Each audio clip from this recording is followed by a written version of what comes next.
Good morning. My name is Remy. I'm working for Refugee Law Project with a refugee support group. Welcome.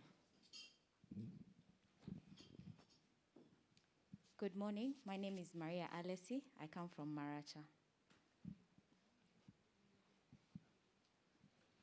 Good morning. I'm Esther Chakwaire. I work with the African Center for Treatment and Rehabilitation of Torture Victims. Thank you.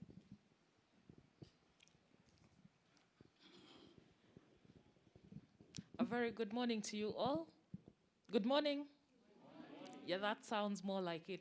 My name is Solomon Awidi. I work with Refugee Law Project. I manage the Conflict, Transitional Justice and Governance Program.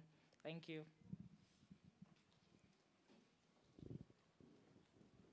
Good morning, everyone. Monica Mujisha, the Settlement Commandant for Kriandongo Refugee Settlement.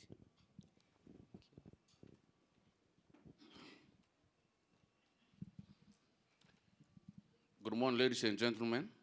My name is Samakoli Andoy Robert, Settlement Commandant OPM Ajumani. Welcome. Good morning. My name is Robert Egwalu and I work with Refugee Law Project. Good morning. My name is Francis Anyanzo. I'm a student working on researching on refugees. Thank you. Good morning. My name is Hadnet Desfom, interpreter for Refugee Law Project.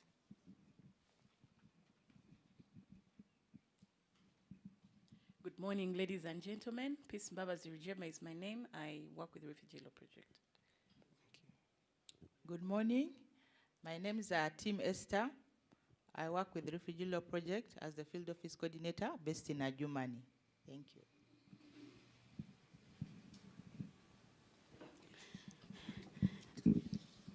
Good morning, ladies and gentlemen. Good morning, ladies and gentlemen. Good morning. My name is Nalubega Flavia Samula. I work with the DGF.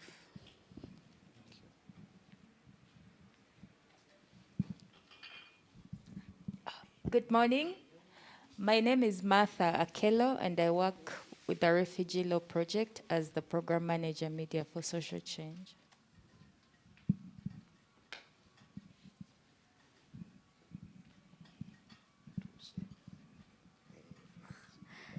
Good morning, everyone. Nagai Noelin is my name, and I'm a legal officer with Refugee Law Project, Mbara Field Office. Komakech John Gwok is my name. I'm District Chairperson, Lamont Local Government. Alex Nantulia, Osijitugum Prison. Good morning, everyone. My name is Geoffrey Howard Okot. I work with Refugee Law Project as Field Office Coordinator in Lamua.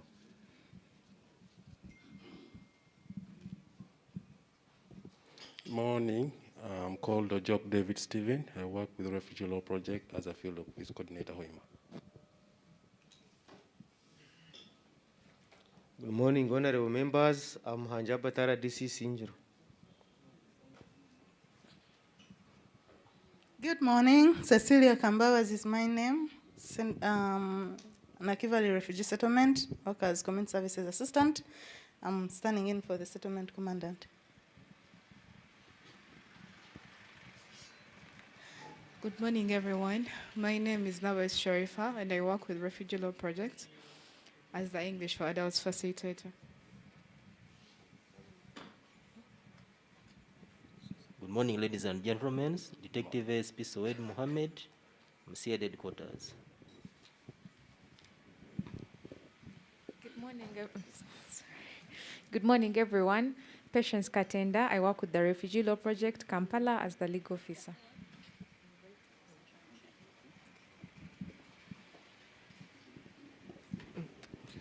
Good morning, everyone. I'm Jim Ilunga. I work with the Refugee Law Project under Media for Social Change as a video advocacy assistant. Thank you. Good morning, ladies and gentlemen. My name is Maganya Diodone. I work with the Refugee Law Project in Kampala and the Media for Social Change program. Thank you. Good morning, ladies and gentlemen. My name is Gilbert Nwajira, and I'm the personal assistant to the director at the Refugee Law Project. Thank you.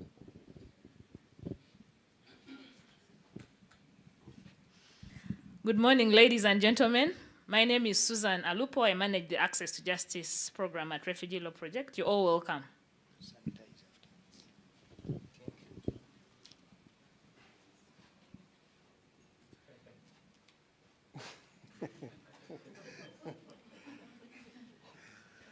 Good morning, ladies and gentlemen. My name is King Kabafunzachi. I work with I work at Refugee Law Project under the Media for Social Change program.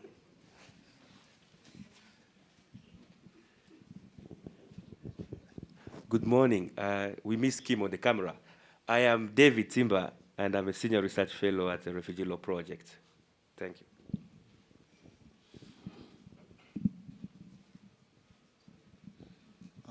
Good morning, everyone.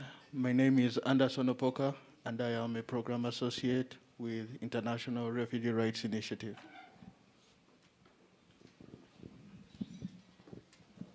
Good morning, everyone. My name is Devota Noe. I work with Refugee Law Project as head of programs. Thank you. Good morning. My name is Chris Dolan. I'm Director of Refugee Law Project. You're most welcome. Good morning, everyone. I am Apollo Mlondo. I also work with the Refugee Law Project. Thank you. Thank you, Apollo, for that round of moving around the microphone. Yeah, and right now, at least we know who is seated next to us. It's very, very important.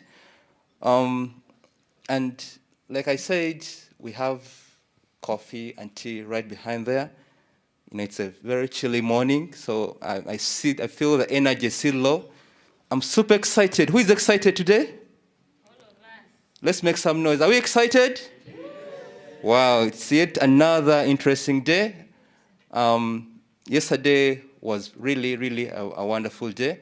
And just to give a recap, my brother Howard, you're welcome to just take us through what are the key issues that stood out yesterday before we get into yet another fully packed day today. Howard, you're welcome.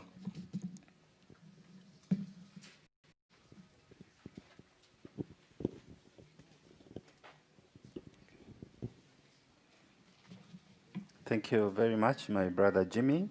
Good morning, everyone. Good morning.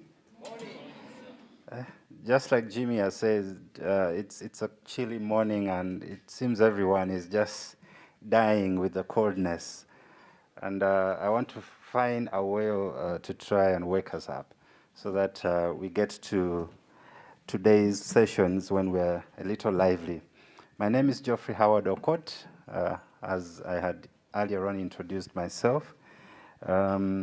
Yesterday we had a great day. For the sake of the new participants who have just joined us in today, we will have a quick recap of what we deliberated on yesterday. Still on the theme that will continue today, the future of refugee management in the Great Lakes region of Africa. And I'm not going to dominate. We had a lot of discussions. We had two key panel discussions, and there were lots of deliberations that came up, lots of discussions, lots of issues that came up. And I must admit that personally, I took a lot home from those discussions. Just like I said, I will not dominate. I want us to, together, especially those who were here yesterday, if we can have a second mic so that it can pass around, share what you've been able to learn. What are some of those key burning issues that you took out of yesterday's discussions? And I think that would be the best way for us to manage the chilly morning and wake up as we prepare ourselves for today's sessions. So quick rounds. We have only 10 minutes for this particular session, the recap. The 10 minutes should do for 1 minute for each of us who were around yesterday. So Apollo, just help me pass the microphone around. whoever is ready to kickstart us with the recap.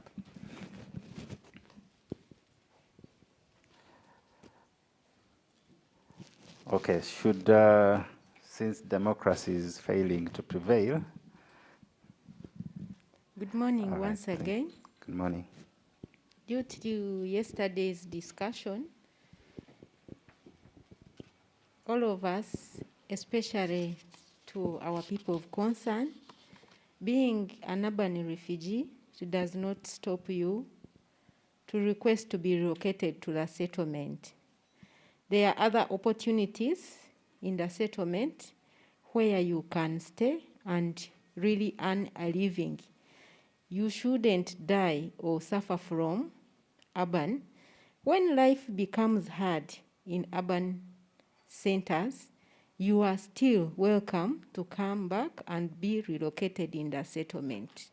And when well communicated, the transport is always available for you. Thank you very much. Thank you. Thank you very much. We can have another. Yes. Well, good morning once again. Yesterday it was a very good day. We received welcome remarks from our leaders. We shared what is there as the status. We looked at the ideal, how things should go, especially with refugees and hosting communities. We quickly rushed through all the challenges faced by the refugees in their areas. We looked at the availability of the support of the OPM, what the OPM can do. We looked at the implementation partners, their input. The issue was to see what can we do to secure the management of the refugees in the future. We looked at the psychosocial challenges of refugees, the do's and the don'ts of the game, especially what the government can offer, what the government cannot offer. What is still there that we can shape to come out with the good of living together. Consequently, the conclusion was that there must be a marriage. Whatever the circumstances, we must stay together and see how we move throughout. We looked at the challenge of scarcity resources, where the refugees, when they are in urban centers, their life cannot go well, that there is an opportunity of reallocation. And we quickly looked at the challenges where the refugees could not even go to their homes because of the facilitation and what. We quickly shared that all those challenges can be a share and a talk. Many was talked, but in a minute cannot summarize everything. Thank you. Thank you. Thank you very much. There is another hand right next to him.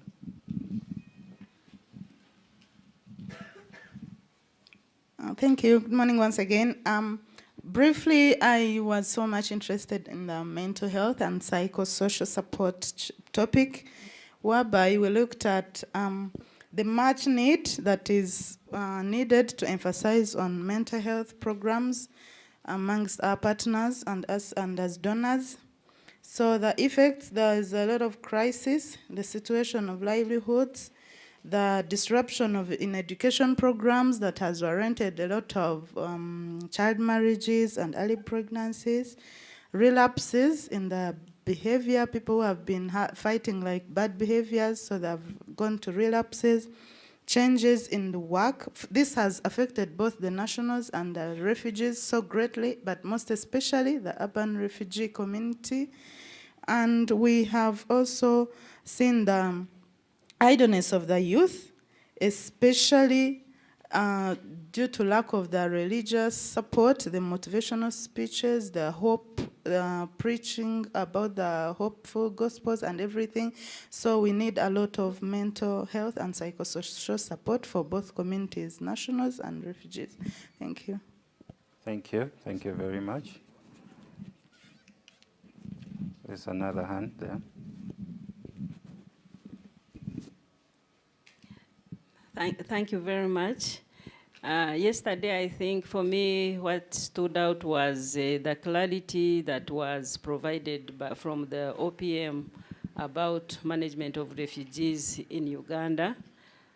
I think I was impressed by what came out there, that when we are here as Ugandans, sometimes we don't know what is happening. But there is a lot of clarity of how Uganda manages refugees. So I got a lot of information from there. And I was also touched by the testimonies of the refugees who are among us, who gave testimonies yesterday.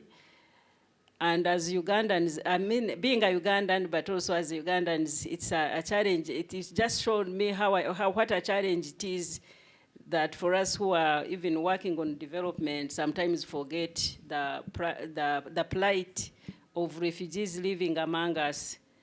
Especially for me, I come from the women's movement. We do a lot of things, but I was challenged that as women, especially living in Kampala, we have not been able to reach out to women living in Kampala, women refugees who live among us. Sometimes we are just too concerned about our own issues, the politics, the economy, and so on. But it is a challenge that I'm taking back with me as a woman and as a humanitarian and also development worker.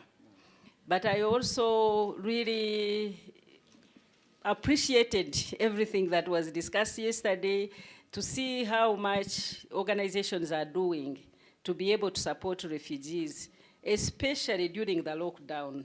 Because the experiences of the lockdown, Sarongo and Jolie, what they told us about how the lockdown affected refugees, I just appreciated for those who really came out and remembered that refugees are there and they need support. Because during that time, it was like, all of us were just, looking at ourselves. But I appreciated that things are going on. And also I drew lessons because currently I'm supporting a project that is working in Ichaka refugee settlement. Supporting a national organization which I am a member of. And it has been really illuminating for us that we have always looked at refugees issues as humanitarian for international humanitarian agencies.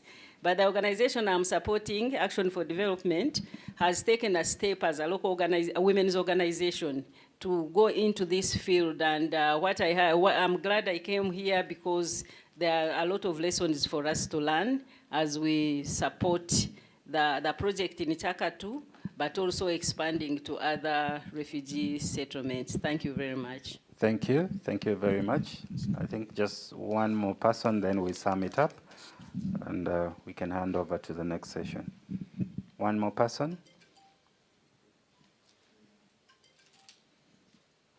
There is none? Okay, just to sum it up, yesterday's sessions, the two sessions that we had were basically looking at how we can maneuver through COVID-19 and its impacts, opportunities and challenges for forced migrants, and also trying to see into the plight of urban refugees. And in those, for me, the take home is that we should try as much as possible to adapt to the new normal.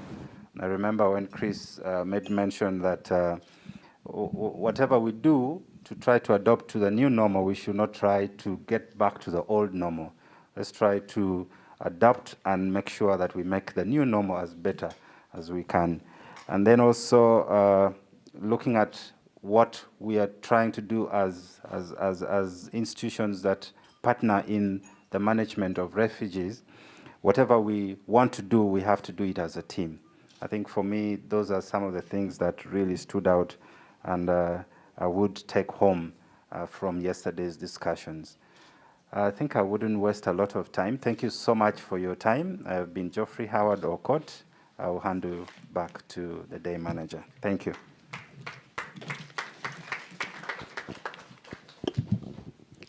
Thank you very, very much, Geoffrey, for moderating that session of recap. Hearing people submit, hearing people share what stood out for them, makes one who didn't attend feel like they missed a lot, and indeed, a lot was discussed. Just to remind you, the discussion is going online, and for those who do tweet, our hashtag is #regional conference on forced migration. It's one word, Regional Conference on Forced Migration. R is in caps for regional, C is in caps for conference, F is in caps for forced, and M is in caps for migration. It's one word, Regional Conference on Forced Migration. That's our hashtag. Let's keep the conversation going online.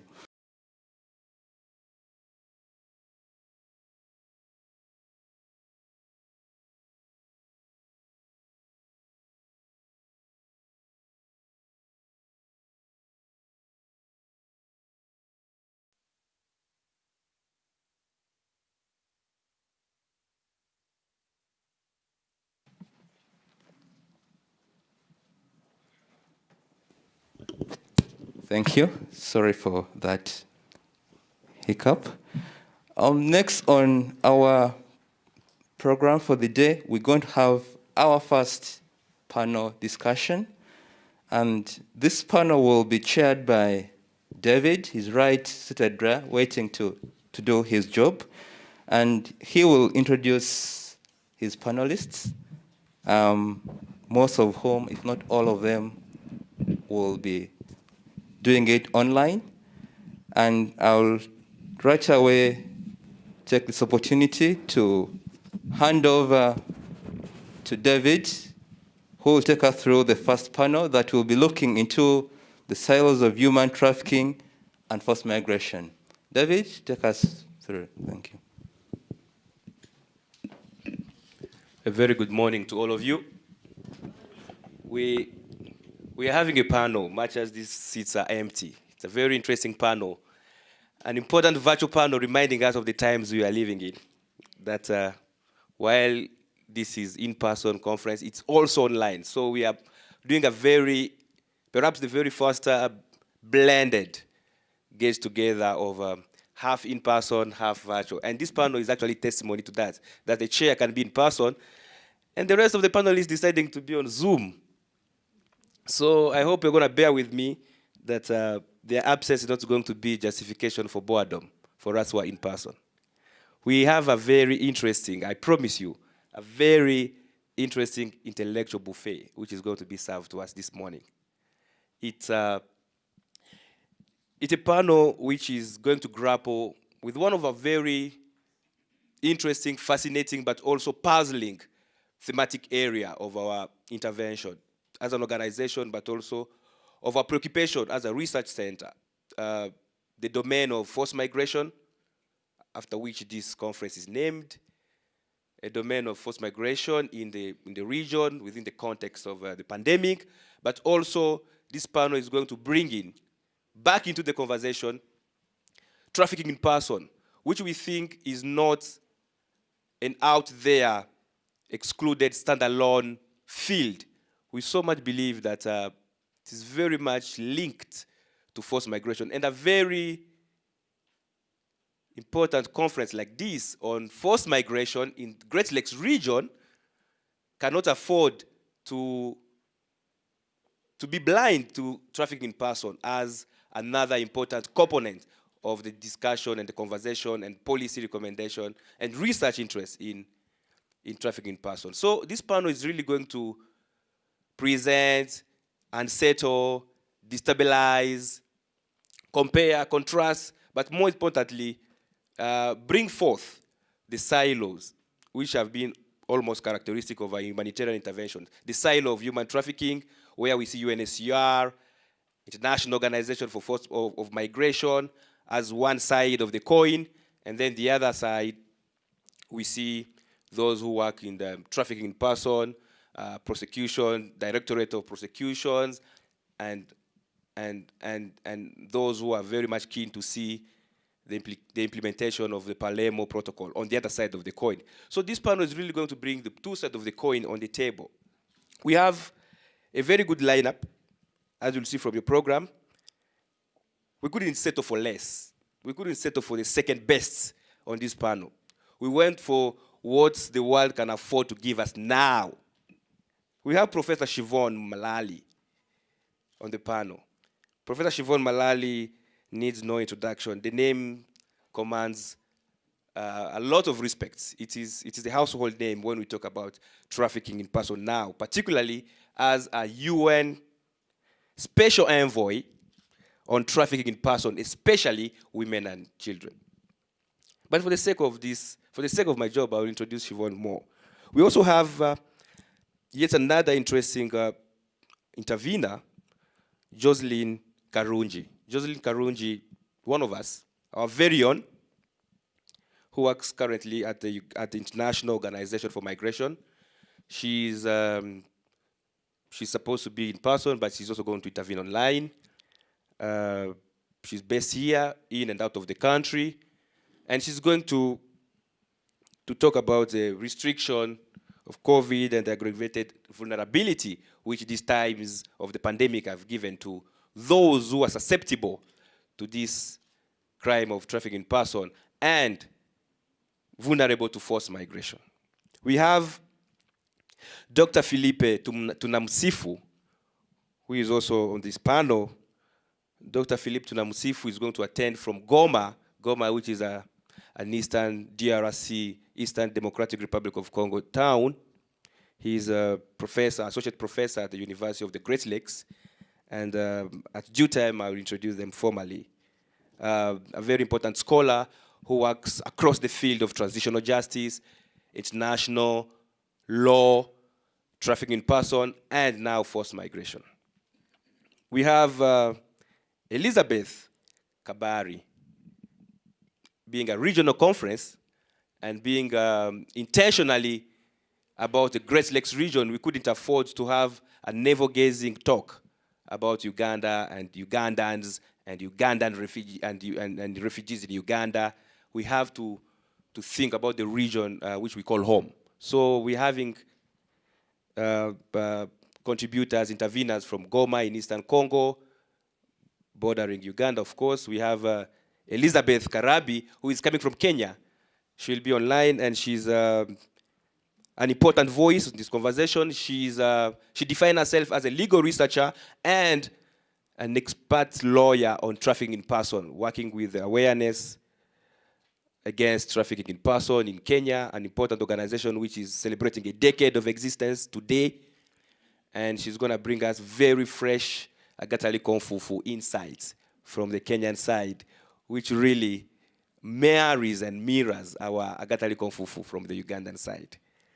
We finally going to have a break, and it's going to be a very heavy load. We shall grab our tea and come back to finalize with yet another important scholar again, practitioner too, from the Congo, this time attending from Kinshasa in the Democratic Republic of Congo, Patience Kabamba. I think the Zoom call is telling me to wind up and give the floor to those most due. So with your permission, Gilbert and team, are we ready to listen to Professor Siobhan as I introduce her formally?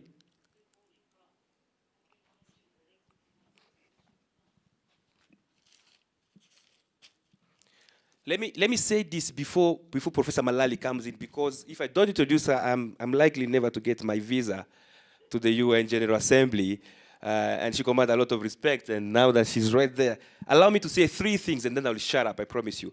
We are going to listen to an established professor. She's an established professor of international human rights law, and she's the director currently of the Irish Centre for Human Rights at the National University of Ireland, Galway. Professor Malali was successfully nominated as the rapporteur on trafficking in person, especially women and children. She's attending it.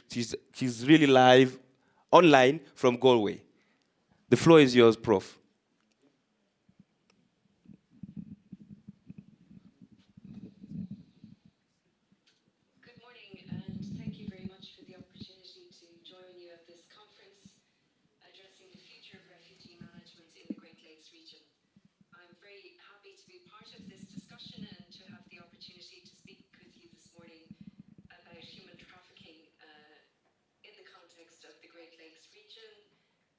and also the links with conflict settings and refugee protection.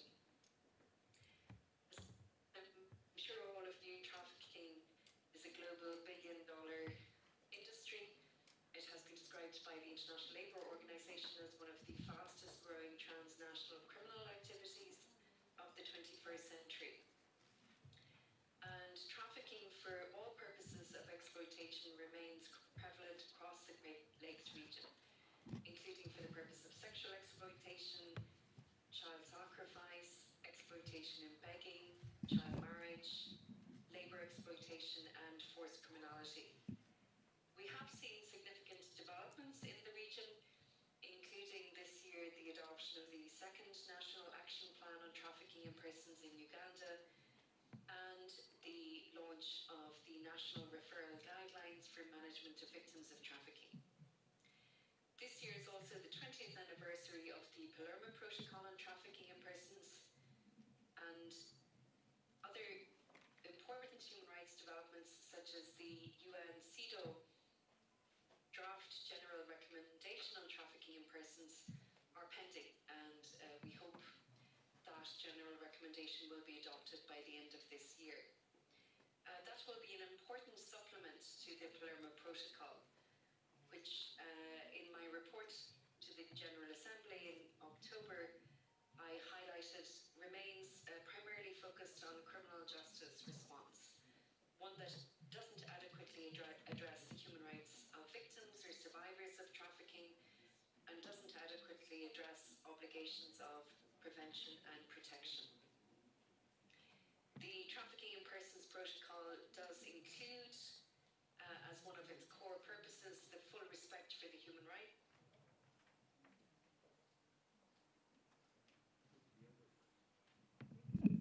Legislation and policy.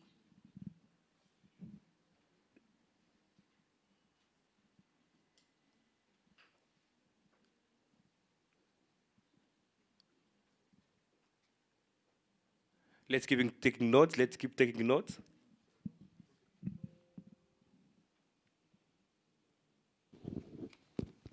Victims of trafficking are often closely tied to law enforcement procedures, border controls, policing, and assistance to victims is too often conditional on cooperation in criminal proceedings. This also hinders early identification of victims of trafficking, which as a result means that all of the further measures of access to protection, to effective remedies, and potentially cooperation in criminal proceedings also don't happen because we're not identifying victims of trafficking, or we are not identifying them early enough to ensure effective protection. In the context of migration, what we've seen is an increasing tendency to restriction on migration and criminalization of irregular migration. In my first thematic report to the Human Rights Council, which will be in 2021, I will be focusing on the non-punishment principle, which is a core principle of human trafficking law and seeks to ensure that victims of trafficking are not punished for crimes that they were compelled to commit. Unfortunately, however, as we know in practice, it is often the victims of trafficking and not the traffickers that are being punished. And this also undermines the goal of accountability and combating impunity, because we are punishing and prosecuting the wrong people, victims and survivors, rather than the perpetrators of the crime. And in my first report to the Human Rights Council, I want to look broadly at the question of non-punishment. So to include questions relating to detention as a punishment, for example, for irregular migration, but missing the obligation to identify among those in the context of migration who may be victims of trafficking. Looking at punishments for engagement in prostitution, whether it's administrative sanctions or criminal sanctions. Looking at removals and forced returns, again, as a punishment or response to irregular migration, but not taking into account the possible context of trafficking. And I also want to look at the emerging trend of deprivation of citizenship or citizenship stripping, as a punishment, in particular linked to alleged involvement with terrorist activities or activities linked to violent extremism. What I'm hoping also throughout my mandate is to really try to strengthen and support the work of prevention activities. So to move beyond the criminal law model and to address the wider dimension of human trafficking, and a particular concern in the Great Lakes region, which is host to very high numbers of refugees, people who are forcibly displaced also internally. There is a heightened risk of labour exploitation, and this is in the context of labour externalisation programmes, where we see a migration route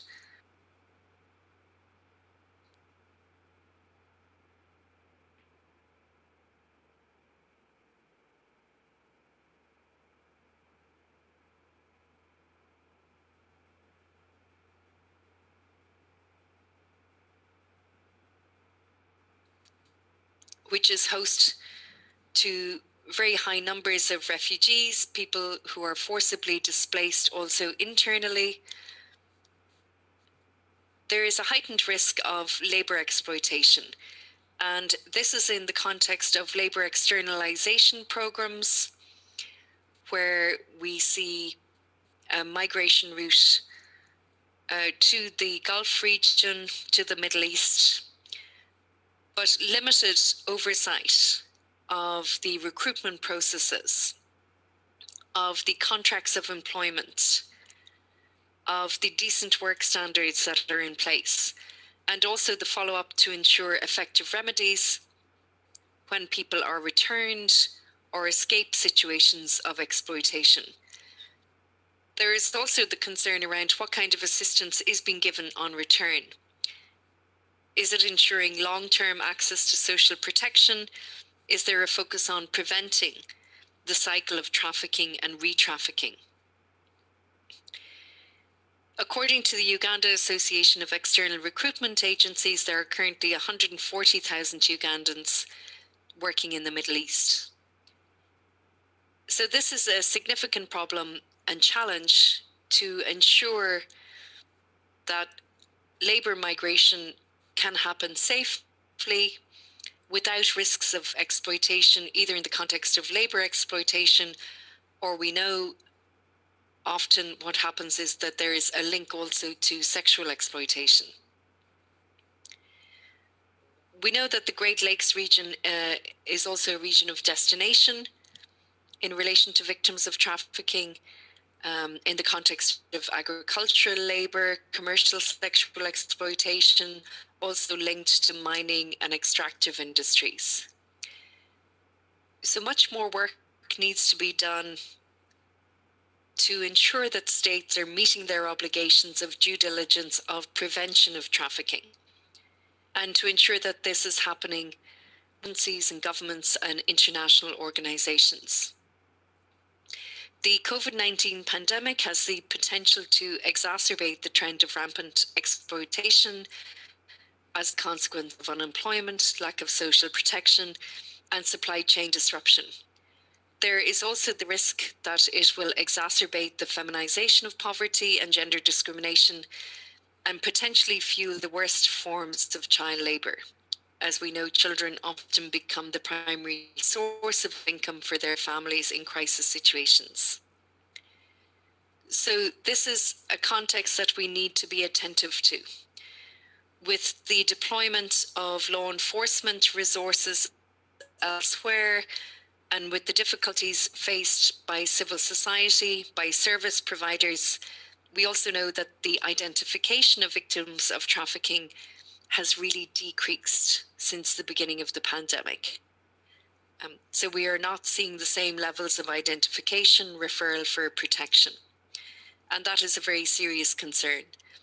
We're also seeing an increase in border closures and travel restrictions, which of course may result in a rise in irregular and clandestine migration pathways, which in turn can increase vulnerability to human trafficking. A second priority piece of work that I will be undertaking in 2021, which is also particularly relevant to the Great Lakes region, is the link between human trafficking and conflict situations, and also in particular terrorist activities. We're seeing increasing attention in the work of the Security Council since 2015, looking at its resolution 2242, increasing attention on the use of sexual and gender-based violence as part of the strategic objectives of terrorist groups in areas affected by armed conflict. In 2019, Security Council Resolution 2467, which also comes under the Women, Peace and Security regime at UN level, this went further by linking trafficking in persons perpetrated by terrorist groups with the wider context of sexual violence and conflict. More attention here needs to be given to questions of forced criminality, as well as other possible forms of exploitation. This focus on the linkage between human trafficking and terrorist activity can also be seen in the work of the African Union. The Peace and Security Council meeting of the African Union issued a communique on the 30th of October, just 2 weeks ago, which launched the establishment of the Special Unit on Counterterrorism within the framework of the African Standby Force. And that will include a focus on human trafficking as an element of organised crime. The Peace and Security Council of the African Union has also addressed the question of children affected by armed conflicts in Africa, and here has highlighted the need to address obligations of prevention concerning human trafficking, violent extremism, and terrorist activities. They've excuse me, they have also highlighted the importance of ensuring effective protection for refugees and internally displaced persons to prevent, in particular, the conscription of children and young people into armed groups. A concern in relation to this focus on peace and security is that it is primarily, again, through a criminal justice lens.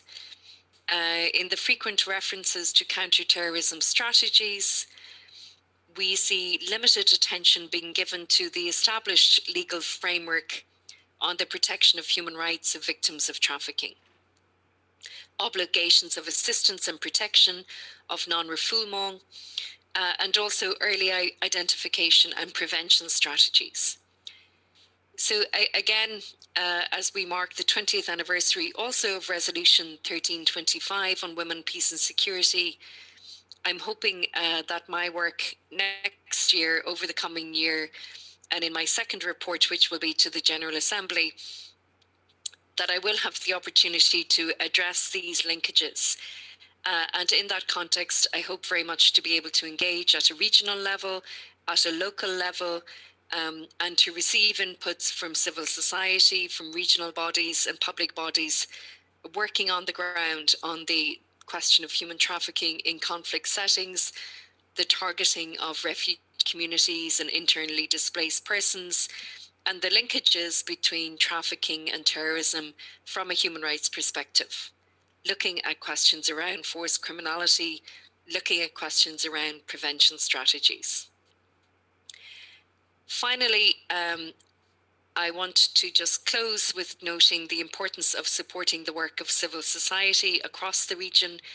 We are seeing in many parts of the world increasing restrictions being placed on the operations and functions of civil society and human rights defenders, in particular when working with migrants.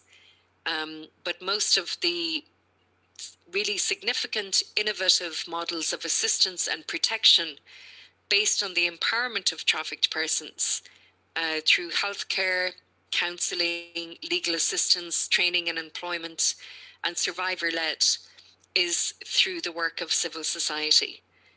So it is critically important, and it is a core principle also of the Palermo Protocol and the International Human Trafficking Law Framework, that of partnership and participation. And increasingly, we are seeing this focus on survivor-led initiatives. I mentioned that my office, the Office of the UN Special Rapporteur on Trafficking in Persons, has not had significant engagement in Africa. And one of the concerns of many of the special procedures is that we don't receive much in the way of submission or communications through the special procedures. So I would encourage and hope that you might consider the possibility of engaging with the Special Rapporteur mandate through the communications procedure that can trigger a response, a letter to government, raising a concern around a particular issue, a situation, a gap in protection. And it is a useful mechanism to highlight an ongoing concern. There is also the possibility, of course, of urgent appeals in a situation where there's an immediate threat of serious human rights violation. And again, we can only act if we receive reliable information. We can't act only on the basis of media reports. So reliable, well-evidenced information coming in from civil society, from public bodies, is hugely important to enable us to work as special rapporteurs and special procedures to engage with governments to try to secure change, to try to secure more proactive action to combating human trafficking. So to close, I just want to thank the Refugee Law Project and thank all of my colleagues here, and wish you all the best in the remaining days of the conference. And I hope there will be an opportunity for discussion and questions and further reflection. Thank you. Thanks indeed. I'm clapping on Zoom. So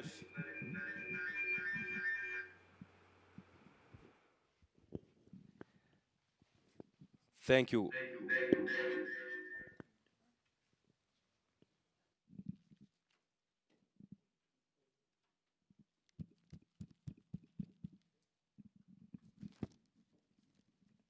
All right.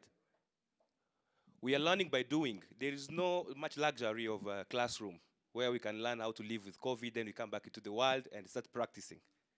So this is learning by doing, and you'll have to bear with us as we cross state borders and we cross disciplines and we cross human interaction.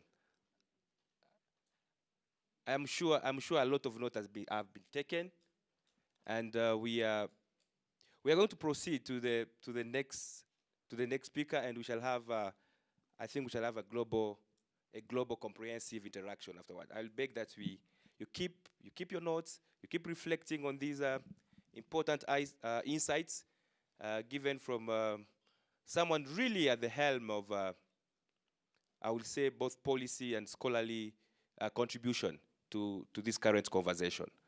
I took note of many things, but let me remind you of three things. This year, we are having the Palermo Protocol at 20. Palermo is a city in Italy in which the United Nations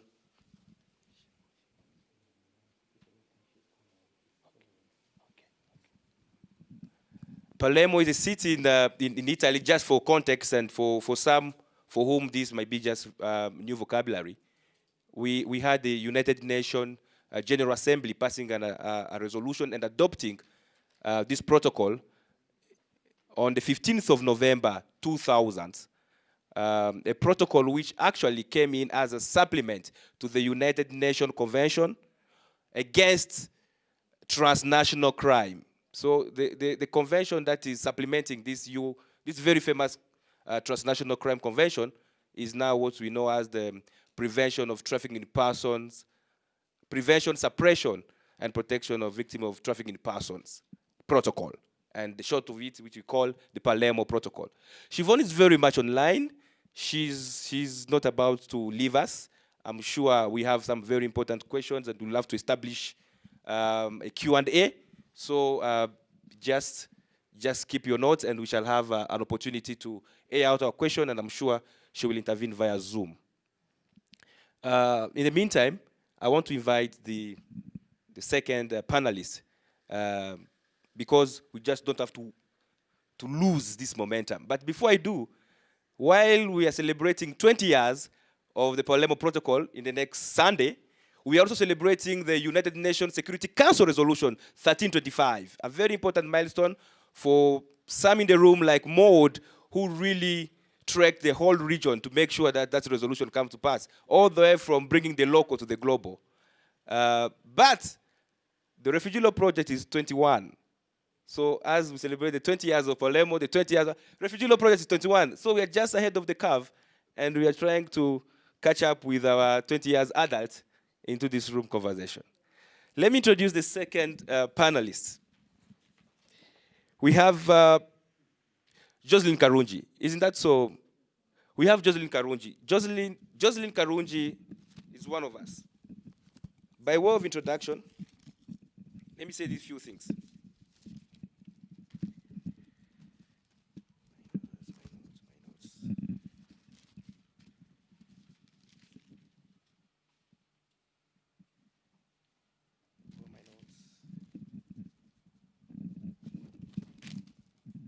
Here we go. She is currently the case worker at the International Organization for Migration. Joseph Karungi has been working there for the past 14 years, in and out of the country, and she very much spearhead. She's a focal person on trafficking in person at the International Organization for Migration Uganda office.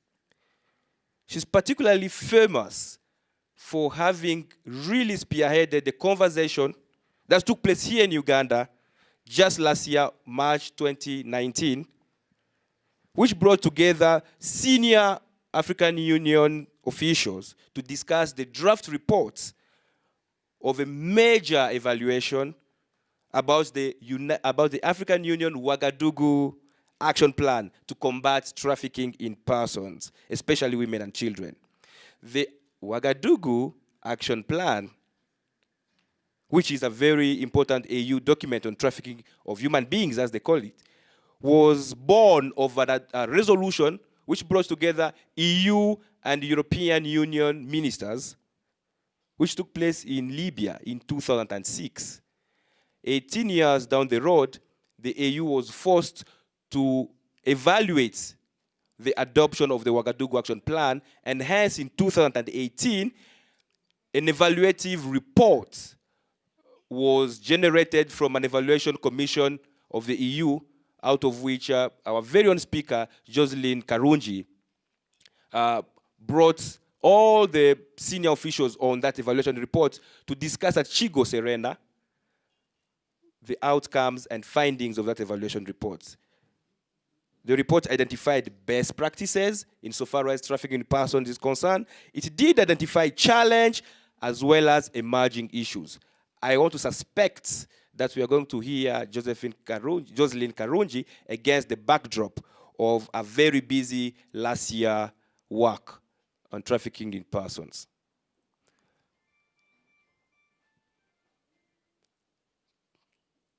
Can we have us streamed?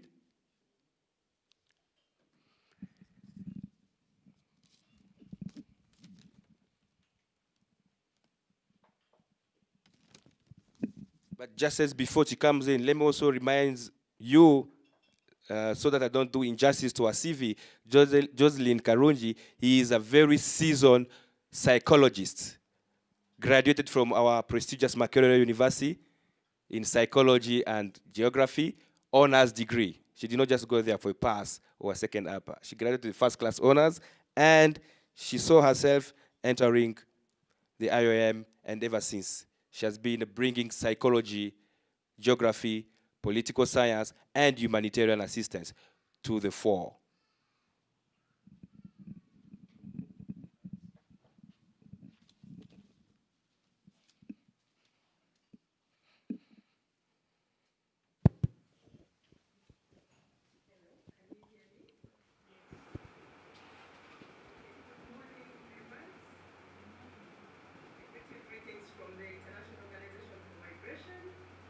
you've already been told, I'm Joycelyn Karungi, counter-trafficking focal person. I want to thank the Refugee Law Project for having me, but then also for coordinating this conference.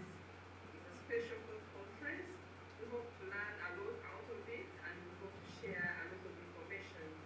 Allow me also, before my presentation, to present my congratulations to all first responders and all counter-traffickers, wherever you are.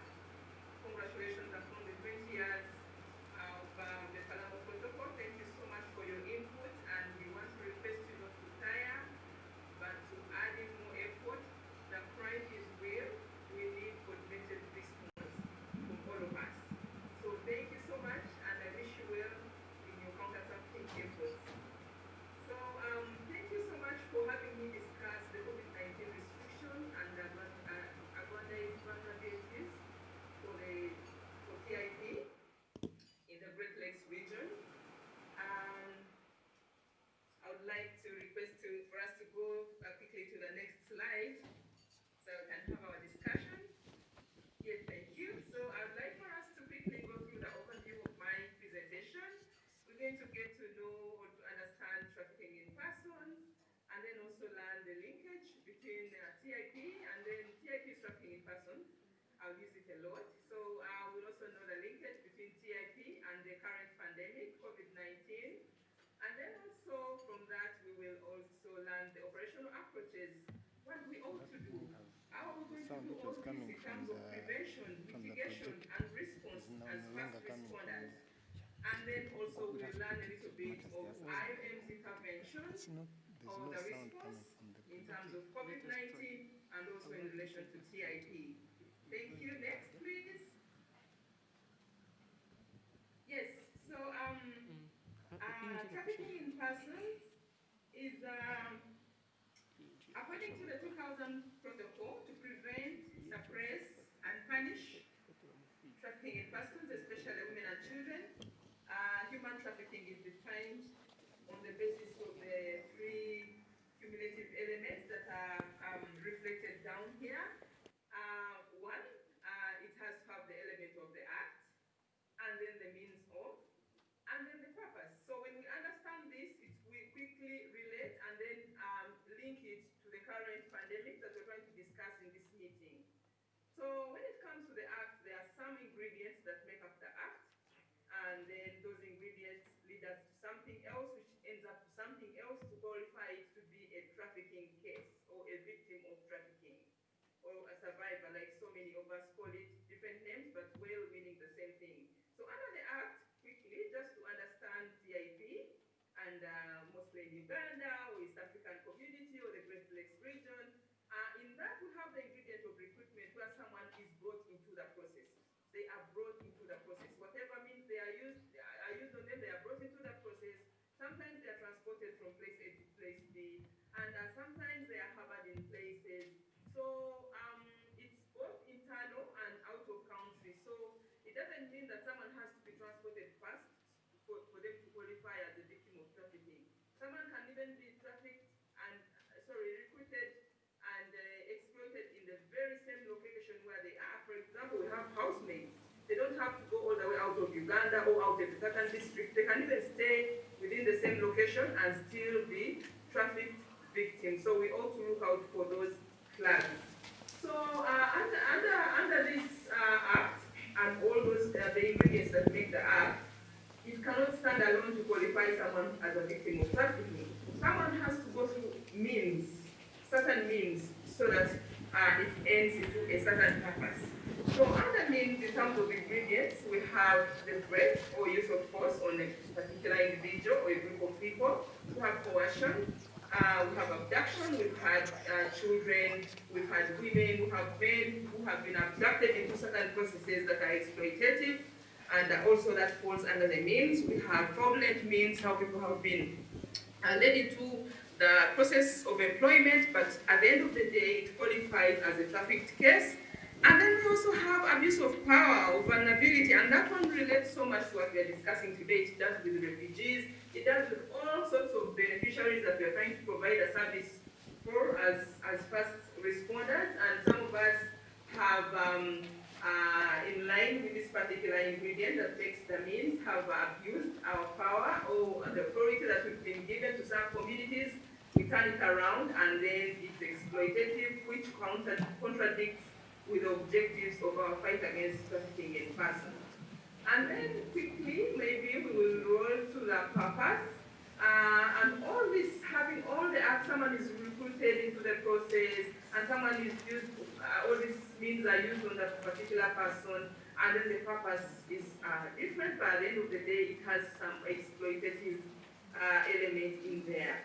So some of those exploitative elements that we have realized over time with the cases that have been captured in most of the reports are prostitution, sexual exploitation, forced labor that we are looking at in this. We also have slavery tendencies, and specifically to Uganda, we have cases of removal of organs that have been reported in different regions, and this is still ongoing, though in a very, under the gaze of different kinds of assistance, but then it turns into a removal of organs. You find that someone is dead, burial time, they don't have their organs. Or any other forms of exploitation. So I thought we should also have a grip of these three elements that are embedded within a qualification of someone to be a trafficked person. But we need to note something.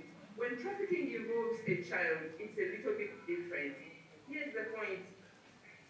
It is relevant, it is irrelevant actually, it's irrelevant whether the means such as force and deception have been used or not. A child will be recognized as a trafficked victim if they have been moved within a country or across the borders. Whether by force or not, the purpose of exploiting the child still remains and qualifies them as a victim of trafficking. Now in Uganda, we know that a child is anyone below 18. So if that person below 18 has been used for exploitative purpose, we don't look at the means that were used to have that child because children are easily manipulated into that process. So people can be trafficked either transnationally or in country. That is one thing that we need to note in all these. And it cuts across children affected, women affected, men are affected, all ages. So it doesn't customize on particular groups of people, but all those are affected, girls of all ages. Yes, I would request for us to go to the next slide, please. Thank you. Yes, thank you so much. Now, in this, I'm going very fast because I was told I have just a few minutes to go through this important information. So in this, you're looking at the linkage between COVID-19 and the current pandemic. Members, we've had increased economic hardship and employment as a result of this pandemic. Poverty and unemployment are key drivers for trafficking in persons. Rises in unemployment and reduction of household and individual income mean that those who are already at risk of trafficking prior to COVID-19, in particular, low-wage and informal sector workers are more likely to find themselves in precarious situations. And then we also have limited availability or access to services, including health and social security systems. Government measures in response to the pandemic, like for example, finance support, health support, may not be accessible to certain groups, including migrant workers, irregular migrants, refugees, asylum seekers. And this further exacerbates their vulnerability because of the inability to access these systems that have been put in place. Then we also have disruption. COVID-19 has disrupted the regular and irregular migration patterns, resulting in heightened irregular methods of movement and more dangerous irregular routes. As countries continue to impose travel restrictions, both within country or out of country, as well as their own citizens and permanent residents, the secularization of borders has also disrupted the pre-existing regular routes and irregular routes, which means, or which may lead to a creation of new routes and hence heightened tasks, heightened risks. Traffickers are likely to use increasingly risky modes of transport or those irregular routes to forward or to for precarious trafficking routes to continue their operations, because that will work to their advantage. Because now recently we have limited, like people have been, organizations have downsized, and we have a few staff monitoring, for example, points of entry. You might find that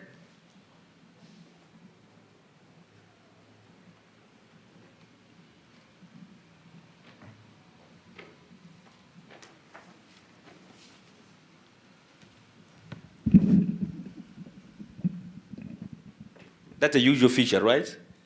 We all go through the Zoom ball, like regardless of where you are, whether in yesterday's Trump's America or in today's. Employment, because we have witnessed that so many people have lost out on their employment, restricted access to essential services, and restrictions on freedom of movement can place significant added stress onto the family unit and result into the use of negative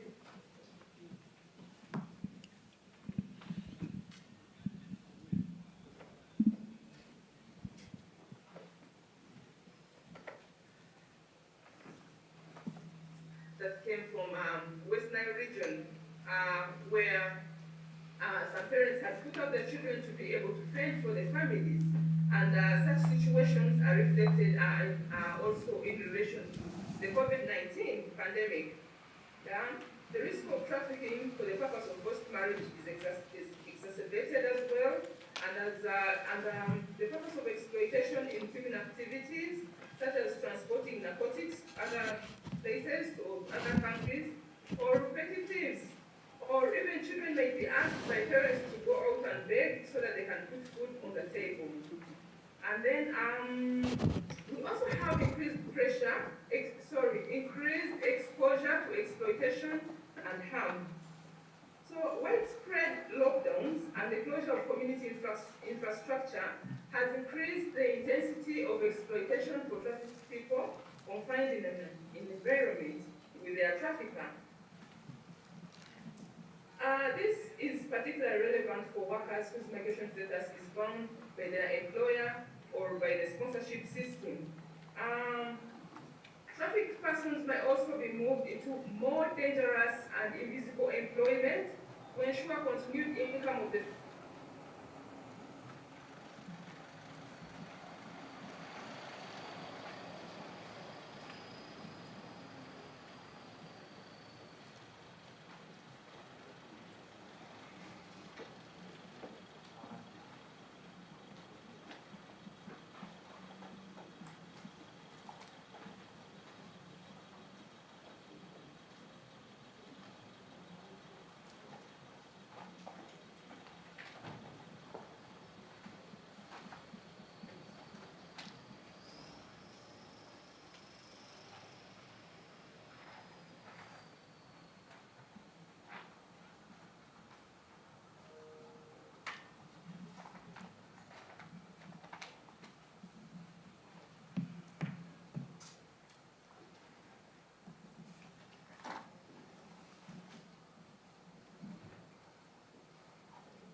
victims of trafficking are at risk of not being identified or safely referred for support services.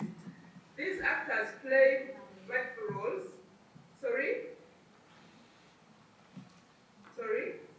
Okay.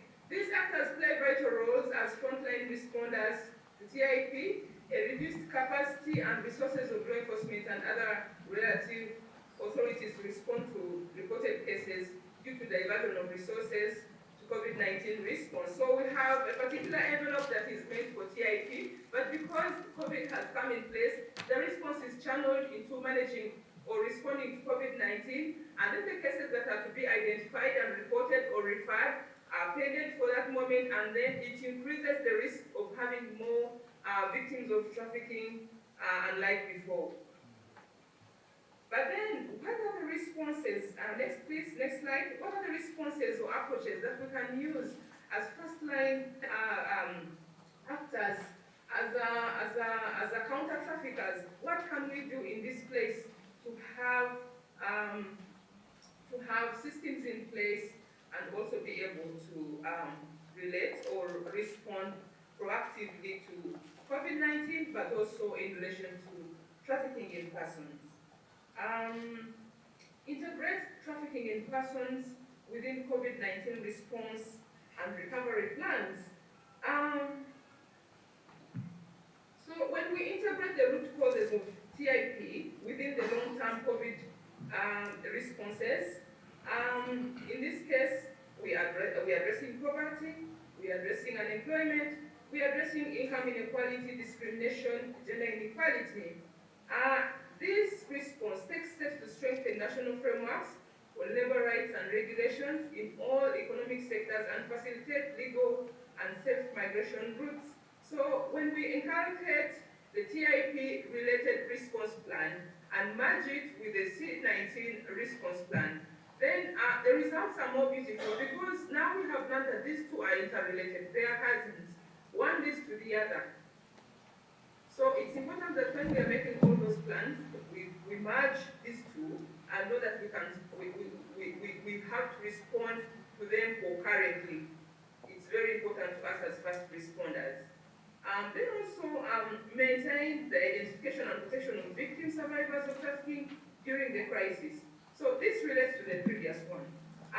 In this pandemic, we've witnessed some services to do with TIP have been paid to deal with COVID-19.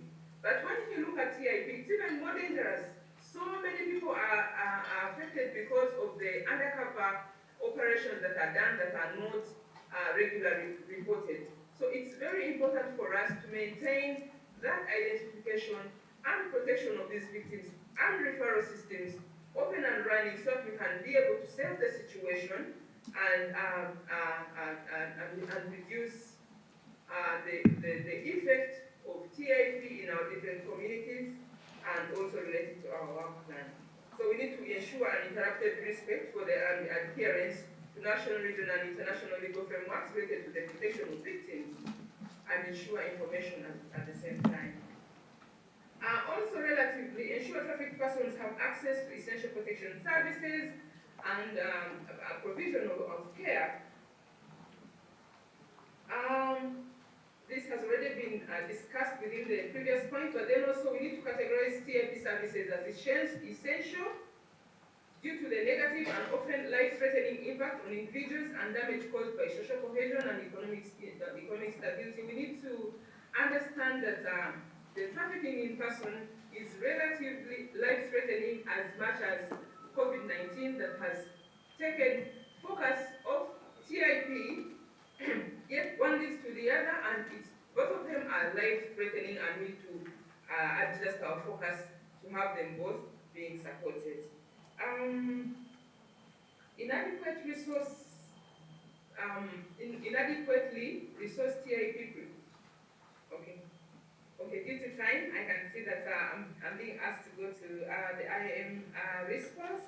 So with all these, the interrelations and the cases at hand that have come our way, as IAM, we've been able to respond in different ways in terms of the migrants that we work with, and then we have coordination and partnership.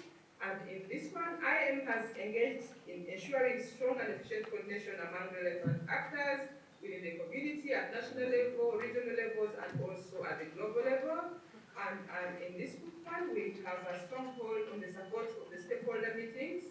We have supported in that. We have conducted participatory mapping exercise to identify potential locations, maybe screening points or exit points, irregular routes, to also related to irregular migrations that point at TIP, and then also the current, in relation to the current pandemic.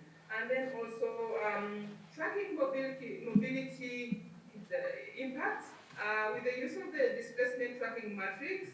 IM has contributed in providing the information that is mostly to do with points of entry and also capturing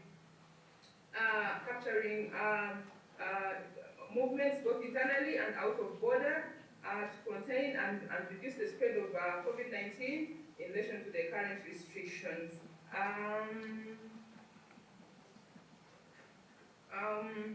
And then also with, as IM has also done IPC, and in IPC, infection prevention and control, in that, the provision of safe water, sanitation and hygiene services in camp settings is an essential part of prevention efforts during infectious disease outbreaks, including COVID-19.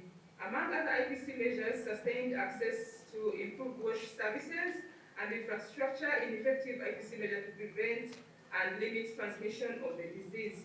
And under case management and continuity of essential services, IM will continue to provide life-saving support to vulnerable communities affected by widespread transmission of COVID-19, in particular regions, and to reduce the morbidity or mortality rates. Also, IM has provided technical and operational support through short and long-term or mid-term secondment of staff, including deployment of IM clinic officers to support national COVID-19 responses. Then on the camp coordination and management, setting up and strengthening site-level platforms for intra-camp management and coordination with service providers to ensure up-to-date information on COVID-19 has been shared through outreach programs, through awareness raising programs, all in relation to mitigating, working as a mitigation measure to the service that we're providing out there. So, well, there's a lot to say about COVID-19 and then the response mechanisms, as well as the approaches that we could use as first liners. But in conclusion, I would like to say that it is important to note that human trafficking is a complex phenomenon, and these factors should be thought of as interrelated elements that also have an impact on each other. Not only women are more vulnerable at risk of trafficking, but a woman in a humanitarian emergency setting with no access to livelihood is in a more vulnerable situation. These risks, especially when common irregular migration routes exist. Thank you very much. Thanks indeed, thanks indeed. I told you it is a buffet and we are just on starters. Thank you so very much, Jocelyn, and please stay on. We're going to participate in this conversation so that it's not a one-way traffic, right? So that it's not just a one-way traffic of road close, listening to Zoom alone.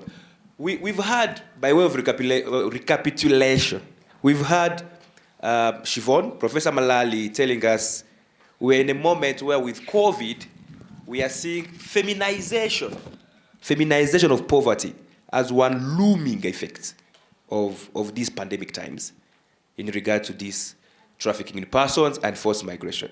She also said something about increased child labor, which looms large. And finally, exploitation is going to be across the board to the other spectrum of gender, age, occupation, color, race, and ethnicity, religion. And so that's my take home from Siobhan's presentation insofar as the effects are concerned. And then we see a reiteration here from Jocelyn, who is telling us that this irony is actually worth paying attention to.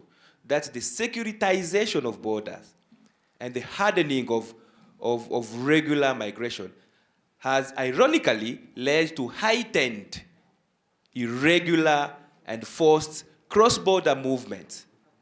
And there lies our nexus. There lies our nexus. The nexus in, to paraphrase Chinua Achebe, I think the traffickers are like, the more we have learned, the more the hunters learned to shoot with precision, the more we saw birds learning how to fly without purging. But that's my preliminary thoughts. I just want to get your preliminary thoughts as well before we go into the real starch. This was really the first entry of our meal. Let me get Jimmy to get around, to pick some things. We are a full board house. We can have some few question? Yes. Yes, Blonde. Is there any burning question before the ink dries? Is there any burning question? I'm seeing really serious officers, men in uniform, and respondents. I'm seeing the room is really full, but I need to get some few questions. Yeah, let's start with back there. Let's start back there, and then as we come forward, and then we shall get in the middle. Yes. Some burning mandazi. Thank you so much. I think this was a very interesting conversation, and I have quite a number of take-homes. However, I also have some questions. My first question, having heard from the first speaker talking about identification and also talking about the issue of punishment of victims rather than the perpetrators, I would like to know from the previous speakers on how possible can we make identification of victims more possible, because with COVID-19 we have heard very well that some victims are together with the perpetrators and the harm is continuously going on. So how do we improve on the identification of victims, and then how do we then increase on the knowledge about TIP, especially among service providers? Thank you. Thank you so very much. Let's bring the microphone this side. If I may paraphrase, so we are having Peace telling us that trafficking person has gone both on the ground and online, and identification is like the biggest elephant in the room. But that's a question for the previous speaker. Let's get. Yeah, thank you. Mine was actually almost the same question, so I'm just echoing Peace, but I think Jocelyn said we must maintain identification. I would like to know whether there has ever been actually adequate identification in refugee settings. I mean, our theme is the future of refugee management. And, you know, I would be grateful if our speakers, our panelists, could speak to that as we look to the future of refugee management. What advice can you give to those of us involved in that dynamic to better identify and respond to trafficking in persons? I mean, I think when we look at any humanitarian context, it's like every trafficker's dream context. There is poverty, there is vulnerability. I think Jocelyn referred very delicately to changing dynamics, greater pressure on the family unit, resulting in negative coping mechanisms. I imagine what she was saying very delicately was there are families that are selling their children into trafficking. So, you know, I think we have this kind of, what I think biologists talk about petri dishes, the space in which you can cultivate whatever microorganism you want to, whether it be positive or negative. And here we're talking about a negative parasitical set of activities that are like parasites on what is already a difficult situation. So it would be really great if our speakers could speak to the identification challenge, because I think we tend to, that's why we said the silos, we tend to have refugees in one silo, we have trafficking in another, and even though there must be massive interconnections between the two, it's not clear to me that the refugee managers are seeing the connections and identifying the victims and responding to them. So we need some advice, I think, to those of us in the room that are involved in refugee settings on how better to identify. Thank you. Thank you so very much. Yeah, thank you so very much. We're going to have two more exactly again. Yes. We shall have the officer in uniform, and then we shall start. All right. I want to thank the panelists for the good and articulated academic arrangements to the issues that were raised. I would wish to thank Consultant Karunji for that wonderful input. I also want to say that since human trafficking relates to cross-border cross-border arrangements, I look at is there a way how it could be globally handled in terms of the punishment? Because you see different countries, different nations, they have different constitutions. But this human trafficking is almost a cross-border issue. I would relate it to these human rights conventions that sit and make human particular cases. For example, murder, it's a known worldwide concern.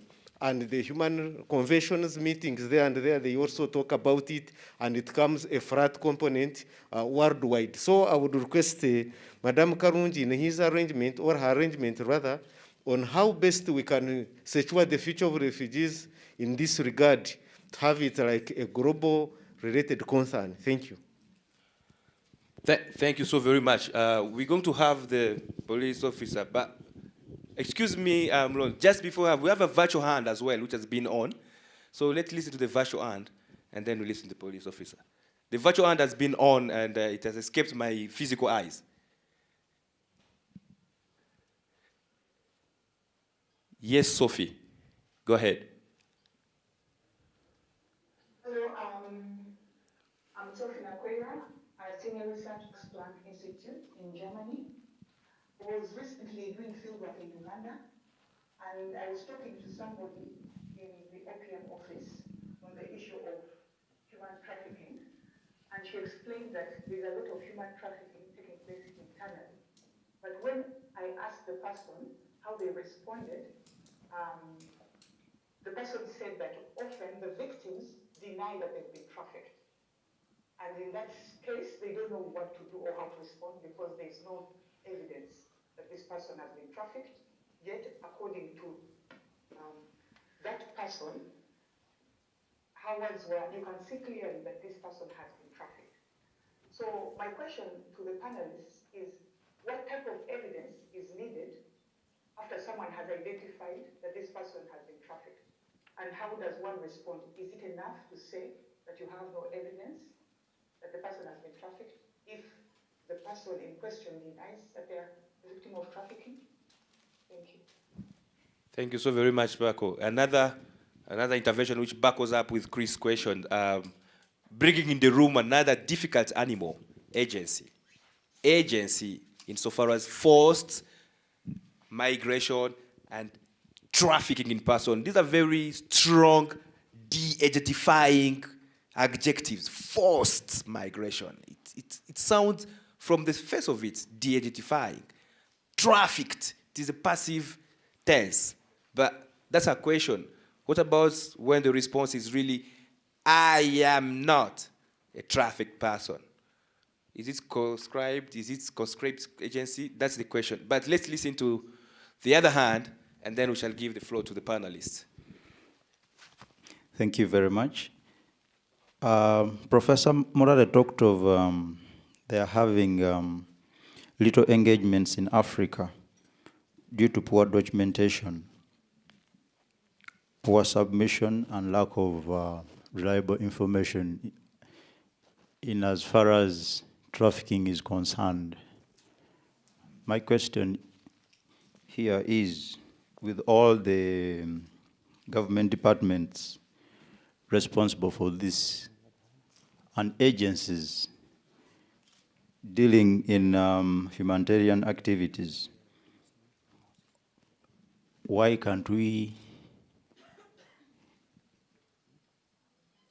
provide the necessary information so that we have engagements at an international level? Apparently, we are talking of the phenomenon of child trafficking and generally trafficking of humans, but we don't have any accurate data as far as Uganda is concerned. Thank you. Okie dokie. Let's listen to the panelists.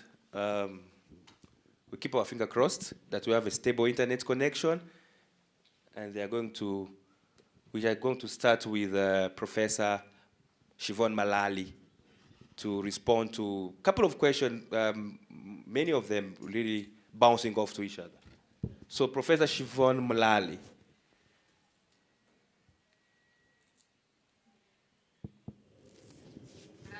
Good morning, and thank you very much for the to discuss these further. The whole question of identification is really critical, as Chris pointed out, and as a number of colleagues also mentioned, and Jocelyn highlighted the strategies that are deployed around identification. The UNHCR does have standard operating procedures globally in terms of guidance that is used around screening, profiling for indicators of vulnerability, guidance on interviewing techniques, and to ensure early referral for protection. How those are implemented on the ground is another question. What we do know is that in situations of forced displacement, of movement of large numbers of people, it is not easy for people to immediately discuss or disclose information around exploitation that they have endured. Many people also may not identify what they have experienced as being human trafficking. So awareness raising and provision of information around what human trafficking is, what are the range of different forms of exploitation, labor exploitation, sexual exploitation, removal of organs. Having that information available is important, but then also building relationships of trust so that people are in a situation where they may be able to disclose an experience of exploitation. And that means it's really important to have a range of different actors involved. So identification is too frequently left to law enforcement or border personnel, but key actors are, for example, healthcare professionals, teachers, all of those involved in aspects of protection. And in particular, healthcare workers who may be providing initial assistance can be really critical in terms of providing information, identifying possible indicators of trafficking, and then building a relationship where it may be possible to discuss further a situation of exploitation. One thing we do know is that sometimes the kinds of indicators that are used, indicators of vulnerability or screening tools, will often miss experiences of men and boys, for example, and this is something Refugee Law Project has done a lot of work on. But in any context, also for women and girls, it is difficult to disclose information about sexual exploitation in particular, and this is also the case in relation to men and boys, but often the information and literature that we have about trafficking doesn't include those kinds of situations. So we also need to check that and ensure that it doesn't kind of feed into a stereotype of who is a victim of trafficking. In relation to the question of what happens if somebody doesn't self-identify, this is quite common, but it's really important to note that the obligation to identify victims of trafficking is a positive obligation on the state, and isn't dependent on a person coming forward. So the state and public bodies should have the tools to be able to identify indicators of trafficking, and then to possibly trigger an investigation to pursue that further, because accountability, combating impunity, all of that is also important to breaking up criminal networks. And so it's very common that the person who is a victim may not wish to participate in criminal proceedings, may not even self-identify as a victim, but there are lots of tools available to conduct investigation processes without that, and that actually is a positive obligation on the part of the state. In relation to the final point around information evidence in relation to human trafficking, I think what my comment was in the video link was just the UN Special Rapporteurs. I hold the mandate of trafficking in persons. There's also the UN Special Rapporteur on sale and sexual exploitation of children, UN Special Rapporteur on human rights of migrants. They can respond to information received, mostly it's from civil society, through the communications process, and that can trigger a letter to government, a follow-up process. But we receive very little in the way of communications from civil society in the African region. This is despite the fact, for example, in relation to trafficking or human rights of migrants, we know that there are huge numbers of people who are displaced, who are moving, migrating for work, and the risks of exploitation are significant, but also, while there is legislation on paper, the implementation on the ground is often lacking. And here, in relation to this question of the future of refugee management, I know that UNHCR at a global level were revising the standard operating procedures in relation to identifying victims of trafficking, and really trying to improve early identification on arrival, so that the cycle of re-trafficking on arrival in camps or in settlements or in urban areas doesn't continue. So it really means ensuring that all of the different agencies are involved, working together, but also, as I said, really bringing in different actors. So healthcare professionals, teachers, all of those involved in child protection need to be aware of what is human trafficking, what are the contexts, what are the different forms, as I said, moving beyond the stereotypes, and then ensuring that when a relationship of trust is built, that that information can come through and that there can be referrals for protection. Thank you. Thank you so very much, Professor Malali. We will definitely need some of those instruments in the identification, and I'm sure we'll continue this conversation right in the next section of our panel. We shall also keep engaging with that positive obligation on the part of the states insofar as the process is concerned in identification and the question of agency, which complicates the entire criminal proceedings, whether we're talking about vulnerability of the victims or an accepted will into the process. It's something we're gonna continue doing, and I'm sure already the bottle is half full, because full of challenges, of course, because we know that 90% of the people who are forcibly displaced, they already live in very acute settings, some of which consist of food insecurity, food and water scarcity. Now with climate change, and as if that is not enough of ills, we have now COVID-19. Let's listen to Joycelyn. If Joycelyn could also respond to the questions related, of course, to identification and the assumed capacity which has been reduced. We are wondering whether the capacity has ever been built to begin with. Joycelyn, the floor is yours. Okay, thank you. I request for my video to be deactivated. Sure. Sure.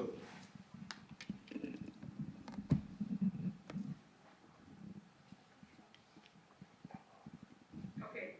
Thank you so much for those questions that came.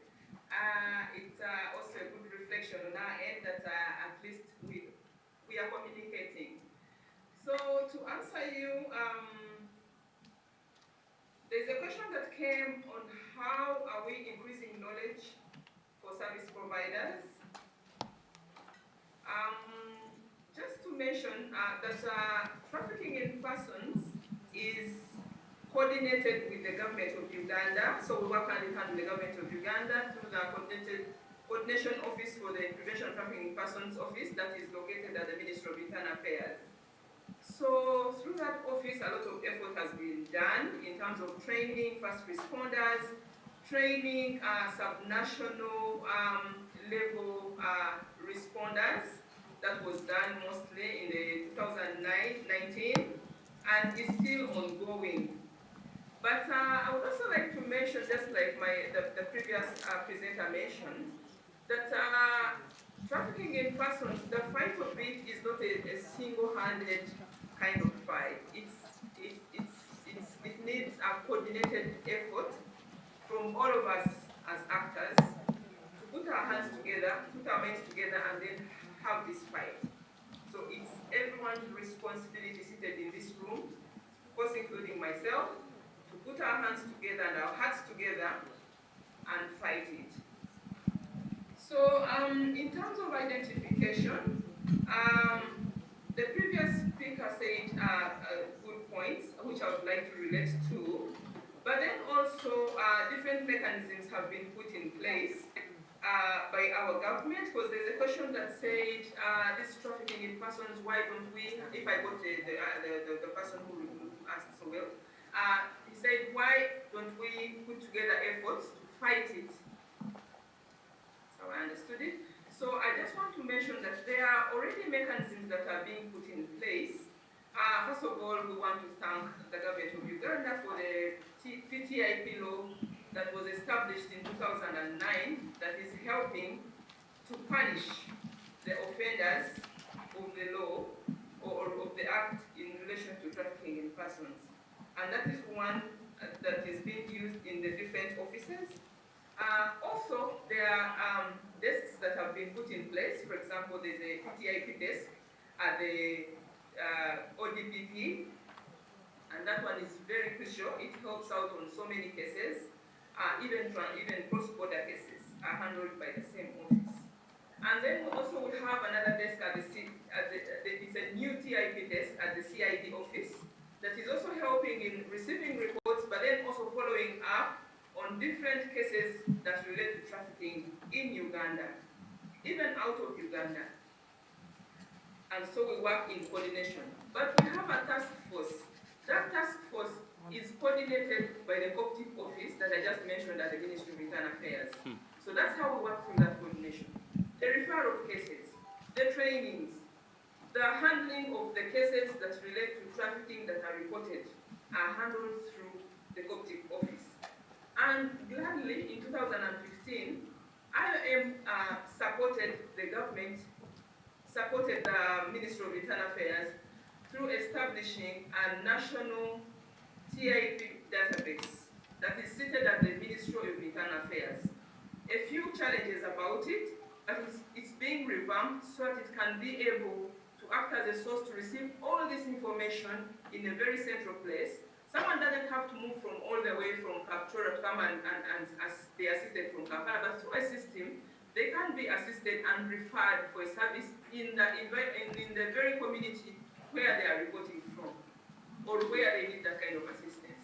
So in that case, I want to commend the government of Uganda that has done a lot to support the trafficking element in terms of fighting it, but then also request for additional hands to join the effort, to join the task force, so we can bring that picture that we want of our country. Thank you. Right now we have an ongoing bilateral agreement between Uganda and Kenya that is in relation to identification. So that bilateral agreement is almost being finalized. In this agreement, there are so many objectives, but one of them that I'm sure of is the identification aspect, whereby if a Ugandan crosses or maybe suspected to have been trafficked into Kenya, the officers that have been well trained on the other end are able to identify this case, maybe managed through a transit center, and later refer the case, like for example, this is a child, refer a child back to Uganda, but using the existing frameworks that have been put in place by that bilateral agreement between the two countries, not to look at this victim of trafficking as a criminal, but instead to settle them and be able to provide assistance in terms of information, referral, or any form of assistance that comes with the story like their narration or their predicament. So that kind of assistance. So also together with the COPTIP office, a lot of trainings have been conducted. First responders, the task force members, and then it's been cascaded down to the different communities. But mostly the refugee hosting districts, they have stakeholders that have already been trained, and these trainings are ongoing to be cascaded downwards so that everyone is in the know, everyone knows where to report, everyone is aware of the existing PTIP law, everyone knows how to go about a certain indicator that points us at trafficking in persons. It is work in progress. We are not yet there. We need additional hands. That's why we refer to the 4 Ps: protection, prevention, prosecution, and partnership. And in this case, identification comes with the fourth P, which is partnership. We need to liaise. We need to coordinate this. We need to put our hands together and make it happen. Make the identification process easy for us. Because like at IOM, we cannot assist someone without taking them through a certain phase, which is called the screening phase. Through the screening phase, that's when the story comes out. That's when someone is able to lay it down for you all, and you're able to capture the three elements that we talked about in my presentation. The act, you're able to capture the act, you capture the means that were used on that person, the purpose for which they were exploited, and these put together through a screening process or that tool qualify this person for a given kind of assistance that relates to their story, that relates to their case. Thank you, Jocelyn. Relates to a referral process that maybe when you're not able to provide this service, but through partnership, you can refer this person to another agency that can provide that kind of assistance. That's happening, and we need to keep it alive and to keep it going. Thank you so very much, Jocelyn. That we have also regional blocks that have been formulated to also help capture or information or be able to assist differently. And this relates to the cross-border kind of events that have been asked about. We have continental policy instruments. We have the migration policy frameworks for Africa. We have, you mentioned, the Ouagadougou Action Plan that was previously revised. So with the action plan to combat trafficking in persons, especially for women and children, that is also one instrument. And then also we have African Union Commission Initiative on Trafficking, several of them that have come in place to be able to put their foot forward and to prevent trafficking in persons. But additional effort is needed to support these blocks. So also, to be able to assist someone who is suspected to be a victim of trafficking, you need to know what trafficking itself is. What I've realized in the field is that sometimes we stigmatize them. Sometimes we need to understand the difference between trafficking in persons, a smuggled migrant, and someone who is out there for labor externalization. I know that these areas are related, but we need to find what the difference is so we're able to categorize them and provide the relative assistance. The moment we match them to mean one thing, we cannot dispense the kind of intervention that is made or that comes from a report of a given case. So it's very important. Jocelyn, I would love to you wind up. A sensitization guide, and that is available through the Coptic office. Every first responder, every counter trafficker has to get that tool and use it in terms of awareness rising out there so that people know their rights, people know what to do, when to do it, where to report, and whom to work with. Over to you, and thank you again. Thank you, and please stick with us. Stick with us. As you can see in the room, this is a very... Stick with us. The ink has been flowing. The ink is flowing, and you have given us too much to work with, and we are just going into yet another complementary presentation, which is going to buckle up with Professor Malali and yours.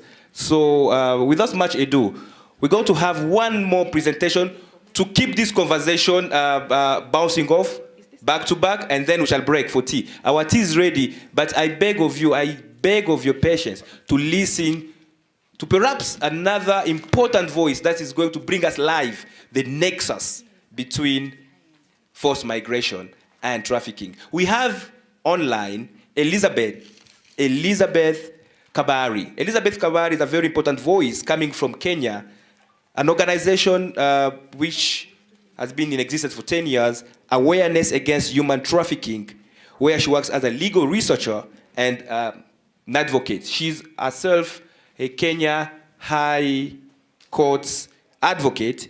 She comes in with a baggage of experience in this conversation. Just in 2019, Kenya's Directorate of Criminal Investigation referred to her organization 5 victims of human trafficking. And some of these victims were actually from Nepal and India. The organization came to a limelight when they won a court decision for repatriation of these victims. She's operating in the legal framework of Kenya, which has passed since a decade, the Counter Trafficking in Persons Act. Kenya passed it just a year after Uganda enacted its own Prevention of Trafficking in Persons Act. But the Kenyan guys went ahead in Section 22 of their Trafficking in Persons Act to insert a National Assistance Trust Fund for the victim of trafficking in person. That fund has been established and it is managed by a board of trustees. A whole series of challenges about the implementation comes with it.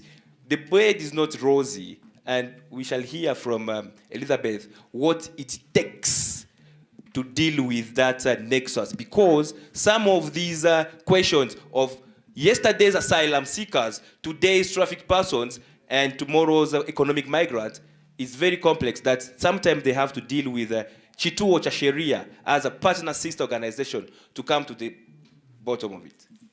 The floor is yours, Elizabeth Kabari.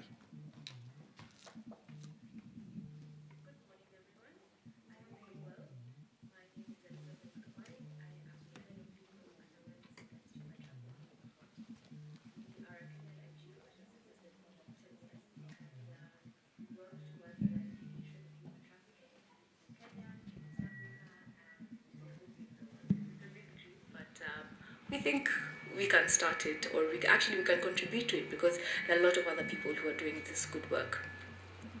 At heart, we use the 4P approach to counter trafficking work, which is prevention, protection, prosecution, and policy and partnership. So policy and partnership is one. We have departments that tackle each of these 4Ps. So the prevention team runs workshops and seminars to create awareness on the scourge of human trafficking, and also provide community members with recourse. If they think a friend or family has been trafficked, or they know of a story of someone who has been trafficked, we give them access to our helpline, which is widely shared, and they can call into the helpline and report the case and share whatever information they know, and we try and see how we can support and how we can help. The second team is the protection team, and the protection team offers protection services and support services to victims of trafficking. So that includes psychosocial support, counseling and therapy, medical support, basic needs support like food, shelter and clothing. And then the third department is the prosecution department, which is the department I'm in, and our role is to assist victims to navigate the legal system in Kenya.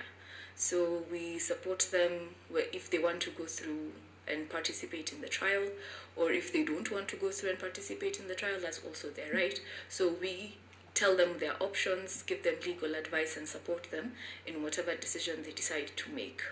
Finally, we have the policy and partnership department, which works on research and looking into various questions around trafficking in Kenya, and seeing how we can develop policies and carry out advocacy, rather, that is responsive to the situation that we have on the ground.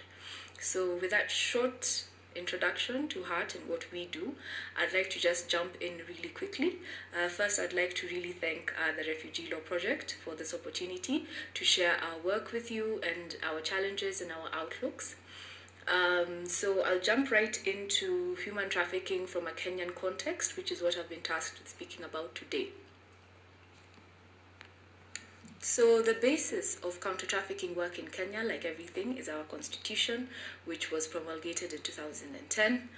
The specific law that actually addresses counter-trafficking is the Counter-Trafficking in Persons Act, which was also passed in 2010.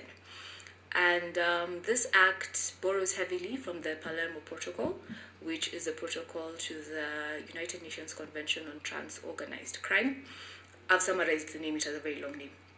So the Palermo Protocol defines trafficking and defines state obligations when it comes to trafficking, and for the most part, Kenya heavily borrowed that, and we created our counter-trafficking in persons law.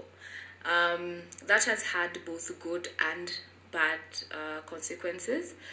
Good in that we have a definition of trafficking, and we have a clear law that states what the government is supposed to do.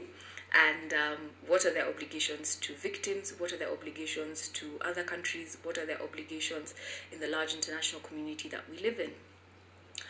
The Act, however, has some limitations. For example, the definition of trafficking doesn't really take into consideration some of the local ways in which trafficking manifests. For instance, in Kenya, there's a practice of foreigners, persons from Europe and the United States, coming to Kenya to set up orphanages.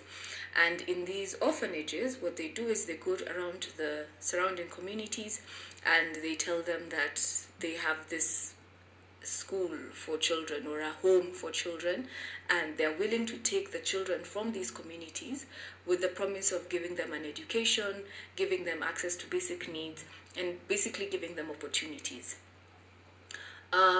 This is largely problematic because children belong in families for the most part and not in homes or orphanages, and usually it's done to exploit the poverty and the desperation of these families and get them to give up their children. Also, to an extent, some of these families are paid to give up their children. And now what happens is these children are put in these orphanages that have absolutely no oversight. There's no one to check and make sure that these children are going to school, they're receiving medical needs, they are being kept safe. So for instance, this year, there was a conviction in the United States of a man called Doe, who came to Western Kenya, set up an orphanage, and used that orphanage to access children who he proceeded to violate. So he was convicted for the violation of some of these children, and that's the issue that we have here. So if you think about it, that's trafficking, in that these children are being transported and harbored by this man for the purpose of exploitation, because he's starting this orphanage as a way to get money from his fellow Americans or Europeans in the name of helping African children. So, you know, videos are shot with these children, and there are GoFundMe campaigns and whatever, and the whole thing is designed to use these children as props for donations so that these people can enrich themselves, and the children have absolutely no protection. So that is trafficking, because that is exploitation, and they're being harbored for the purpose of exploitation. But the law doesn't really consider that trafficking, because I guess in a larger context, or the more international context, this is not how trafficking commonly manifests. So we have those shortcomings in terms of the law. Another shortcoming that is legal, particularly, is the lack of regulations to operationalize the Act. So the Act was passed 10 years ago, and we still don't have regulations that now give guidance to the specific government bodies on how they're supposed to perform their duties under the Act. So now there's a kind of laissez-faire way that things are being done, and you know, it all depends on who you know, how your case will be handled. There's no standard of care, there's no minimum standard when it comes to shelter, when it comes to medical care, there's nothing, because of the lack of these regulations, because the Act recognizes that these are rights that victims have, but the regulations to actually operationalize this do not exist. The third issue we have is non-implementation of the law. So aside from not having regulations, even what's there's little effort that has been put in to actually help victims, to support them. We don't have government shelters, for instance. Shelters are run by CSOs like HEART and religious organizations, and the government actually has an obligation to provide shelter to vulnerable groups, including victims of trafficking, but that hasn't happened. Medical care. We don't have a system through which victims of trafficking can access medical care, and affordable medical care rather. So, and you know, the problem with victims of trafficking is usually they are economically down on their luck. So you can't expect them to go to a private hospital, because chances are they haven't been paid. And also they've been brought here for exploitation. They don't have the freedom to walk around, or they've been taken from here with the purpose of exploitation. So they don't have the freedom to, you know, go looking for hospitals or whatever it is. So that's one problem, and that's a second problem actually. A third problem is the wrong implementation of the law. So where the law is actually being implemented, it's not being implemented with a rights-based approach, or with, actually, yeah, the biggest problem is the lack of a rights-based approach. So for instance, the Counter Trafficking in Persons Act recognizes the right to privacy for victims. And this is expressly stated in the Act. But now, unfortunately, media houses have been known to be present at rescues. And they take photos, and they cover the rescue, and there's no guideline on how they can ethically tell the stories of these victims. So they tell their stories sometimes without hiding their faces. They tell their stories sometimes embellishing here and there, I guess, for readership or whatever reason they do it. So it's not ethically told, and it's not told in a way that empowers the victim or allows the victim to be an active participant in the telling of their own stories. And police don't stop them from showing up at raids. So there are problems like that. There's also issues of deporting victims of trafficking rather than repatriating them, which are two very different processes that look at you in two very different ways, because you're deported as someone who has broken the law, or as someone who, is here voluntarily.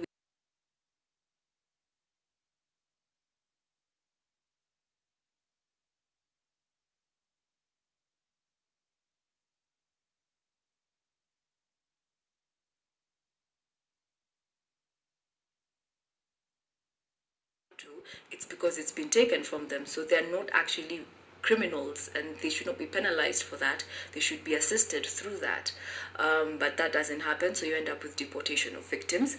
And then you have forcing victims to testify in their criminal cases. All victims have a right to choose whether or not to testify, and this right should be respected by state and non-state actors. That does not happen. So victims are usually told if they want the government to help them, they should help the government and, testify. And very little thought is given to how do we ensure these people are safe as they're waiting to testify? How do we ensure these people are safe after they testify? And, just protection of victims and looking at it from a victim-centered and a trauma-informed point of view, rather than, we need prosecution for prosecution's sake. Not really, because the purpose of prosecution is to get justice. And the person who needs justice is the victim. So if in getting prosecution, you harm the victim, what have you achieved? Those are the questions that we need to ask ourselves. Now, like all things, COVID has come to make an already horrible situation a lot worse. So now we have added issues of countries locking down their airspaces, and then victims are stranded in their countries of exploitation. Even though you're rescued, where are you going? You can't go home, you can't go to a shelter because shelters are being closed, there's no one to house you, so now you're depending on Good Samaritans, which puts you in a very vulnerable place as a victim, and there are no measures that the Kenyan government has put in place to address an issue like this. Another one is requiring victims to take COVID tests before they come in, or come back home rather, or before they leave the country. And the question is, this is someone who was brought to this country for exploitation. Where are they going to find money to get a COVID test done? And currently the COVID tests cost about 6,000, 7,000 Kenya shillings, which is about $70 US. Where are you going to find that money as a victim of trafficking? So these are some things that haven't been thought about. And yes, I understand the need for these measures and why they're important in this global pandemic that we're currently trying to live through. But how can we make these measures responsive to COVID and responsive to victims of trafficking at the same time? Because it can be done if they just sit down to think about it.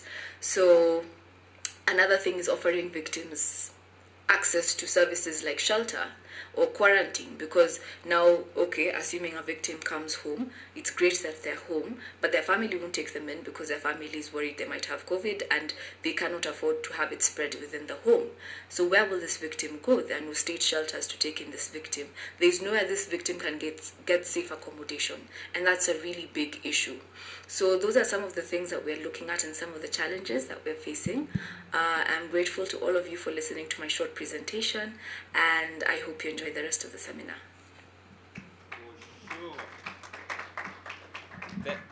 Thank you so very much, Elizabeth, and please stick with us. We have to break for humanity's sake. But let's have a very short break so that we cognizant of the fact that we have a dozen of people on YouTube channel streaming live. We have half a dozen on Zoom, and the population is growing up online. For the sake of consideration, let's have a very quick break. Let's stretch, grab our tea, and very quickly we come back to the table with our fresh notes to have a Q&A after having listened to the next speaker. Let's go for break. As we ponder upon this focus, we're going to have a 10-minute break and a 5-minute stretch maximum. A 10-minute tea and a 5-minute stretch. I will be brutal in terms of reminding you of the time. Please enjoy a break and keep the brain ticking.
but what does it mean to be a victim of trafficking or smuggled migrant, and what is the difference between trafficking in person and smuggling of migrants? Now, the first section of this presentation is trafficking in person. A trafficked person is someone who is recruited, transported, transferred, and harbored through the use of illegal means, such as fraud, force, and other forms of coercion for the purpose of exploitation. Exploitation includes none less than the exploitation of the prostitution or other form of sexual violence, sexual exploitation, forced labor or services, slavery, or practice similar to slavery, servitude, or the removal of organs from the people who are sick. The definition is formulated in a gender-neutral language, accepting that trafficking is also affects boys and men. The protocol acknowledges that trafficking may occur within or between countries, as well as for other purposes than for sexual exploitation. The full definition of trafficking in person is provided by Article 3, Paragraph A of the Protocol to prevent, suppress, and punish trafficking in persons, especially women and children, supplementing the United Nations Convention against Transnational Organized Crime.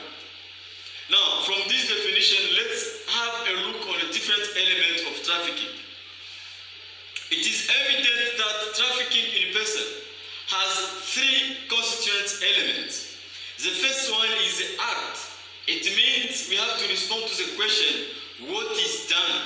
And here what is done is the recruitment, transportation, transfer, harboring, or receipt of person. The second question is how is it done, the means. And here is a threat or use of force, coercion, abduction, fraud, deception, abuse of power or vulnerability, or giving payment or benefit to a person in control of the victim. And the third question is why is it done? Now the purpose. The purpose here is the exploitation, which includes exploiting the prostitution of others, sexual exploitation, forced labor, slavery, or similar practices, and the removal of organs. The consent of the person to exploitation is irrelevant. Only when some of the means mentioned in the definition have been used. This trafficking in human beings may occur without the use of physical force or deception, for example, by using the vulnerable position of the victim. The interpretative note of the UN Trafficking Protocol indicates that the abuse of a person of vulnerability refers to any situation in which the person has no really an acceptable alternative but submit to the abuse. Here we can see this in the travaux préparatoires of the UN document.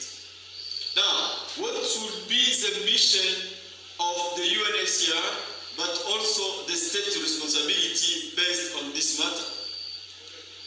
Now, about the UN, in keeping with the overall mission of the UNHCR, the human rights and trafficked person shall be at the center of all efforts to prevent and combat trafficking and protect, assist, and provide redress to victims.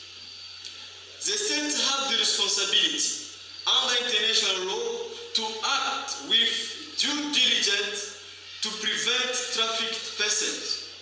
In carrying out their responsibilities, states should endeavor to ensure that anti-trafficking measures shall not harmfully affect the human rights and dignity of persons, in particular the rights of those who have been trafficked and of migrant internally displaced persons, refugees, and asylum seekers. Now let's have a look on smuggling of migrants, just to make a difference with the trafficking person. Smuggling of migrants is a crime involving the procurement for financial or other material benefits of illegal entry of a person into a state of which that person is not a national or a resident.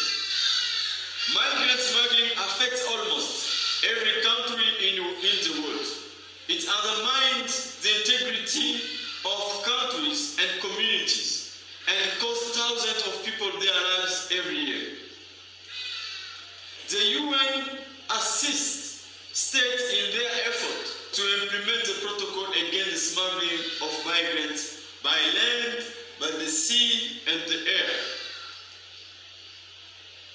Now, the smuggling of migrants protocol, supplementing the United Nations Convention against the Transnational Organized Crimes, defines the smuggling of migrants as the procurement in order to obtain directly or indirectly a financial or other material benefits of illegal entry of a person into a state party of which the person is not a national or a permanent resident. In order to comply with the smuggling of migrants protocol, Article 6 requires that states to criminalize both smuggling of migrants and enabling of a person to remain in a country illegally, as well as aggravating circumstances that endanger the life or safety or anti-human and degrading treatment of migrants. Now, let's have a look on preventive measures. Because the shrinking trafficked person to migrants occurs globally, combating trafficking requires a holistic approach. It requires, for example, international, regional, and domestic measures defining and criminalizing trafficking in person, judicial cooperation, and control of borders. The lack of adequate measures of criminalizing trafficking at the national and regional levels can be a major obstacle in the fight against trafficking. So, national legislation defining and combating trafficking in persons should be adopted and promulgated in order for people to be aware. Therefore, media should be used in spreading awareness and understanding of such legislation among national population. By doing so, media will help disseminate information, but also prevent the dangers of trafficking in person. Now, the security and migration services must monitor the entry and installation of foreigners on their territory to know who is coming, for what period, and who is going to stay. So all this is very important to know, and to know when the person will leave the country. So that if the person is not leaving the country, we can investigate and know more about. Now, with regard to such legislation, all persons will be required to respect it and comply with it. In order to respond to regional specificities, the term trafficking in person should be defined and explained within a regional convention on the prevention and combat of trafficking in human beings in Africa. Such convention would include a provision on the importance of regional judicial cooperation to prosecute trafficking in person. Now, to conclude my presentation, I will say that those instruments shall establish as criminal offenses all forms of trafficking in person in accordance with Article 3, Paragraph A of the protocol. This, any person found guilty of committing such conduct shall be prosecuted or extradited based on the principle out de dere au judiciaire. In case your state is unwilling to prosecute the person who is involved in this business, so the person can be extradited in the country where he can be or she can be prosecuted. Now, the state must strengthen their border controls and monitor means of transportation so that they are not illegally used. And this is under Article 11. To conclude this, I can say, states must provide attractive jobs for youth so that they will not be the targets of those companies involving in the trafficking of persons. So thank you very much for allowing me to present this, and I will be glad to participate during the plenary, either to respond to a question or to receive the comment to improve this presentation. Thank you very much, and God bless you. Thank you.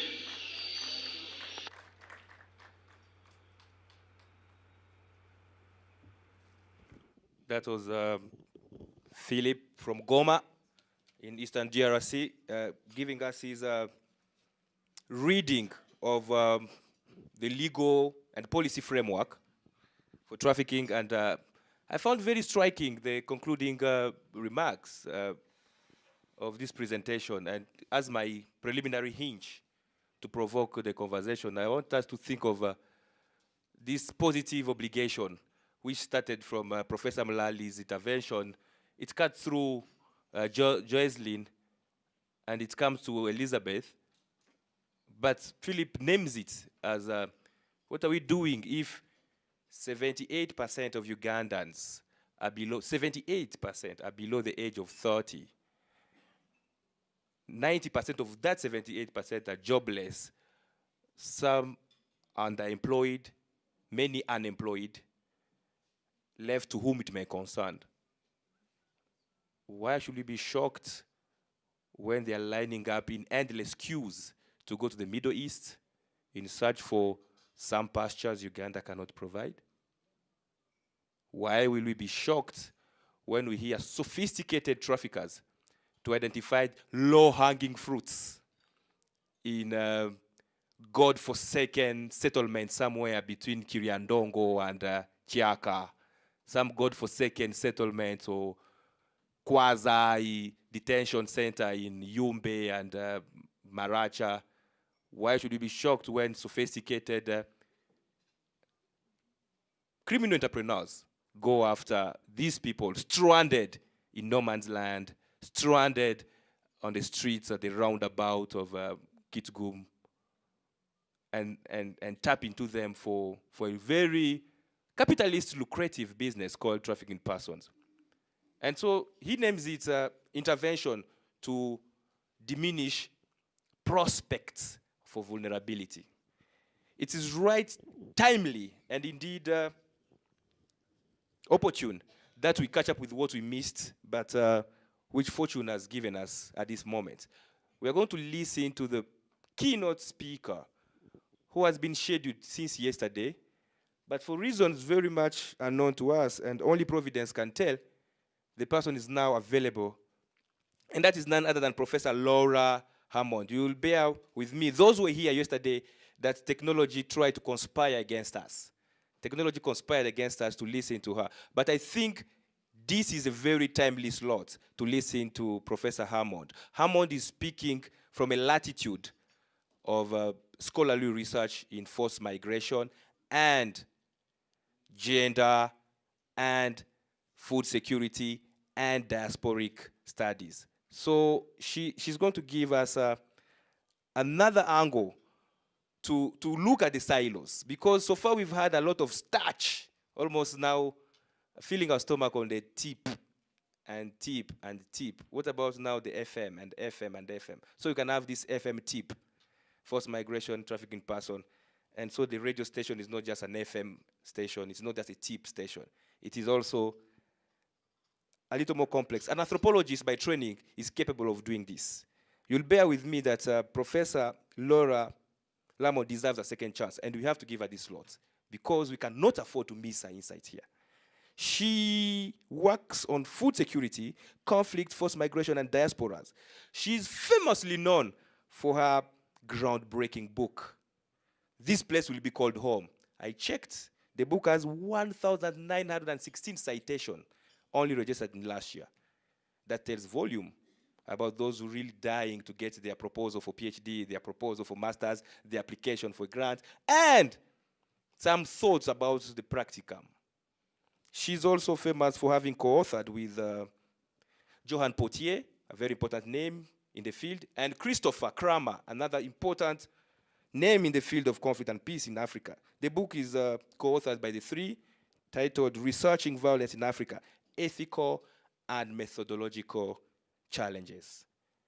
She's speaking to us from the vantage point of gazing into the African continent post-Cold War, how the field of conflict, that of forced migration, and now trafficking have been inextricably blurred. Let's listen to Professor Hammond, for whom Providence has given us the time to insert her in this looming conversation.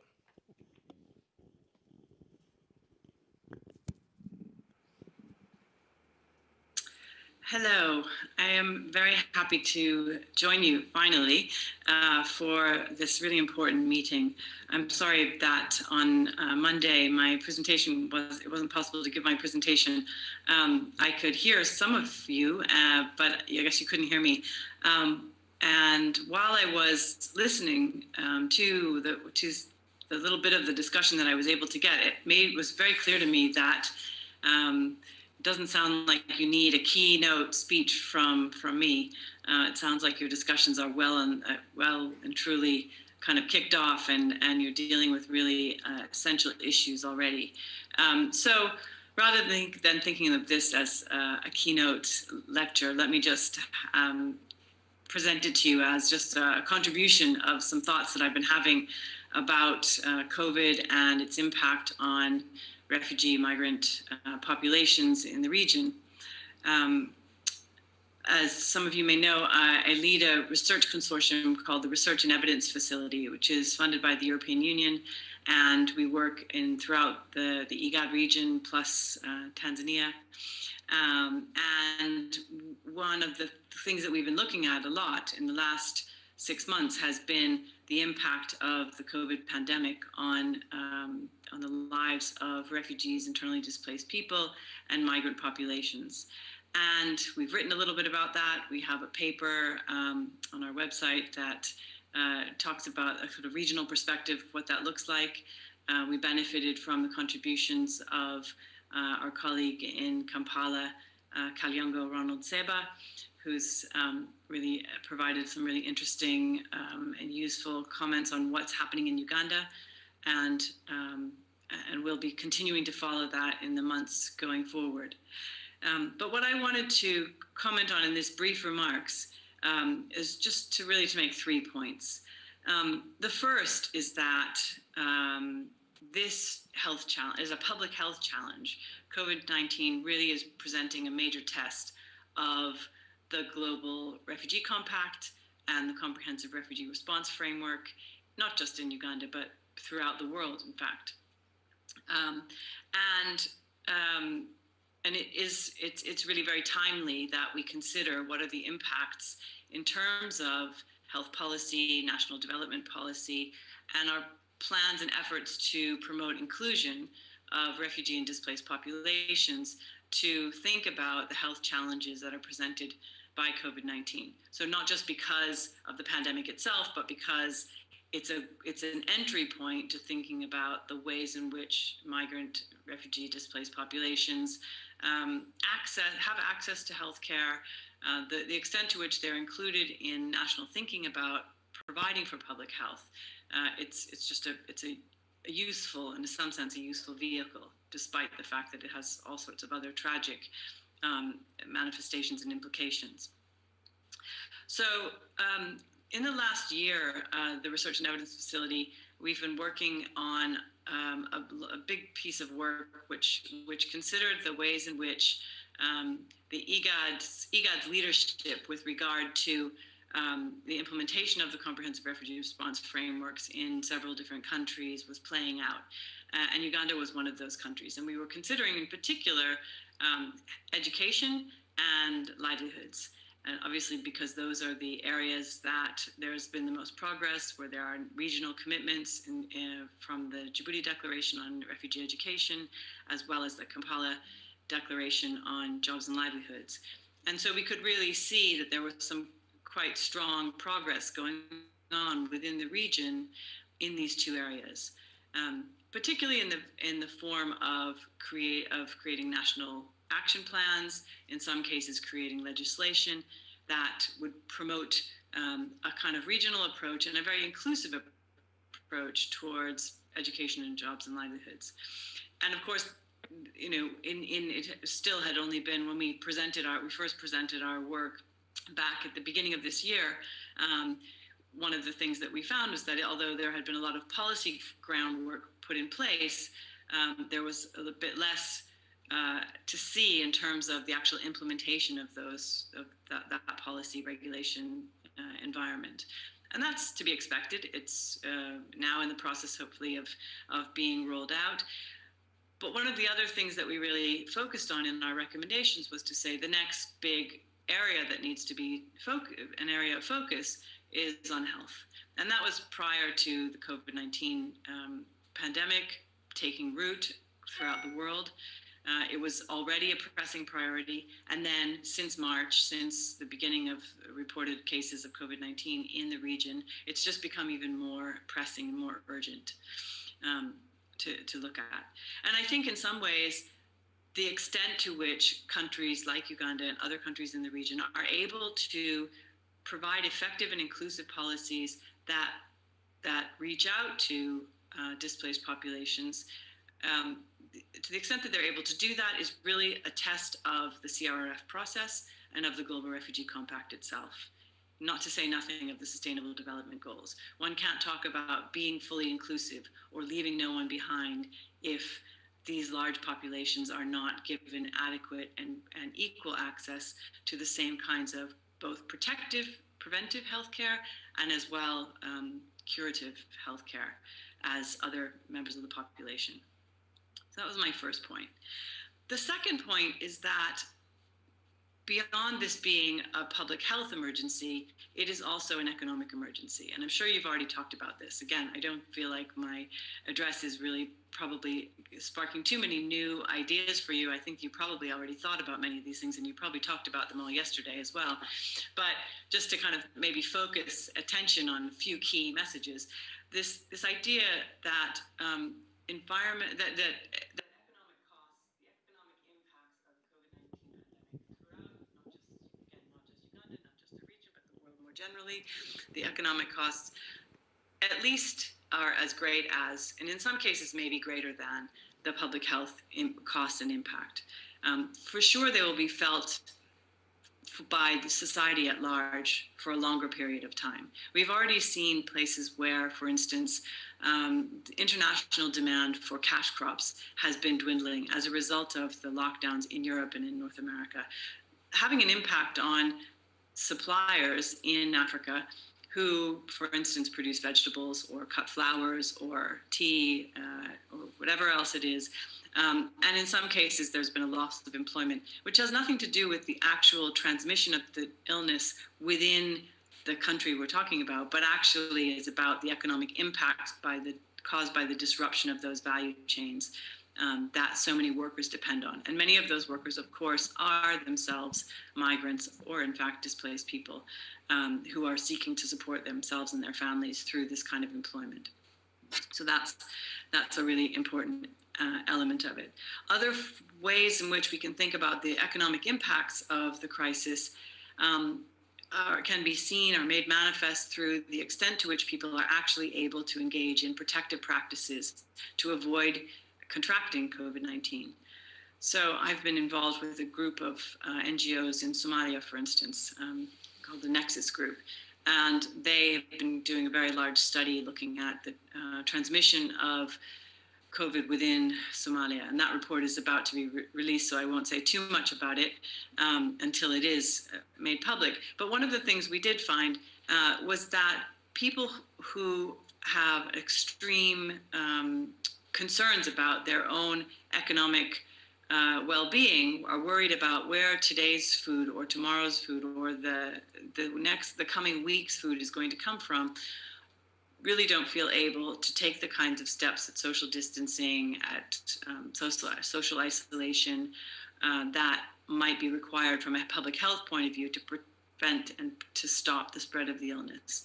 There's really difficult choices that need to be made that result in people putting themselves at risk because they have no other choice. And I think those realities need to be behind our thinking about public messaging, about social regulation, about the kinds of restrictions on mobility that countries put in place. And there needs to be a really strong understanding that some forms of mobility really shouldn't be stopped because they will just put people at greater risk. They may be better protected. There may be more support for people to try, who do need to move, to do so safely, which includes greater testing, greater availability of water, soap, various kinds of things to kind of cut down on the possibilities for transmission. But really expecting people to completely socially isolate, which is really an imported kind of solution from countries like where I live, where we can pretty much work at home and not worry so much about what the economic impact of it, that those are really not going to be appropriate for these kinds of settings. And that, again, is not going to be any surprise to you, but maybe it just reinforces some ideas and thinking that you've already had.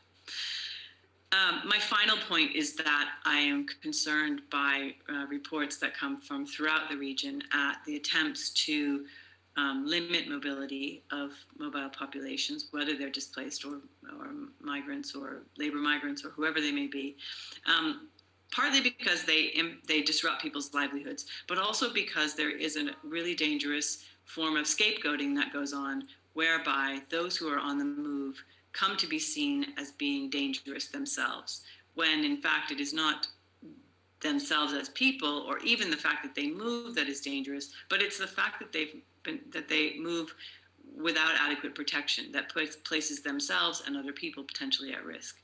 And so there's a really strong human rights component of this, one would say, whereby mobile people are being targeted in some cases and assumed to be carriers of disease or to pose a public health threat and need to be physically isolated from the rest of the population, which I think is misplaced. And so I hope that some of your discussions over the next 2 days will take on board some of those suggestions. So the idea that public health needs to be as inclusive as possible, and that the whole leave no one behind and commitment to inclusivity must include displaced populations, the first point. The second point, to really make sure that in addition to focusing on the public health aspect of this pandemic, that the economic aspects of it, the needs for recognizing the changing profiles of vulnerable populations is also recognized. And the third point being the human rights element, which is to try as much as possible to stay away from scapegoating mobile, migrant, and displaced populations. So I hope that those 3 points are useful in your deliberations. I will try to dip in and out of the meeting as much as I can, but I wish you all the best, and I hope some really useful ideas will come out of it. Thank you. Did I dupe you? I hope it was not a dupe. I told you that it's going to be fascinating to listen to Laura. And Laura's given us some airtime. She's online. Let me grab a few questions because we have some airtime for Laura. We're going to also listen to, if there are questions also which relates to Elizabeth Kabari's presentation and Philippe Tunamsifu. Let's grab them. But if you can prioritize Professor Hammond, who has given us just 5 minutes of our airtime, that would be great. Let's start. Hands up. Chris is up. Any other hands up? I record them. Yes, there is a hand up. Yes, Chris. Yeah, thank you so much, Laura. And sorry about the difficulties yesterday. I think the whole world is still learning how to make this technology function without interruption. But thank you for making yourself available a second day in a row. We're in the middle of a session on trafficking. And I think we're kind of becoming more and more aware of the fact that within refugee management, the question of trafficking is probably still very under-recognized. And I'm wondering what comment you could give us on the state of the field when it comes to acknowledging the reality that in refugee settings, the vulnerabilities are such that it's like a field day for traffickers. There's vulnerability, there's poverty, there's challenges in protection given the vast numbers of people. Borders are porous. So could you give us a comment on that? And I'm wondering whether, as part of your research consortium, there's any evidence emerging around trafficking in persons in refugee settings. So that's a bundle of questions, but basically, can you comment on trafficking and forced refugees as part of the forced migration picture? Thank you. Thank you so much for that question. We have another hand there, just before Laura could come in. We just have another hand, and just hold on, Laura, as we assemble this bundle of questions and we snatch these 5 minutes of your time. Thank you. Sure. Unemployment being a factor that makes these children vulnerable to traffickers, how best can this be looked into in the context of refugees in camps? Thank you. Thank you so much for that. And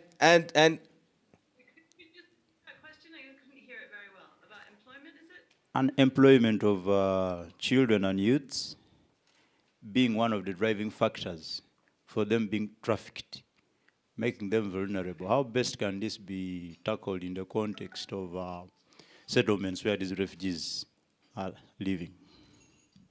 Yeah, is that clear now? And finally, maybe from me now, let me snatch also this opportunity to just throw you one last. We have seen that deportation, the focus on deportation and repatriation of some of these victims, the so-called victim of trafficking in person, seem to have eclipsed the modicum of hope for asylum. So the focus on repatriation and deportation is telling us that there is no much room for asylum. What do you say about that? Thank you. And the floor is yours.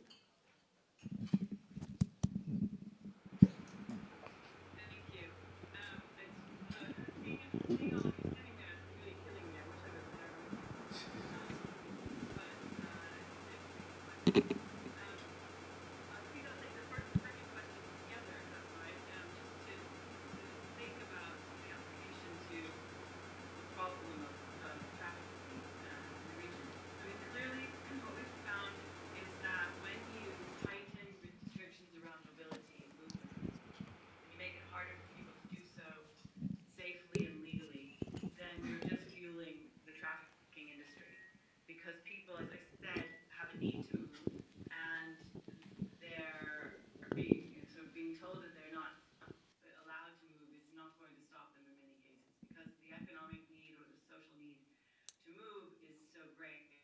And so they will seek out what they think are usually honest brokers or agents who can help them.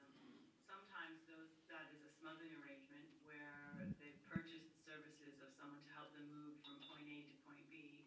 But as we know, very often the treatment that they're subjected to along the way means that they ultimately become victims of trafficking through exploitation, through extortion, through physical or sexual abuse, all sorts of horrific things.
making it not so profitable, that people have a way that they can get from place to place without enlisting the services of these unscrupulous brokers and traffickers, then they're more likely to be able to do that. So I hope that, and that speaks to the second question, which was about employment, particularly of young people in refugee settlements. I mean, Uganda, I'm sure you've been talking about this for the last 2 days, has an unusual policy within the region in that it's much more open and it allows mobility of refugees and displaced people much more than other countries. And that's been shown to have a really important positive effect on people's livelihoods, because they can move from place to place, they can seek out employment, they can share resources between settled family members or relatives, friends in settlements in those urban areas or labor market settings. And so what you want to do is to be able to protect those forms of movement rather than locking people down and undercutting their ability to move. That will not only render them more economically vulnerable, but also in some way it can also render them more vulnerable in public health terms to the illness, to COVID-19. The third question, sorry, can you repeat the third question? I've lost track of it.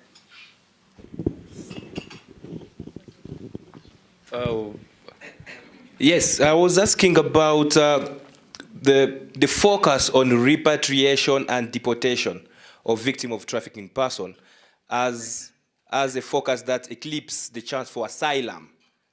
And so, yeah.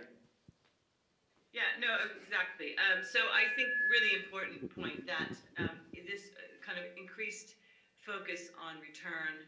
I mean, one of the things that I think we have to grapple with in the region is that there's not going to be one solution that's going to fit all populations, all displaced populations. Return may be viable for some people, but it's not going to be viable for many other people, particularly those who've been displaced for a very long time and for whom return really doesn't mean anything. They've grown up, they've lived their whole lives in some cases in conditions of displacement. And so the idea of returning to something, to a livelihood they've never actually practiced, is not really that practical. So it may be the case that there are different needs of sort of within the IGAD region and some of the research and advocacy that we've been trying to do. We've been trying to push the very simple principle of different solutions for different people.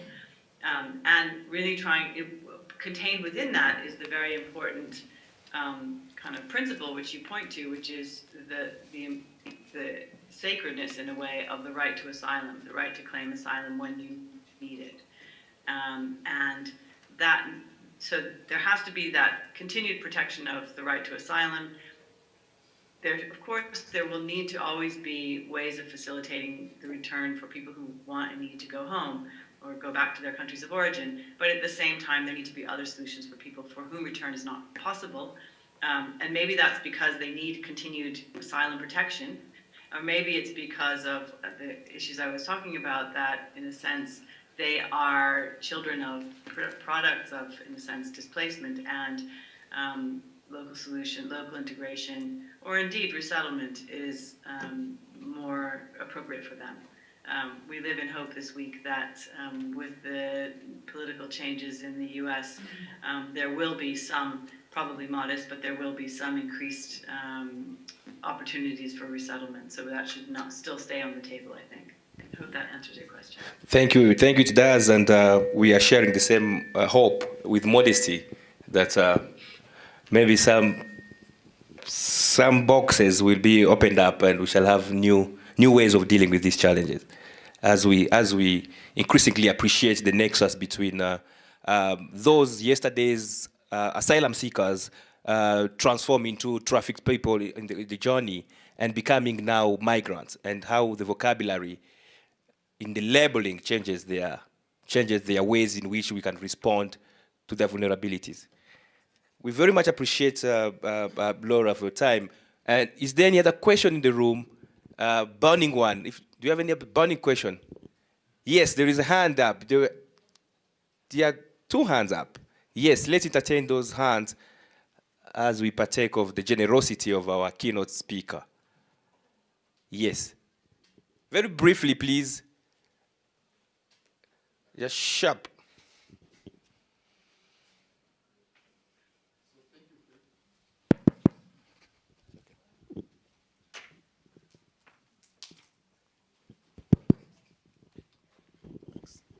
Thank you very much, Professor Laura, for sharing your thoughts on trafficking. I have two questions. So the first is about the legal and policy gaps, especially in as far as the UN protocol on trafficking is concerned. So where do you see these gaps? And then what could be the bright spots in terms of what is being done at the global level to eliminate trafficking in persons? And then secondly, this one is more focused on refugees. So I want to know where we stand when it comes to meeting the minimum standards in terms of eliminating trafficking in refugees. Thank you. Thank you so much. Mine goes to Elizabeth Kavari. I hope she's still on. Indeed, Elizabeth is on. We're seeing a very big connection between climate change and forced migration. And recently I was watching TV and I saw on NTV how very beautiful Karamajong girls were trafficked from Uganda to Kenya. And in my thinking, I thought this was as a result or something related to climate change in that area, and definitely unemployment or underemployment. I wish she could give an elaboration on something of that sort. Thank you. Hello. Good afternoon, Professor. I look at the theme of today concerning the future management of refugees, and I look at the component of forced migration has in the area of mobility of population. I look at the vulnerability of the same and the COVID restrictions. Then I also look at trafficking or have a relation or a correlation of mobility. It is a complex in nature, and I would wish to hear from you the levels of preparation of a comprehensive response to the above challenge, especially in this untimely and unprepared times of COVID, which cuts across Hanjabatara DC. Thank you very much. Thank you so much. Please, Professor Hammond, you can pick it from there. The last question, was it asking what are the preventive measures that can be taken?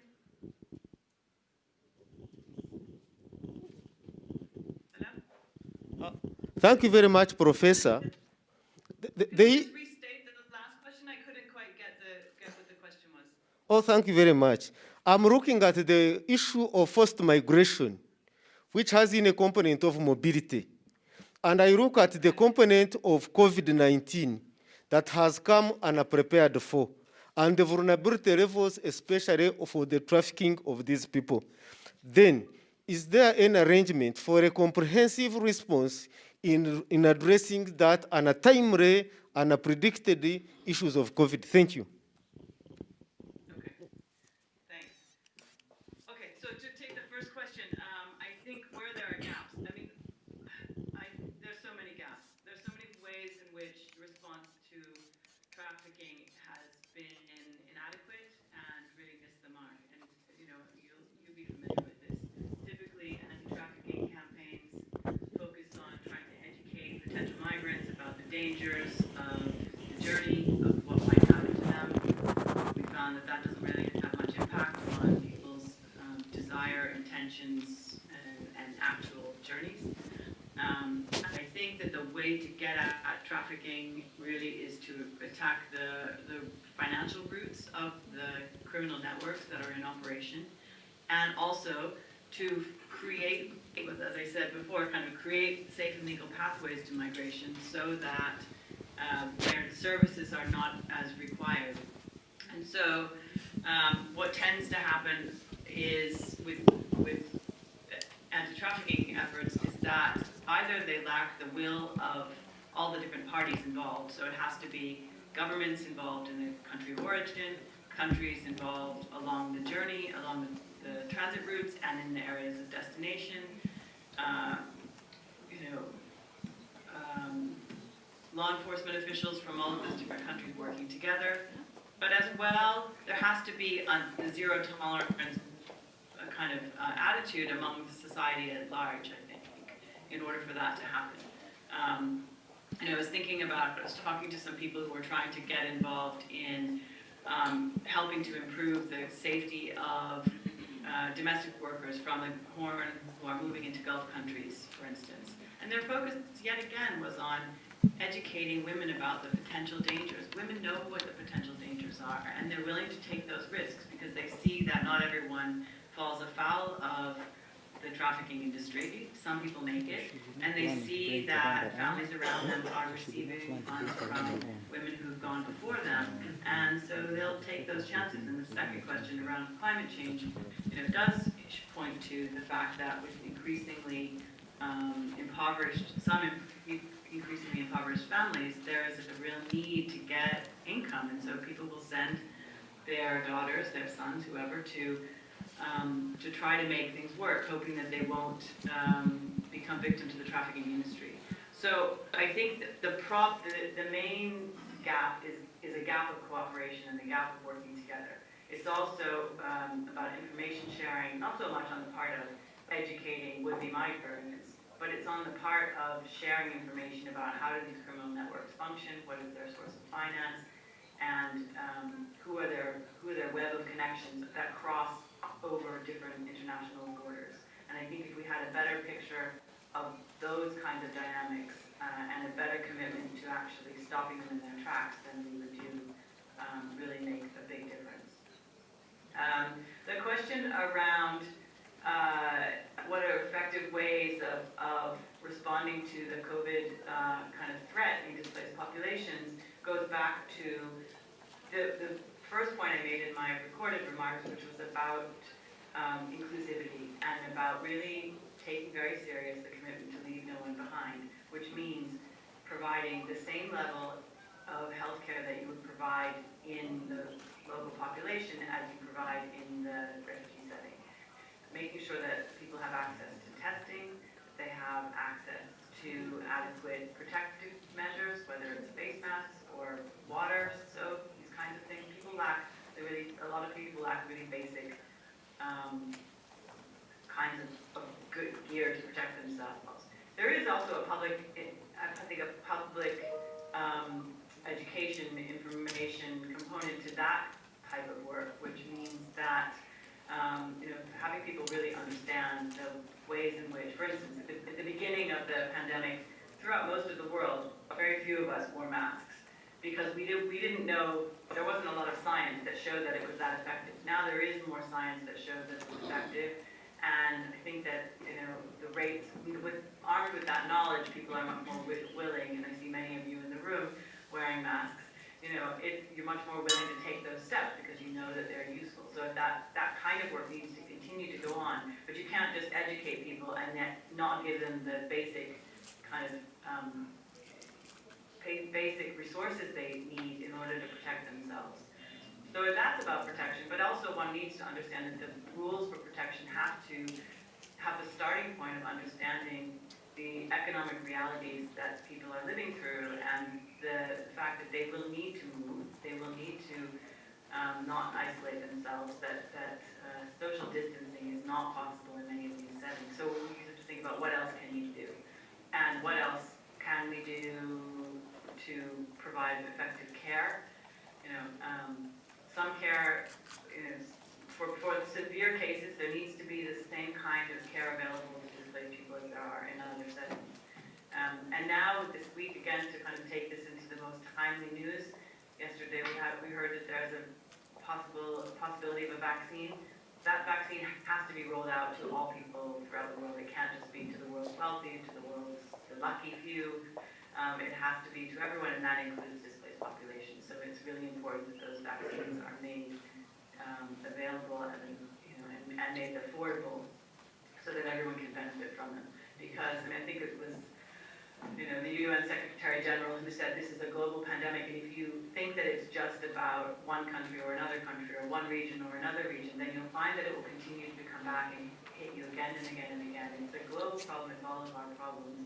And one can't ignore certain sectors of one's own society because, just to be quite kind of instrumental about it, it will become all of society's problem if it's not dealt with in a comprehensive and most inclusive way. So that's the approach I would take. Thank you so very much. Thank you so very much.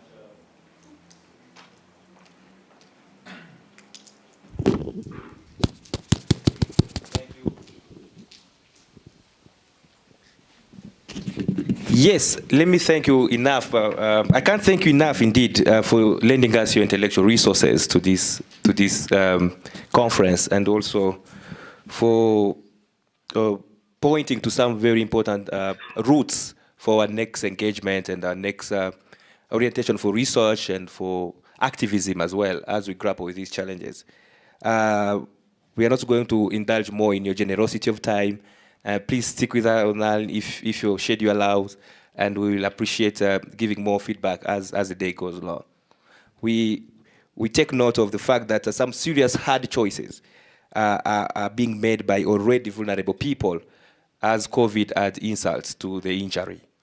There was a question which was asked to Kabari Elizabeth, and if Elizabeth is online, this is an opportunity to just respond to that one particular question addressed to her, which touches on climate change and whether or not it increases the vulnerability of TIP. The floor is yours. Hi, everyone. Hi, indeed. Thank you for thank you for the invitation and all the excellent conversations that have come before me. So the question, as I understood it, was about climate change and its relation to forced migration. And all these things are interconnected. I think that's the first thing I wanted to say. And vulnerability comes in different senses. So, like, for example, a country like Uganda or a country like Kenya, where agriculture is a very big part of our economy and a big part of what creates jobs and what creates income, then climate change becomes even that much more important, especially in our context. And the nexus between the two is actually quite strong, because then we have issues like hunger, we have issues like people not being able to make an income from back home. And I really liked what Laura said about people watching their neighbors receive money from people who have gone abroad, whether it's to Kenya or whether it's to the Middle East, because there's a lot of trafficking of Ugandans to Kenya and Ugandans to the Middle East. And you see that these people are bringing in money and you're still struggling. So it makes sense to send your son or to send your daughter.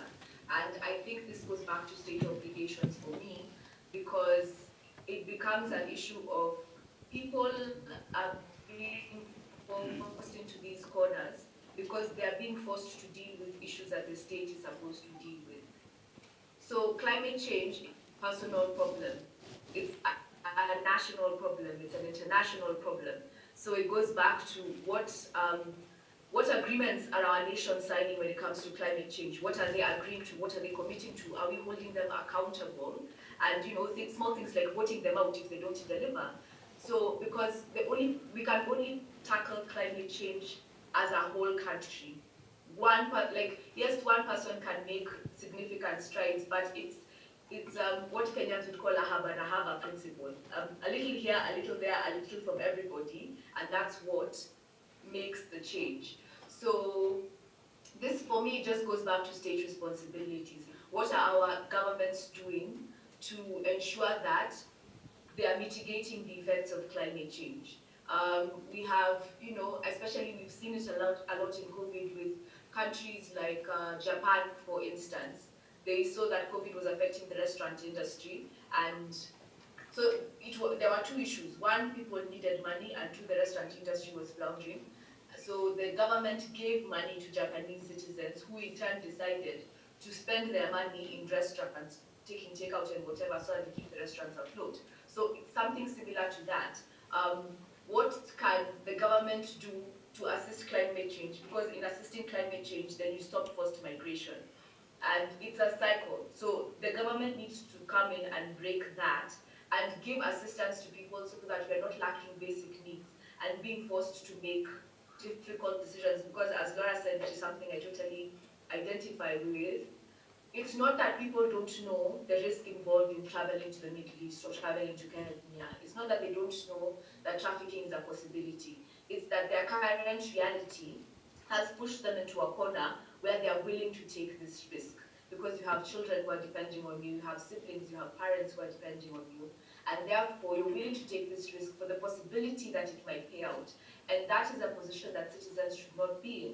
And the fact that citizens are in that position is a very, what's the word I'm looking for? Definite sign that the government is failing. So I hope I've answered your question. You've indeed, and thank you so very much, Kabari. And asante sana, tunakusii pia baki online na sisi as we introduce yet one last round of our panelists. I want to invite the last panelist on this leg. It has been a very long leg. I promise you it's going to be a very provocative and perhaps exciting, worth listening before lunchtime. Let's listen to Patience Kabamba. Patience told me that is he, and Susan has been referring to her as Patience. She's a person, but we have Patience Katenda here, who is right there, the brain behind most of the success so far. But we also have Patience from Kinshasa, who is going to speak to us. He's coming with a band of degrees. He has a Bachelor of Arts in Philosophy, so be prepared to listen to a philosopher. From France and Belgium, he has a Master's of Arts in Economic Development from the University of KwaZulu-Natal in Durban, South Africa.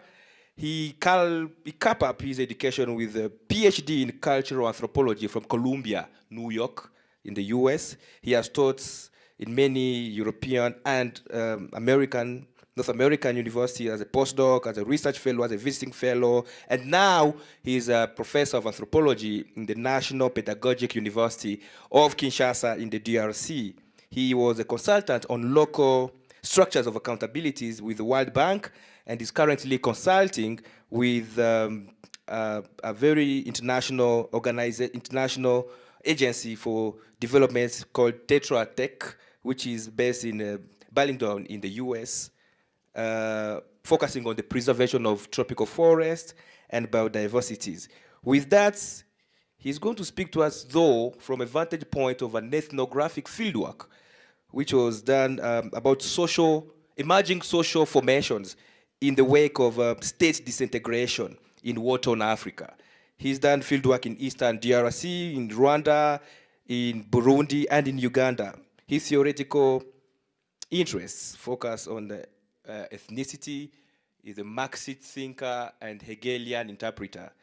We cannot end this panel with any other better intervener than Kabamba. Let's listen to Kabamba for the next 10 or so minutes, and then we collect our band of Q&A. Thank you.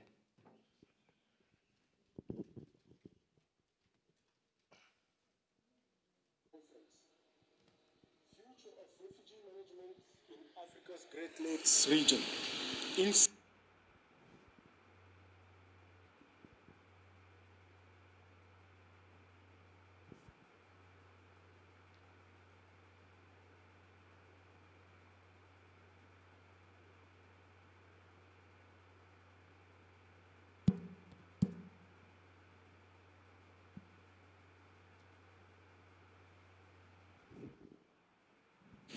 Regional Forced Migration Conference.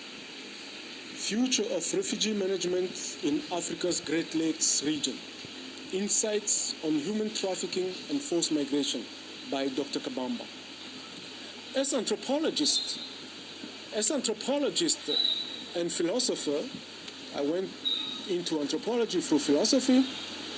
I would like to interrogate the words we used in the title for this conference. Words are not innocent about human trafficking. The main question to ask is what makes it possible. Public policy is generally related to the morality of action. I would like to go beyond the morality of the acts and ask an epistemological question. What makes it possible for a human being to sell another being?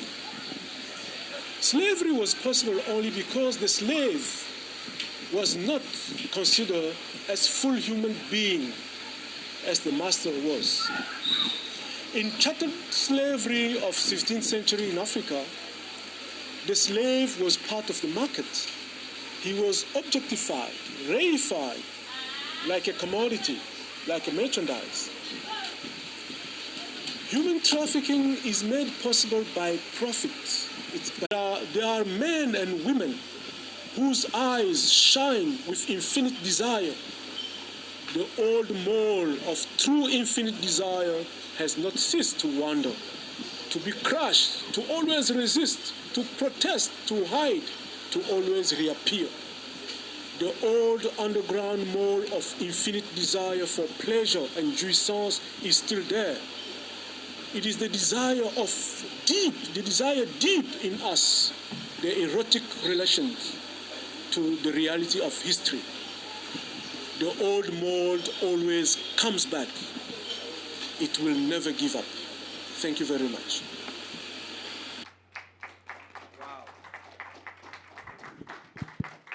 I told you, I'm not going to indulge into your patience with some... I hope this was a very nice dessert as we conclude our buffet. And I hope it was not just made of some God-forsaken dodo with no salt and stuff, but it was very nice, good dodo, spinach, and spiced up. And Kabamba is really bringing this conversation not to an end, not to a close, but to a very problematic point of reflection. My take home, my hunch is that there is an elephant in the room, and we've been trying to name it sometime back, probably starting with its tail and its tusk and its whatever leg. But Kabamba has said, this is this elephant in the room. Marketization coupled with commoditization of the human being made possible by the capitalist relations of production. Now, that is very heavy Marxist language. The ways in which capital, which, to summarize and perhaps to poorly paraphrase him, is obsessed with profit making, seeing in the humanity nothing but a commodity for a market out of which profit can be made, is the elephant in the room. Is the godmother, the mother-in-law, the father-in-law, sisters, aunties, uncles, brother of human trafficking and forced migration. What's your take? Let's grab a few questions. Kabamba is online, and we cannot afford to leave him alone. Let's ask a few questions and problematize his problem. Is there any burning hand? Let me grab a burning hand before we lose the steam. Hardnet. Yes, you have some burning. The lips are suggesting that there's a question down the throat. Not yet, you're digesting. Is there any question? We have Kabamba online and is capable of engaging with us so that it's not a one-way traffic. Who thinks of a different animal in the room other than, yes, who thinks of a different animal? Kabamba is suggesting that capitalist modes of production, obsessed with profit making, and seeing humanity not for what it is, but for the profits it can generate, is the problem. Thank you. He talked of us in Africa being managers of stations, but not controllers of stations.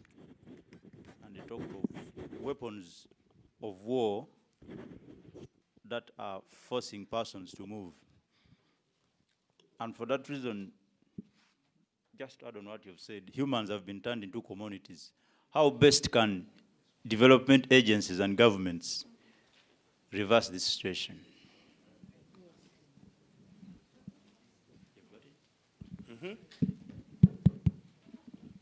Thank you so very much for that. Let's listen to... It's similar to what he has highlighted. I really thank him. It was very, very critical.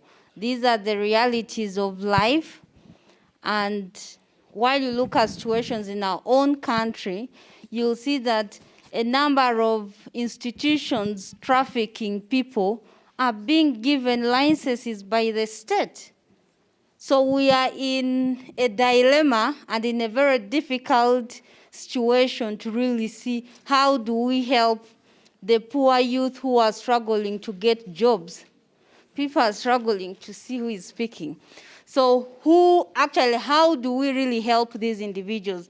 Because, you know, while we're in a capitalistic systems that are eating up the whole world, how best do we really help?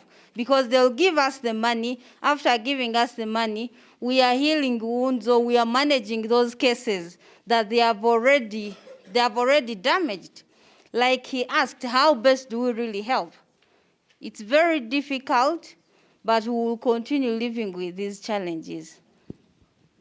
Thank you so much. One last question. One last question.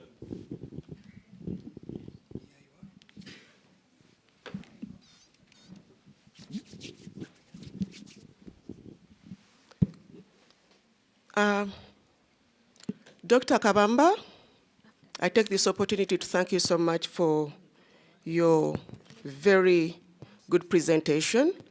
But my concern would be that as Africans, we must have to get African solutions to African problems. My question would be, as Africans, because even with the previous discussants, we've looked so much at the challenges, we have looked at so much at the mitigation factors for all issues to do with management of refugees, and in particular, trafficking in persons. So my concern would be, I haven't had any particular consideration on how we are going to address most specific the root causes of this, because most of it comes with conflicts, which could be as a result of limited resources. We talk about issues of poverty, unemployment, food insecurity, so much that happens in Africa. So what have we done as in Africans for us to get solutions to all these issues? I want to hear it out of your discussion. Thank you. Thank you. Thank you so much. Let's have Patience. Is Patience online? Let's have Patience to give us his response to these important questions. Is there any other burning one?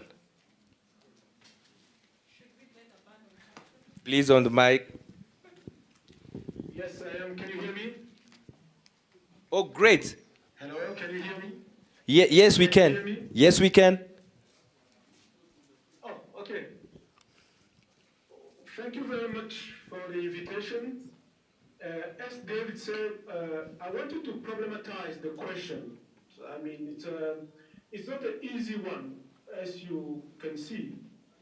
But I wanted to put it into a global kind of analysis, you know, and these things are not only for Africa.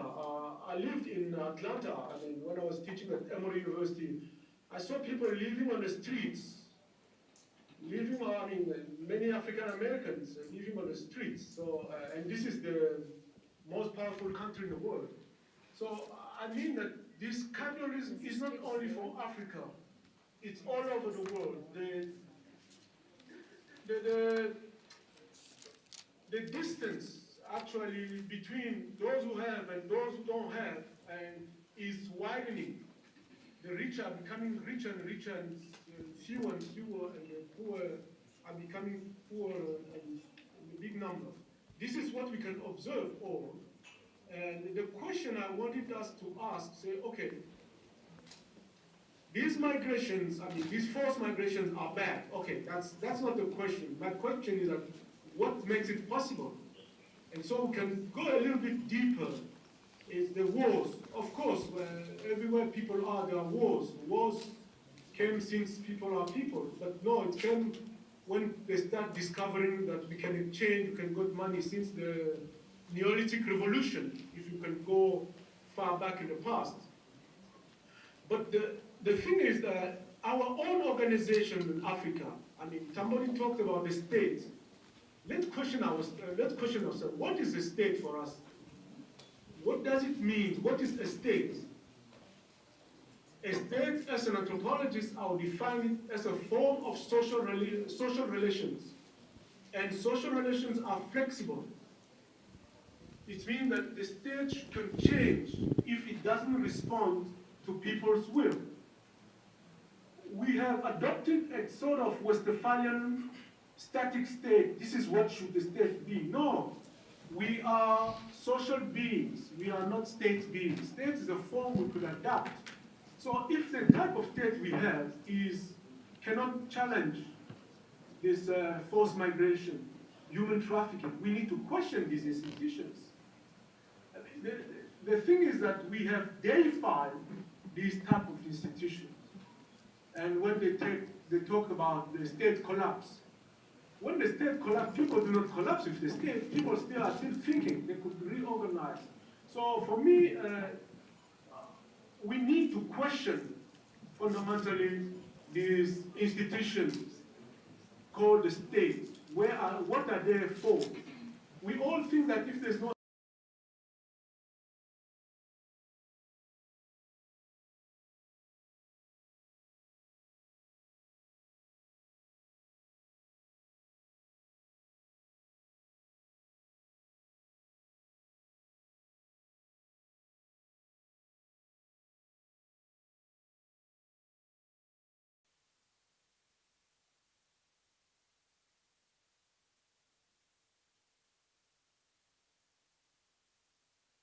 be not interested in a conversation about questioning it. Should we then abandon it? Should we then abandon it? Should we then abandon capitalism? It's a very good question which I want to point to Kabamba as he winds up. I think it's a question, what are the alternative mode of existing? Yeah. All right.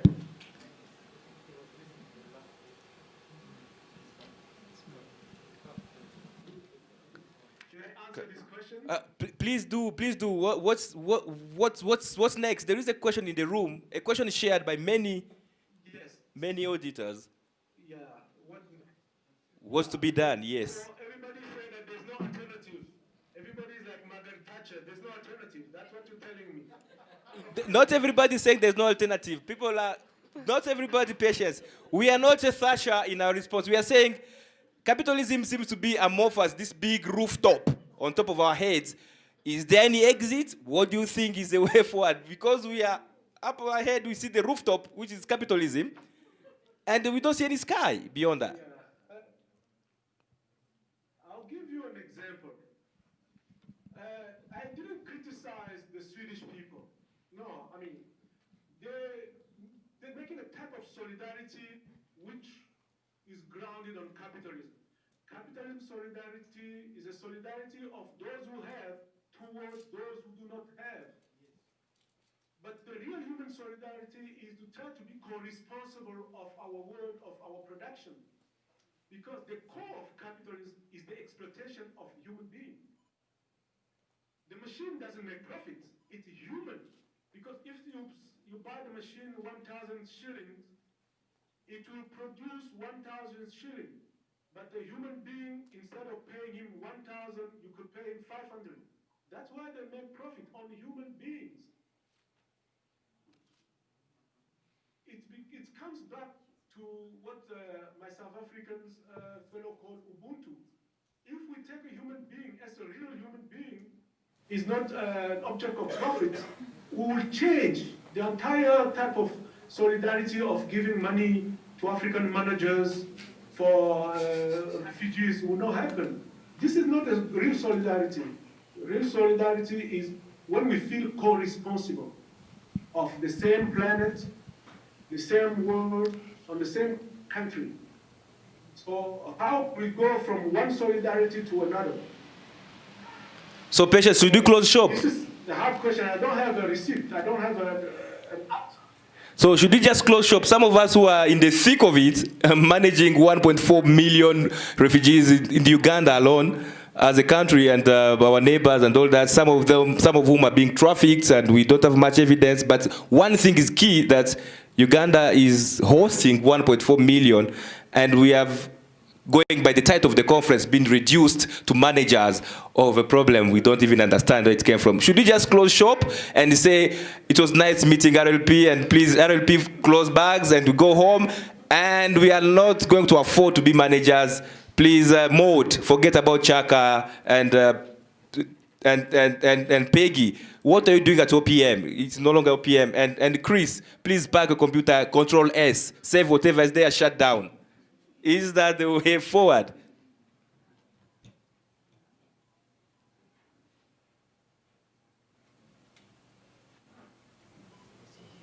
Yes, Patience.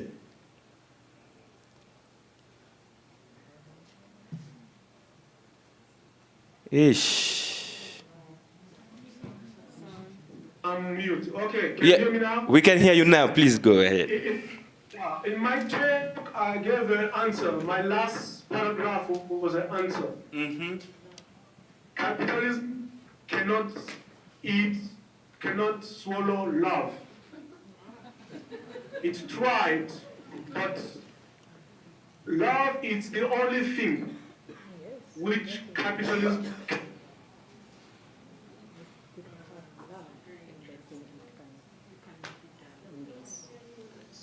You are breaking again. You are breaking.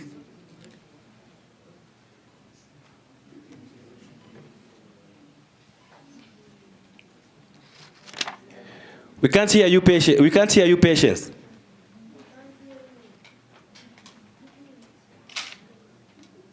We can't hear you, Patience. Unfortunately, we see the lips is saying something interesting.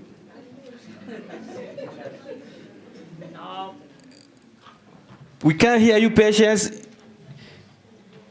Is it capitalists conspiring against your talk? It is capitalism. It's working. We can't hear you anymore, Patience. Can you just remove the earphones? Maybe the earphones interfering. We can't hear you again. We want to get those parting past. Can you hear me now? We can now. Please give us that diet. Yes, there is the last paragraph. I talked about love. Is the only thing capitalism could not swallow. Each of us have made an experience. When you are in a relationship and you feel objectified, you move away. And the mode of production we are in have objectified us. We need to find a way of moving away. It's easy said but than done, I know. But the place we give to money, of course, without money, there's nothing we can do. That's what we said, but that's not true. Money is not actually the shilling we give to one another to buy things. Money is a relationship. Money introduced a relationship of domination. Money controls us. We don't control money. We don't make money, it makes us. So it's all these things we need to question, to kind of put a little bit back to see how best we can use these things. And of course, in church, they tell us money is a servant, it's not a master. No, money has always been a master.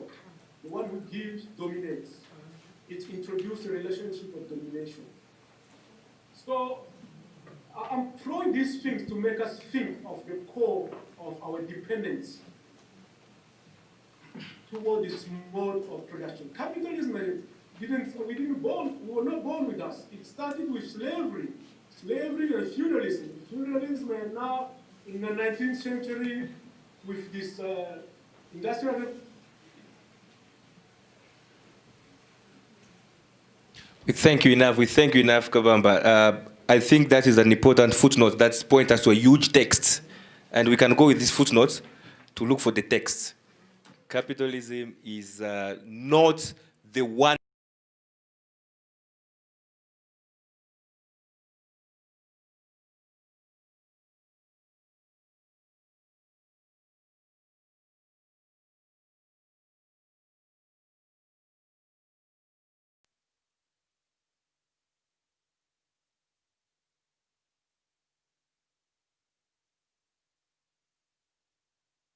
Ours is to touch other alternatives. I want to invite all of you to a well-deserved earned lunch. It's a buffet which follows an intellectual one. Please grab your lunch. Keep the ink flowing from the pens. Keep your hands glued on the laptop keyboards as we come in to listen to yet another online session. I promise you I'm not going to show face again. I'm going to sit down and not bore you again, but I'll be brutal with time.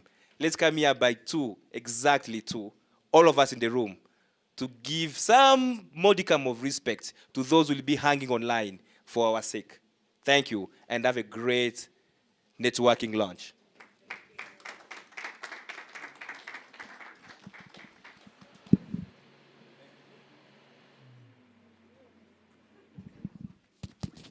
Thank you very, very much, David, for ably steering us through this very, very long session. I think you'll agree with me that looking at the selection of the panelists we had this morning and early afternoon, there can't be any better constellation of intellectually resourced and practically experienced panelists like we had this afternoon and early morning. Sometimes we say thank you for no reason, but with this kind of panelists, we say thank you for everything they had to give us this morning. And let's put our hands together for David and the entire panel for the great work that they did for us this morning.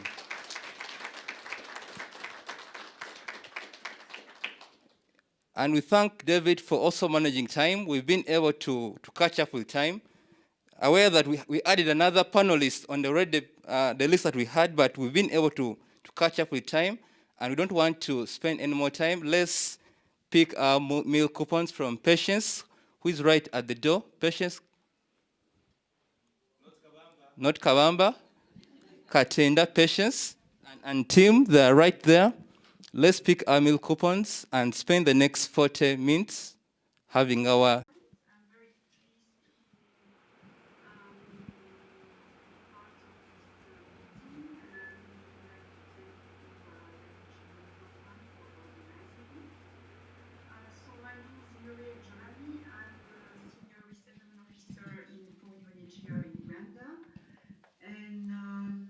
So I have been requested to explain how work resettlement and what was the challenges that we had during the COVID period.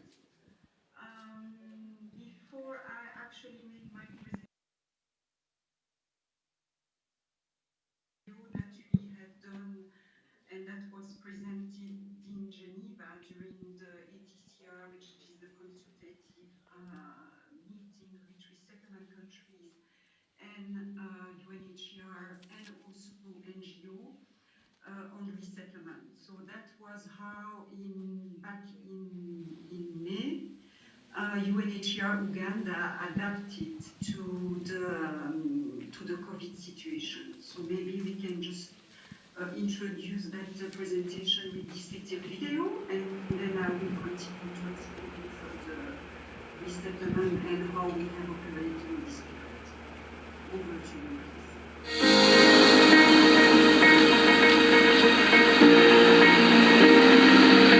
Kisha mama alikuwa nalienda mshamba, mimi na niko kunyumba. Masasi kalia, nilikuwa sijui kama banani ndio wanaipiga. Ndio nikakimbia sasa na wajirani. Sasa nilikimbia, nilikuwa sina pesa, sina ya kunisaidia.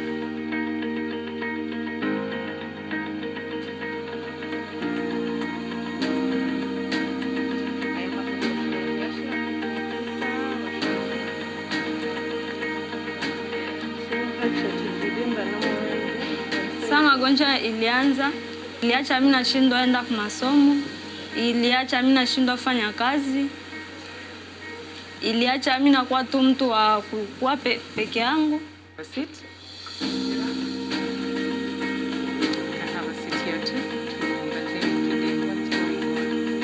Once we get a case like Jacqueline's, we make sure we do all that's necessary. So So we do the adequate health checkups. We take the proper history. We send Jacqueline from here for other investigations. We use the hospitals around. So we have the whole, her whole story properly documented with integrity, of course. Since the start of the COVID-19 crisis here in Uganda, we've had to change the way that we do resettlement in order to ensure that those most in need of resettlement can continue to be processed.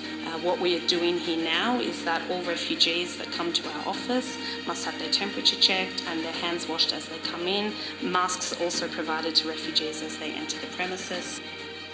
We're now doing our interviews via video conference. So the refugee sits in one room, the interpreter sits in another room, and the UNHCR caseworker sits in a third room. Lakini kama napata neema ya kutunziwa mimi napona, ninaweza soma na ninaweza kuwa mganga nisaidia wagonjwa wengine wa SAMI. Jacqueline is one case that we've interviewed this week. She has a serious health condition and she needs life-saving surgery. Resettlement will allow her to get the medical treatment that she needs.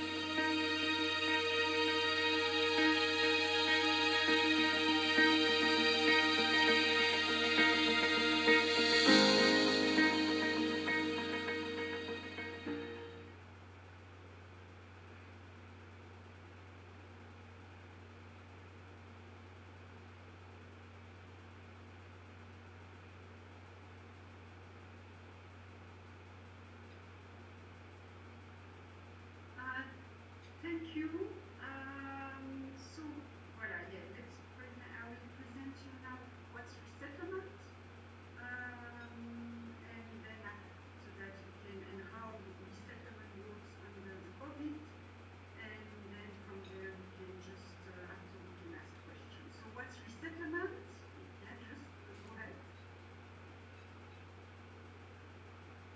So resettlement is the selection and transfer of refugees from a state where they have sought protection, so which is Uganda, to a third state, which would be US, Canada, European countries, Australia, that have agreed to admit them with a permanent resident status. So it's considering that the topic of today is forced migration. In the case of resettlement, everything and all the transfer of border and arrival to a third country, it's all done in a legal manner, and the refugee upon arrival will receive a permanent resident status. Yes, please. So who can be resettled? Yes, please.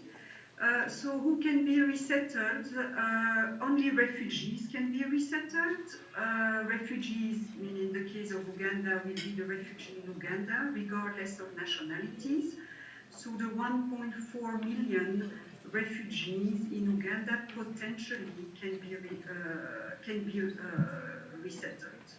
However, as there is a limited number of places, of course, there are some type of selection that needs to be done, and we identify UNHCR the refugees who have protection and resettlement needs. And also resettlement has to be considered as the most suitable, durable solution for this particular refugee and his family. Yes, please.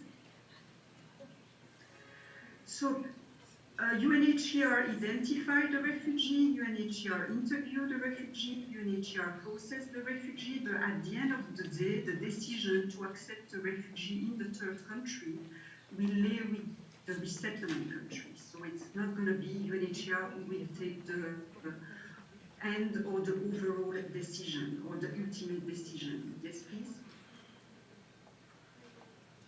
And it's also important to note that unlike the refugee status is a right for any person who fears persecution, resettlement is not a right. So resettlement is based on the needs, it's based on an assessment that UNHCR is done, and it's based also on the place available. Yes, please.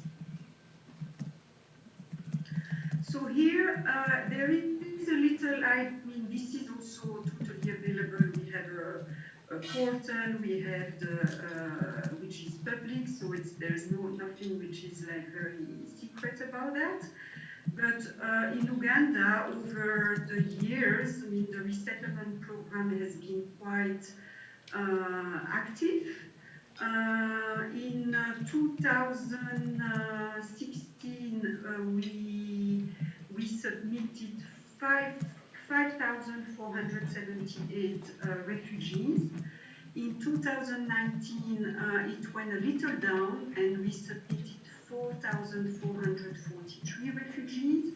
And this year, the quota went also down with 2,450. The reason of the drop between 5,470 to now, it's mainly due to the loss of the US quota in 2020 and partly in 2019 as well. So after the presidential decision to reduce the quota to the US, unfortunately, we lost a little bit the US quota. Over to you, please.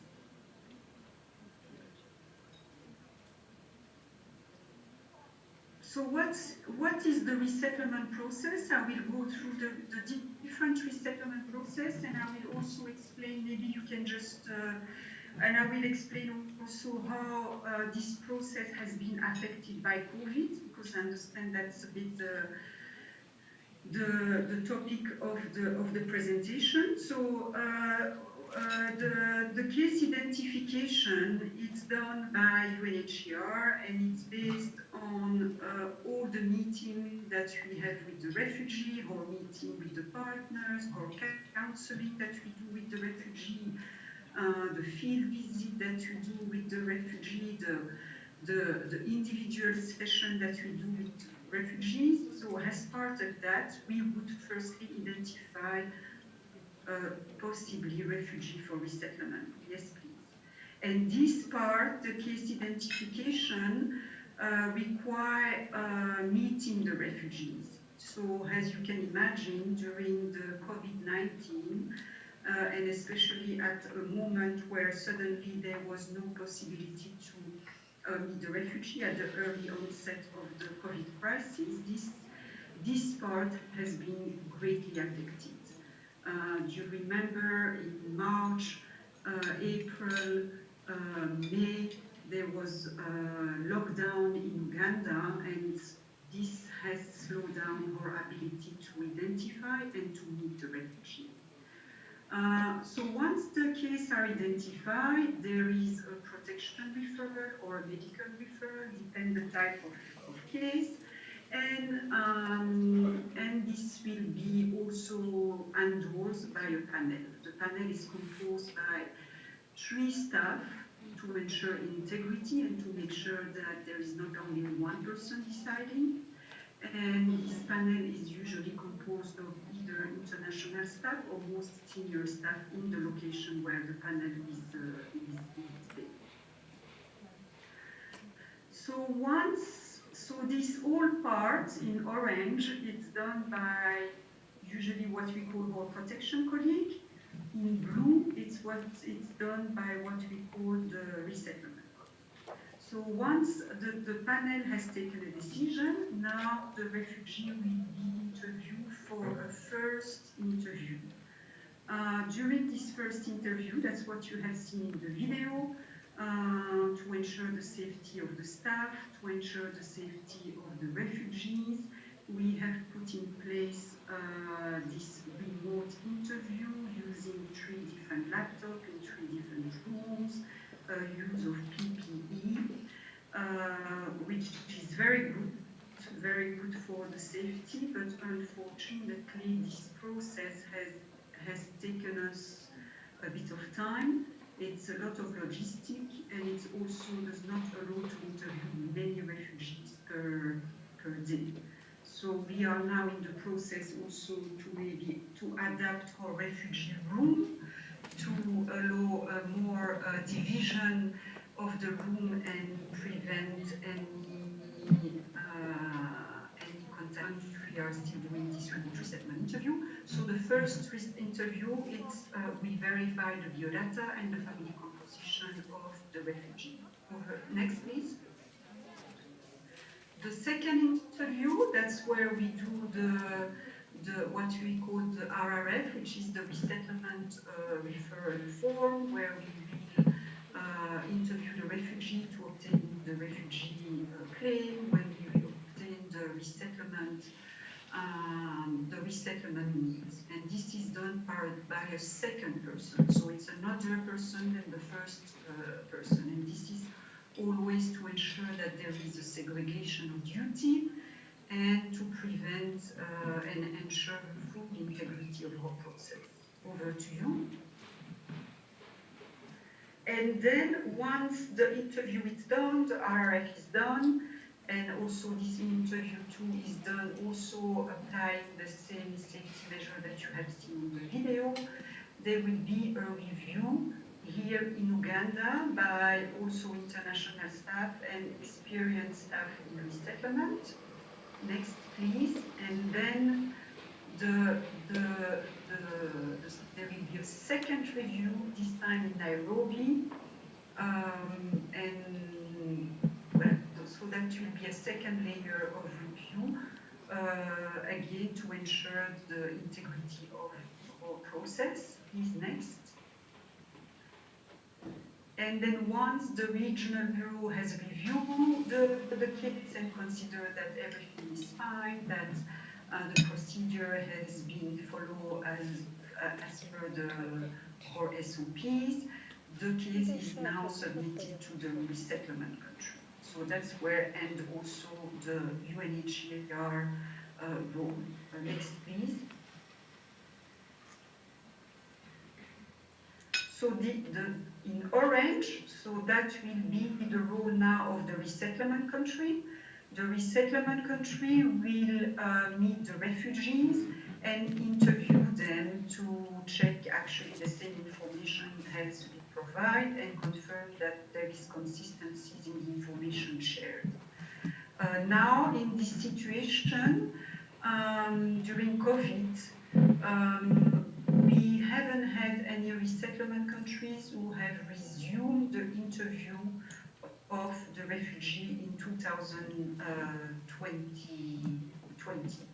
So just to kind of give a bit of timeline of what has been done during COVID, the blue part that you see, resettlement interview 1, this part, the UNHCR, after applying all the PPE and the safety measure that you have seen in the video, we have resumed the interview of the refugee in mid-May 2020. So we only interrupted the interview during the full lockdown in between March and mid-May.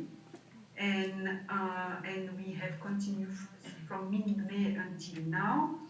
We have been interviewing refugees on a daily basis in all the locations. In some weeks, we had to interrupt the interview due to COVID cases in the office or among the partner. It has been the case in Changwagi. It has been the case in some of the West Nile area. But overall, we have continued to interview the refugee the whole time. For the interview by the resettlement countries, for the moment, the resettlement countries are trying to identify and see how they can either come on mission, which is a bit unlikely, or how they will be able to interview the refugee the same way as we are doing it, so through remote interview through the M-Teams. Or other resettlement countries have also accepted to take a decision just based on the information provided by UNHCR and take a decision based on the file that we propose them. Please, next. So once the resettlement country either review the file or interview the refugee, they take a decision, and the decision can be, of course, negative, or they can be positive. If it's positive, we will go then to the next step. If it's negative, we will also inform the refugee that the decision has been negative. So if it's positive, please, let's see what happened.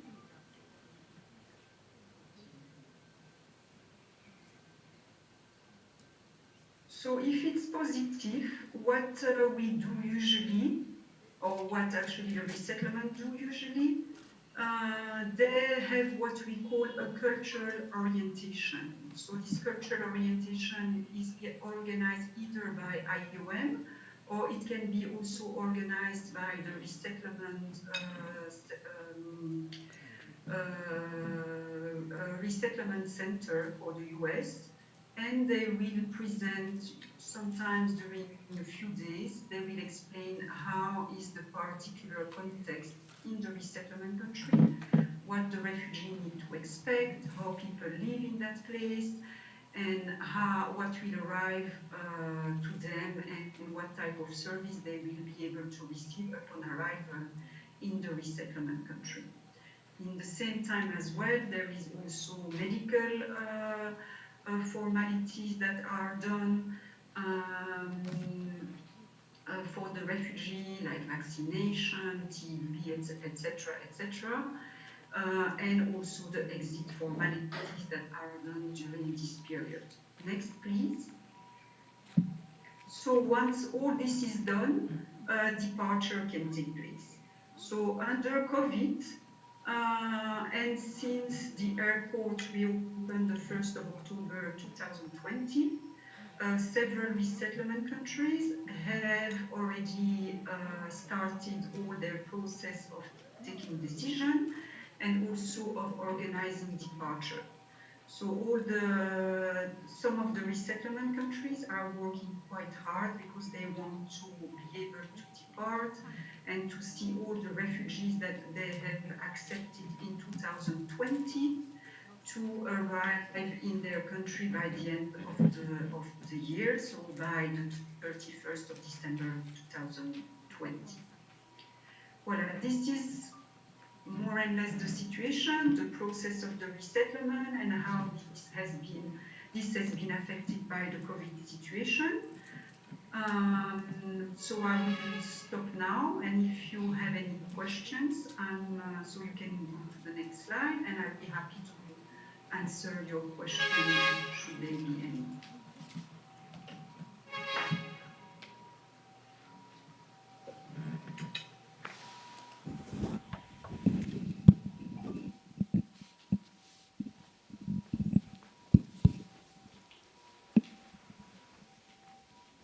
I hope that that's what you were, I asked Devota what was exactly the scope of my intervention. She told me, explain the resettlement process, how it has been affected by COVID. So I hope that the presentation reflected what was expected from me. But if it's not, I'll be also happy to discuss this in live with you, please.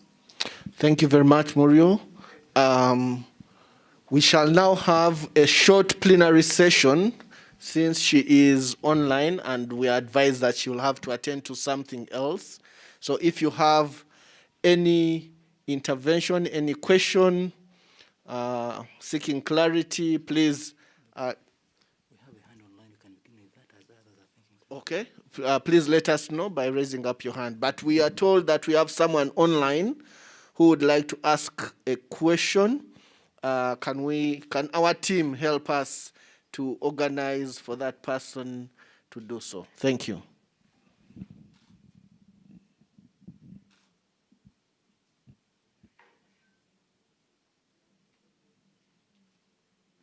Okay. Hello? Yes, we hear you. Fine, thank you. My name is Sophie, and I've worked on resettlement for my postdoc research from 2017 to 2019. And my question is pre-COVID related. When I was in Nachi Valley, I did some research, and I found that many people that had been selected had actually undergone the cultural orientation had stayed in the camp for more than 3 years. And they didn't know whether they were still going to go. So there seems to be a lack of transparency or lack of enough information given to those who have been selected. So I'd like to understand how long does it take between selection and departure? Not necessarily selection, but cultural orientation and departure. And how does UNHCR go about mitigating the psychological damage done to those who have been selected but end up staying in limbo for several years before they actually depart the country? Thank you.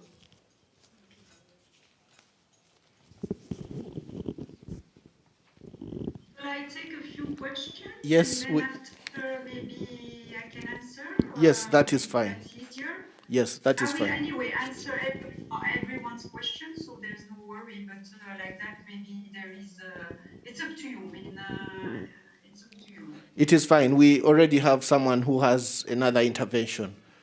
Mine is a question. Yes, go ahead.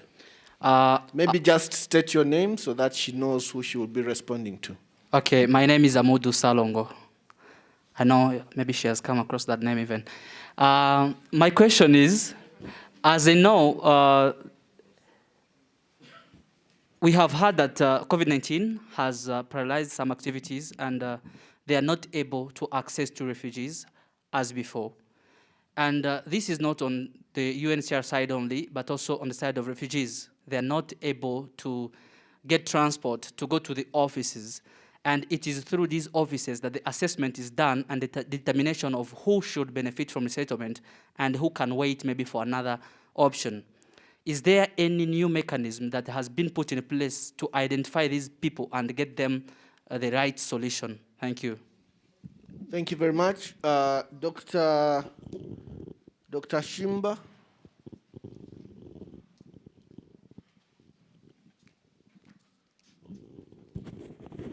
Thank you so much, Doctor. I've been interacting with a couple of refugees in settlements, particularly in Western Ugandan settlements, who have insinuated to me that COVID seems to announce a very important opportunity for resettlements.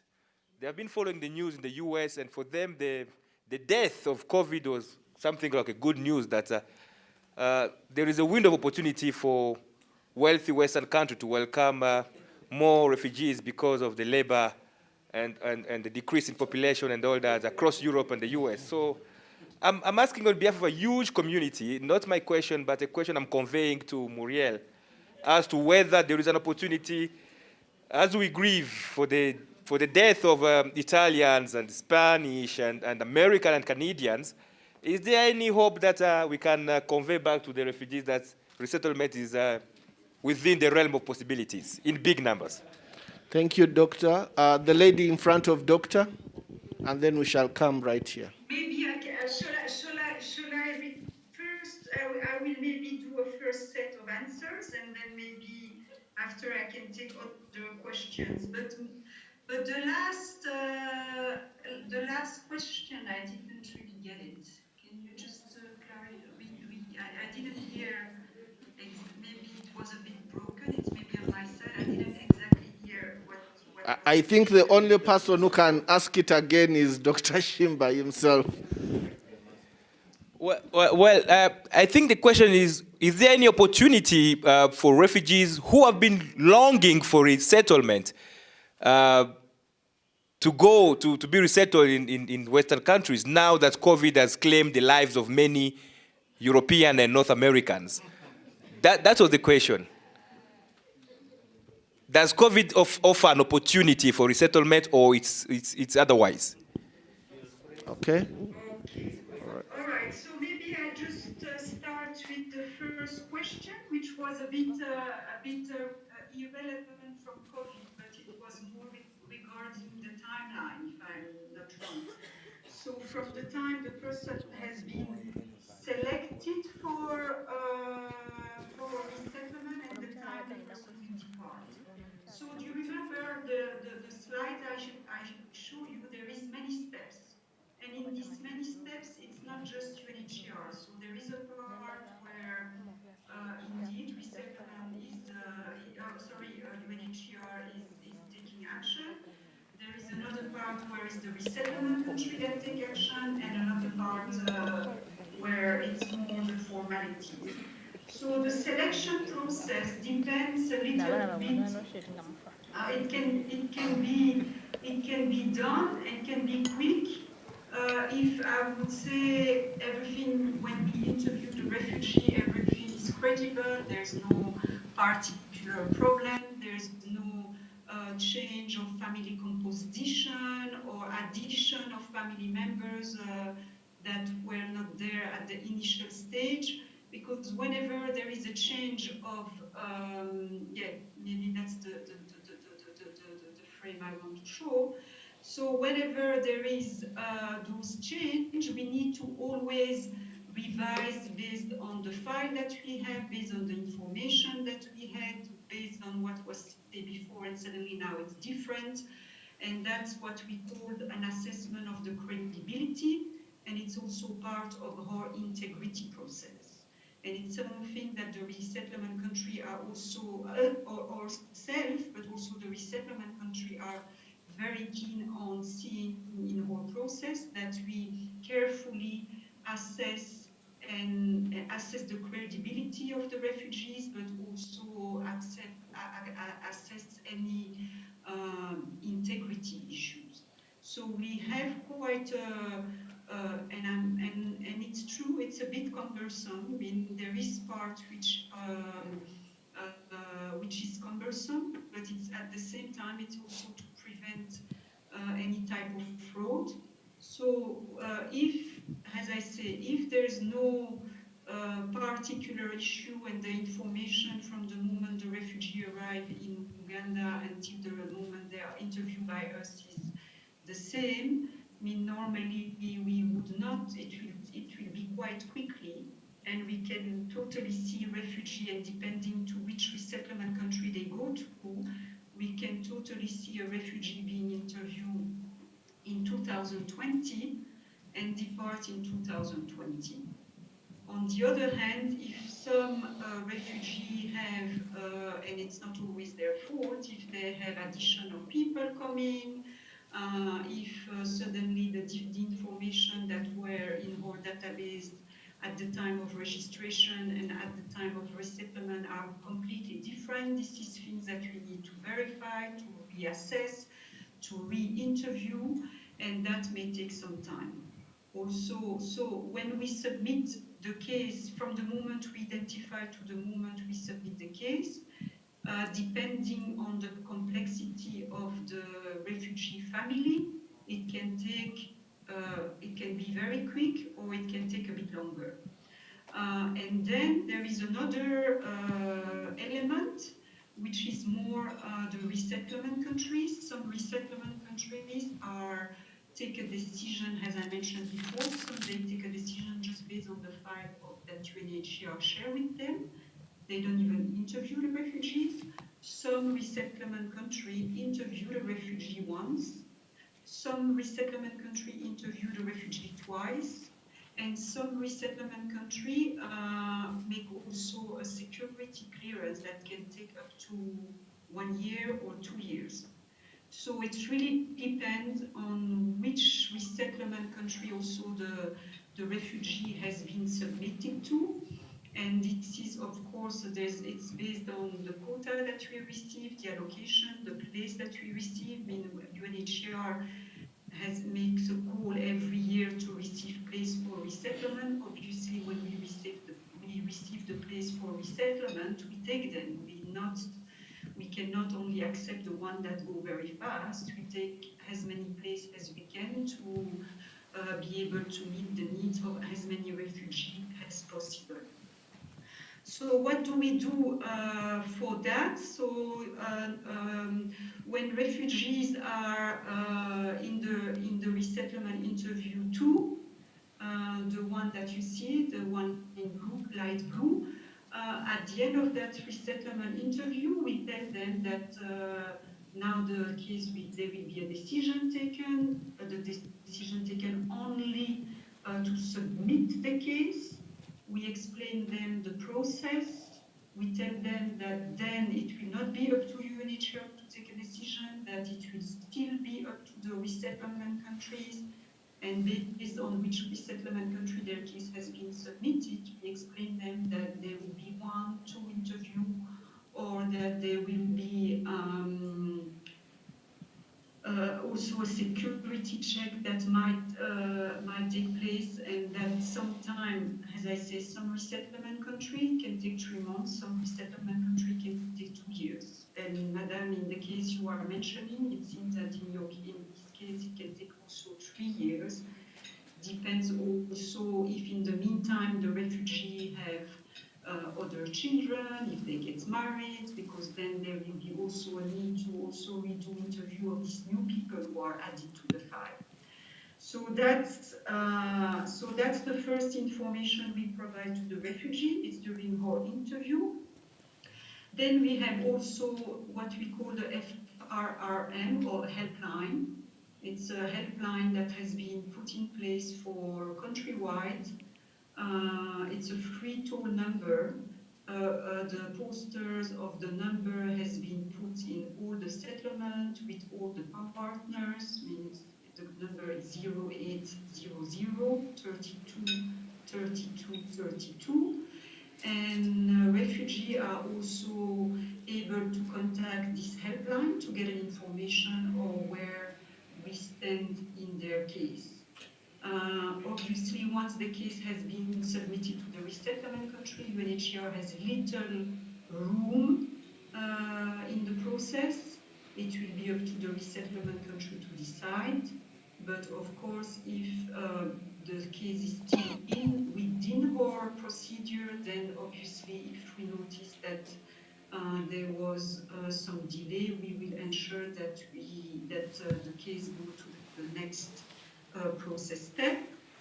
Also, we do group meeting, and during COVID, actually, we have also, at least in Kampala, we have been meeting the refugee every week in the Kabusu Center.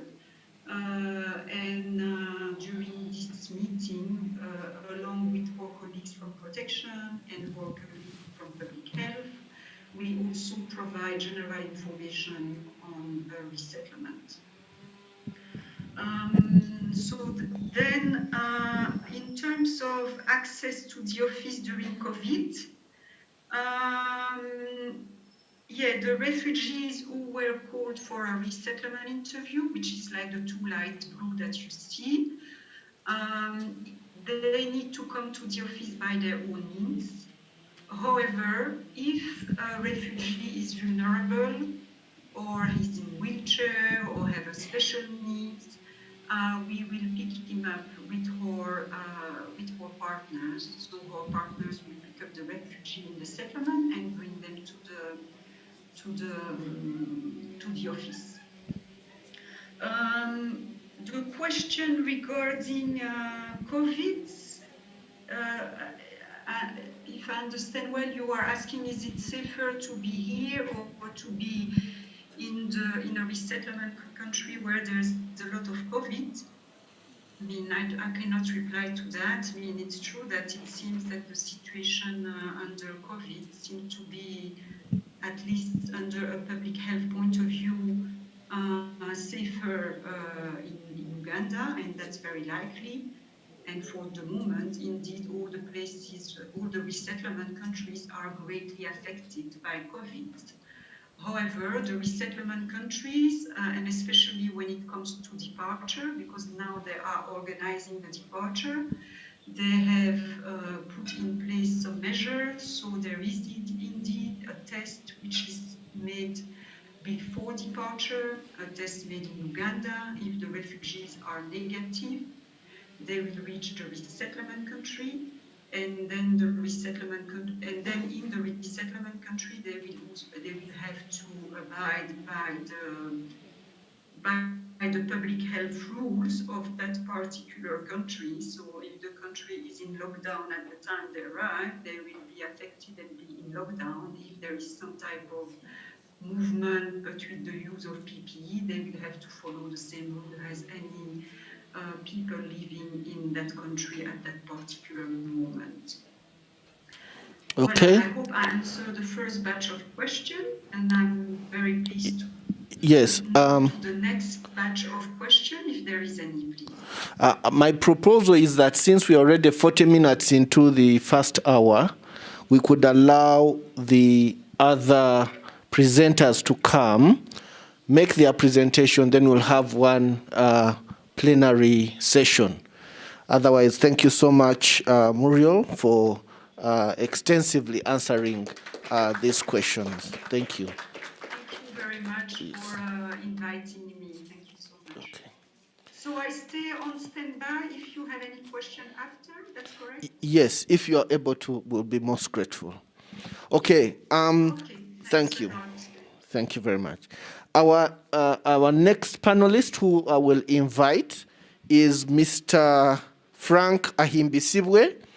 Dr. Frank Ahimbisibwe is a senior lecturer at Mbarara University of Science and Technology, Faculty of Interdisciplinary Studies, Department of Planning and Governance. He holds a PhD in Development Studies from MAST and the University of Antwerp, Belgium, specializing in refugees and security studies. Doctor, you are most welcome. I'll also invite to be on the panel with me, Maude Mugisha, who is a gender and forced migration consultant. Please come and take a seat as well at this panel. And the last person is Hadnet Tesfom. I hope I've pronounced the name correctly, who is from Eritrea and currently works at the Refugee Law Project as a community interpreter. Is she? Yes, she's around. Okay. Very welcome. Okay.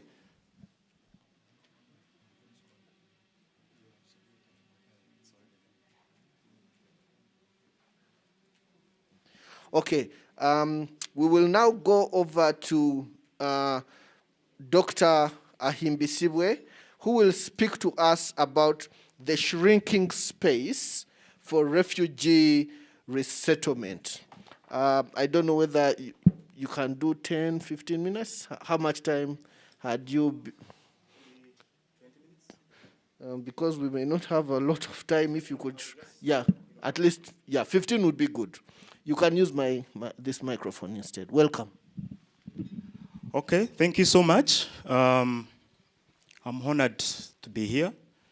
Thank you so much, Refugee Law Project, for the invitation. It's an opportunity for me to come and share my experiences from the university, from the academia, and also have a chance to listen to the practitioners.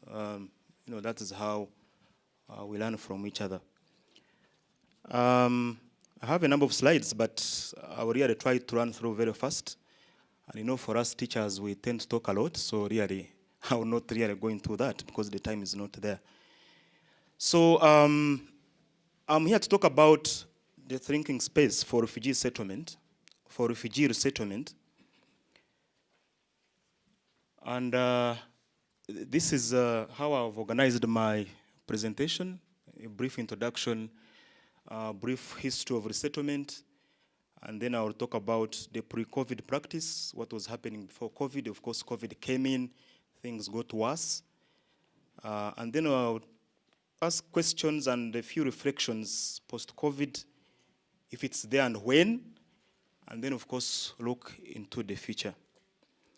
Now, as we start, I just want to say that we are faced with a challenge of an increase in refugee numbers worldwide as the space for durable solutions continues to dwindle. Now, here we are talking about refugee resettlement as one of the durable traditional solutions, but if we are to talk about voluntary repatriation, if we are to talk about local integration, the story may not be different. If you are to talk about voluntary repatriation as a durable solution, you'll find that really it's also becoming problematic. How do you return refugees to countries where they came from as conflicts continue, protracted conflicts? Also where refugees do not want to return to where they came from. But of course, for today, we are talking about refugee resettlement. The keynote speaker already talked about resettlement and what it means. But as a deliverable solution, we are basically talking about a situation where refugees are moved to third countries of asylum, where they have an opportunity to be protected, but also have a chance for permanent residence status. And that is according to the UNHCR Resettlement Handbook of 2011. But resettlement, as you are seeing there, is one of the deliverable solutions. The other deliverable solutions, like I've already mentioned, is the voluntary repatriation, where refugees are enabled to return to their country of origin, and also local integration, where they can be naturalized in the country of asylum.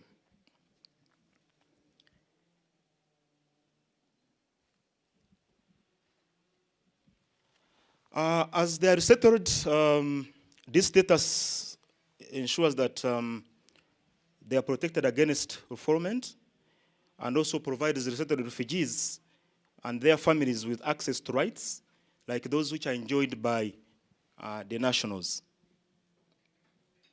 Next.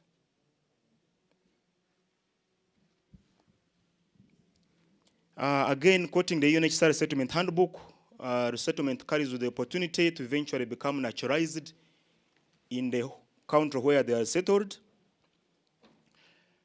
Now, there is a challenge that there is the discrimination nature of refugee resettlement as a deliverable solution, rather than an obligation under international law, according to those colleagues. That there is this thing of waiting for resettlement countries to really offer quotas, and then we are able to resettle these people. And we are not looking at resettlement as an obligation under international law, and therefore some countries will offer resettlement quotas or opportunities, and others may not. So you may find a country which, for example, may focus on certain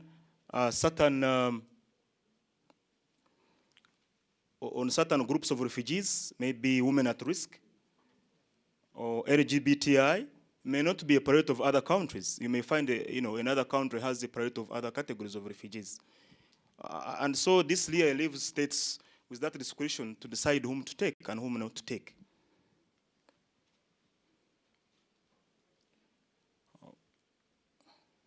Sorry.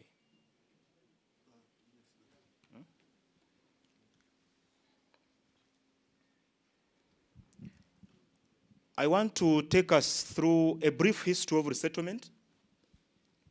And here we are going back to the time after the end of the Second World War. So we are talking about a period of 40 years, from 1985 to 1985, where resettlement was the preferred deliverable solution. Now, this is the time of the Cold War. This was the time of the ideological confrontation between the Soviet Union and the United States, and of course their allies.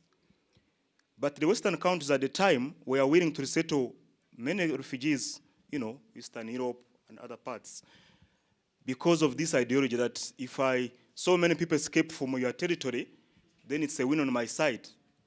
It's a win on my side in terms of ideology. And so you find that Western countries were willing to... Okay. So they are willing to resettle many refugees for ideological reasons.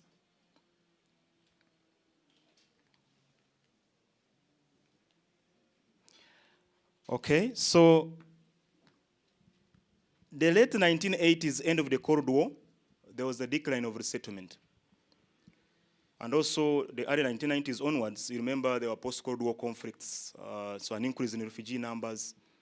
And so you find there was a change of heart in as far as Western countries were concerned in receiving so many refugees.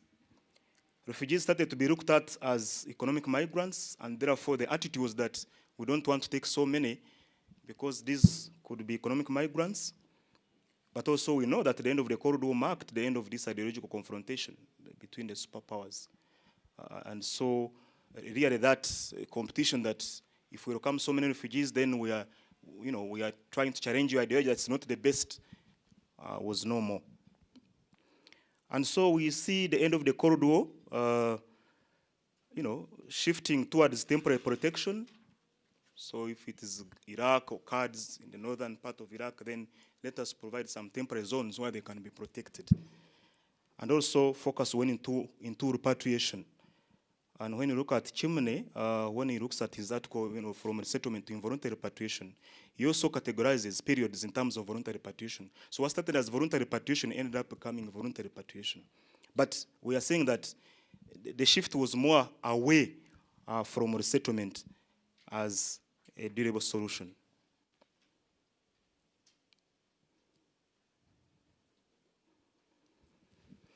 However, around the mid-1990s, UNHCR sought to reframe resettlement as a humanitarian act. And also, we have already talked about increase in refugee numbers, and also not having so many options in terms of durable solutions. So again, UNHCR tried to, to reignite this durable solution of resettlement. It gave some strategic guidance.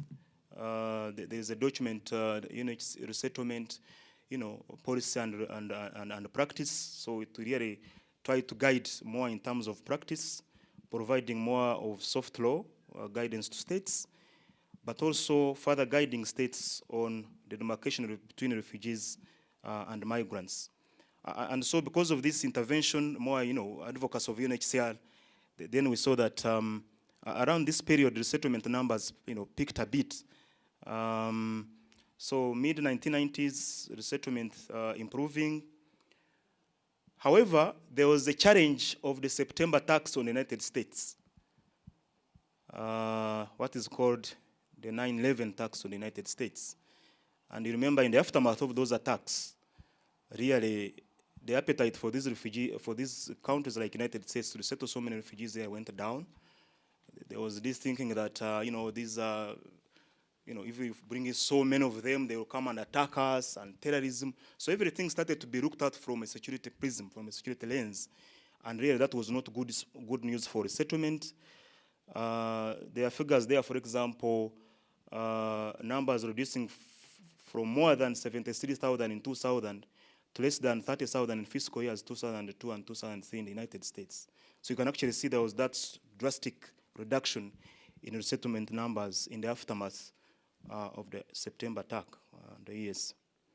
And then, of course, even in other parts of the world, Europe, really, there was also this same attitude that perhaps all these people we bring in might be a security threat. So the Bush administration developed more stringent security screening protocols for people coming in, and a number of people were not able to go through these security screening protocols. And these protocols also remained in place through the Obama administration. Now, after Obama, we all remember that Trump came in, and really the attitude was not the best towards refugees. Remember those bans on people coming in from a number of Muslim countries. He actually established extreme vetting protocols. And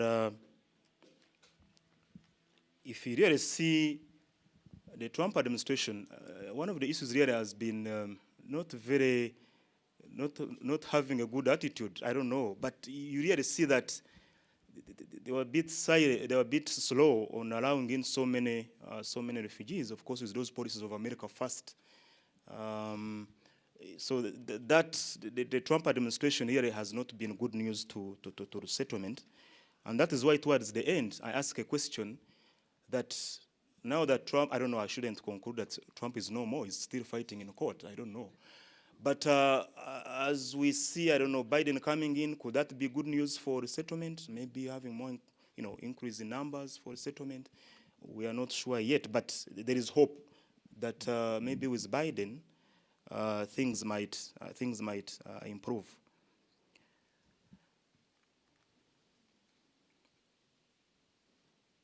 I don't know where I am.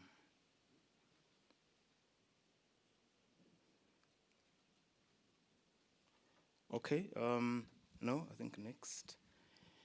Now, resettlement has also been affected by health concerns. So when there are infectious diseases, whether you want to talk about Ebola in West Africa, and now COVID, really that changes the dynamics of resettlement, because there's that fear that, if we give these opportunities to people coming in, won't this really cause us problems of infectious diseases. And so around 2014, UNHCR reported that some resettlement selection missions to Ebola-affected regions in West Africa were actually cancelled. And that was the fear to do with Ebola. Australia also went as far as suspending humanitarian visas for refugees from Ebola-affected countries. So here you see that every time there is this pandemic that people fear that leads to deaths of people, then that also has implications on resettlement. And so when COVID comes in, you don't get surprised because the situation already was happening like that. Now, pre-COVID situation, I just want to paint a picture that even before COVID came in, resettlement remained a marginal form of international protection. If you look at the figures, annual figures, in terms of people, refugees who benefit from resettlement, we are talking about 1% of annual refugees. I mean, that's what we see in the literature. Maybe UNHCR people have different figures, I don't know. But, you really see that it's a small percentage of world refugees who benefit from resettlement. And that's why when you go to the refugee settlements, actually resettlement is seen as, if someone wins a resettlement opportunity, people look at it as winning a lottery. If you look at the work of Jacobson, you really find that refugees struggle so much to get that opportunity because, it is not for many people. And also you find it's for selected groups of people. And around 2019, according to UNHCR figures, there were close to 26 million refugees, and only 90,400 refugees were settled globally. So you can see the figures. We are not talking about so many refugees being resettled. However, we are talking about a small percentage. And so I'm saying that before the pandemic, resettlement was already struggling. We are not saying that resettlement was already okay, so many refugees were being resettled. No, it was already struggling in terms of when you look at the figures. There was a sharp decline in resettlement to the United States, which I've already talked about, which really historically used to take a number of resettled refugees. Denmark in 2017 had also suspended resettlement, and this is a traditional receiving country for refugees. And see, these examples, even others, show you that even before COVID came in,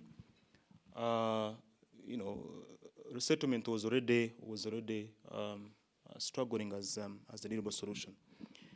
Now, we all know the Syrian crisis of 2015, 2016, and we remember very well that a number of European countries were unwilling to redistribute because the EU, they had a summit and they say, okay, we can share these refugees, but European countries were not willing to share these people. If you look at countries like Hungary and others, really, they were saying, no, we don't want to take in so many refugees. And so the European Union was pushing for emergency resettlement in African states rather than the EU. Also, when you look at the March 2016 EU-Turkey deal to control the crossing of refugees and migrants from Turkey to the Greek islands, that also shows you, the attitude that they are not willing to take in so many. Even those that took in so many, like Germany, you remember after some time, the public attitude changed. And Merkel's government really was faced with, the population saying that we are taking in so many refugees. So this is the context in which we are talking about pre-COVID and the fact that countries really were also running away from their responsibilities. So COVID comes in, and it actually made the situation worse. Because here we are talking about UNHCR suspension of resettlement plans, resettlement freeze in settlement countries, travel bans, lockdowns, like we all experienced here, border closures. So even when you wanted to resettle, the circumstances could not allow movement because airports are closed, no more airplanes, no more what. So, COVID really, like I'm saying, it wasn't an already challenging situation. And if you can look at some of those statistics according to UNHCR resettlement data finder, we look at the plans UNHCR had in 2020, and by June, which is of course half of the year, so what was possible, what the number of people that had already been resettled. Of course, you actually see that it's a very, very small number, but this is also understandable because of all these travel restrictions, border closures, and so on. So UNHCR had planned to resettle 70,000 in 2020, so by June, half of the year, only 9,750 refugees had been resettled worldwide. So here it shows you the majority could not get an opportunity of being resettled. Canada, planned resettlement of 30,000 in 2020 through various categories. This is what I already was talking about, the different categories of resettlement, the mechanisms on how people can access. But by June 2020, only 1,465 refugees had been resettled. The same applies to Germany, which was targeting 5,500 in 2020. Only 1,113 had been resettled by June. And so that shows you, the impact of COVID. And also, you can also look at the United States, the target and what was achieved by around March 2020. It was also a small number. So really, the above examples show the big gaps to meet resettlement targets by 2020. So I don't want into too much. My colleagues are going to talk about COVID and so on. But really briefly, implications are, COVID has had implications on resettlement as a renewable solution. So we're talking about prolonged exposure of refugees to persecution. So you can imagine people who are about to be resettled. Then you are told, you wake up one day, the president announces, no more movements. The airport has been closed. So if you are facing very serious protection issues, then they have continued to face persecution or being exposed to the threats. Resettlement suspension is also extending family separations, especially when you talk about family reunions. So it means people have had to be separated for long. But also for those who are resettled, especially in the aftermath of those border closures, those who had a chance to be resettled, it means even when they reached, they also had restricted lives, loss of jobs, stay-at-home orders, no chance to learn a new language, and other limitations. And I'm just trying to conclude because of time. Now, there is a fear that, because of COVID and economic slowdown, economies have been hard, badly hit. Maybe are we going to see a reduction in settlement quotas? What about the anti-refugee sentiments, e.g. attacks on Asian Americans in the United States? People in the eyes of the public, they were like, oh, this thing came from China, so anyone Asian, you are the people who caused us problems. So those sentiments of people who will be resettled. But what about the resettlement processes? The tests, the increase in prices of tickets, quarantines. Are we not going to see an increase in the way resettlement has been done? Are we not going to see an increase in the prices of traveling and all that? Looking into the future, I started by saying that we have a challenge that we see an increase in refugee numbers amidst a thinking resettlement space, but also a thinking space in other durable solutions. And therefore, we find a situation where so many refugees are trapped in protracted refugee situations. No durable solution, no what. COVID is still around. We don't know. What does this mean for resettlement? When we had in the news yesterday or last night, this morning, that there has been some progress in a certain vaccine. So are we saying that, if the vaccine is really successful, perhaps COVID will know more, and we can still talk about these resettlement opportunities. So that is some good news, as we wait for the story to develop further. But as long as COVID is still around, really, I don't think resettlement, the space is okay. I think it continues to be to shrink. But also, what will happen to those departures that were planned for 2020, and they have not gone? So are we adding them to 2021? So there are still a number of unanswered questions. I hinted on the point of end of Trump and the coming of Biden. So are we going to see, increase in resettlement opportunities? Maybe. So are we likely to see resettlement bouncing back after the pandemic? Not clear, but I'm sure we want to see really what happens after the pandemic, so that people can be able to have opportunities of resettlement. As I try to conclude, I end by saying that really there is need for expansion of this resettlement space, because really we cannot continue to have these so many refugees, and yet the deliverable solutions are not forthcoming. So I call for UNHCR and other agencies to do more advocacy.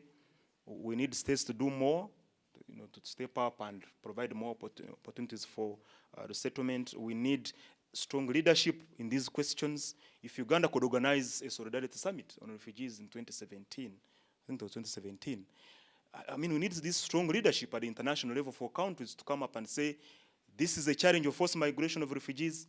We really need to face it. And it's a question of leadership. That reminds me of the UN summit in 2016, September.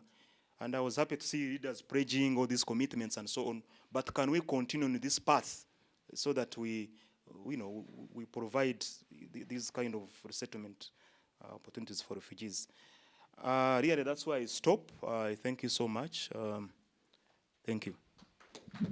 Thank you very much, Dr. Himbisibwe. I now have the pleasure to introduce Madame Maude Mugisha, who is the team leader, Quest for Development Consult Limited. I hope I got that correctly. Mrs. Mugisha is a social development specialist, a member of the women's feminist movement in Africa. She is a feminist by choice. She has been in consultancy for 18 years. Before taking on the team leadership at Quest, she was formerly a coordinator of the Eastern Africa Sub-Regional Support Initiative for the Advancement of Women, and also formerly Executive Director, Action for Development. Madame Maude, who is a gender and forced migration consultant, will now speak to us about mental health and psychosocial support, a roadmap for resettlement, and she will be sharing experiences of Congolese refugees. Let us welcome her, please.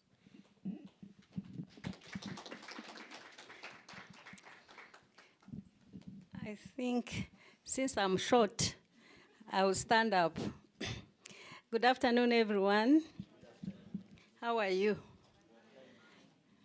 You must be tired of sitting. Maybe we need just to stand up and and stretch and touch the ceiling. If you can reach there, the short ones will have to go on the shoulders of. Okay.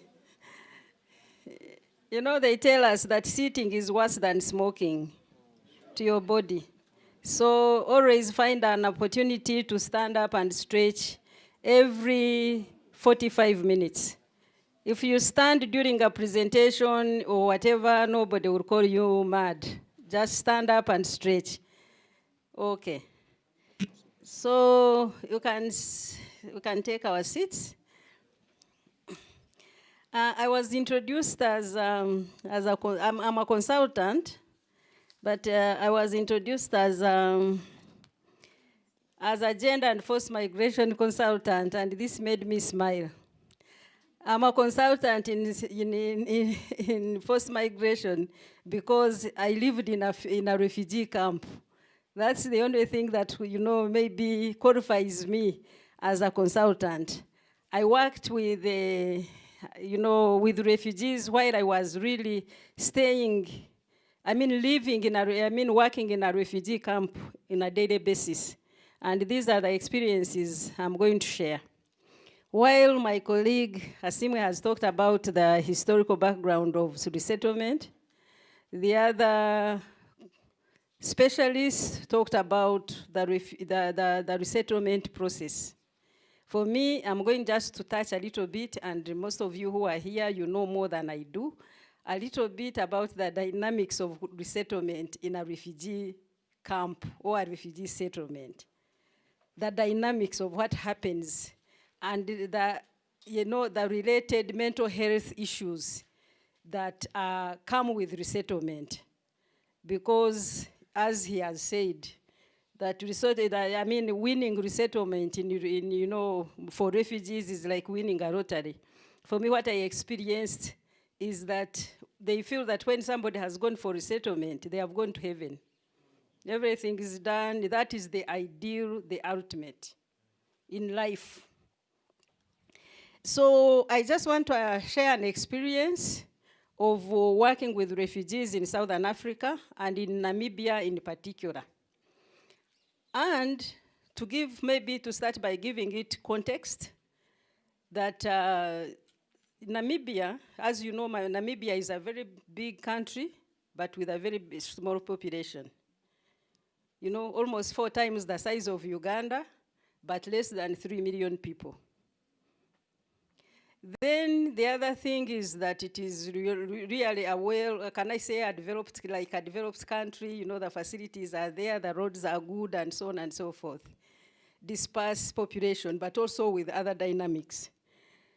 And then to put it in context, who are the refugees who go to Namibia?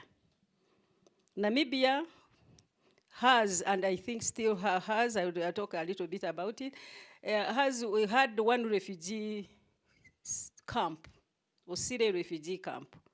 And most of the refugees there, 70% of them came from Angola, you know, because of the problems that were in Angola.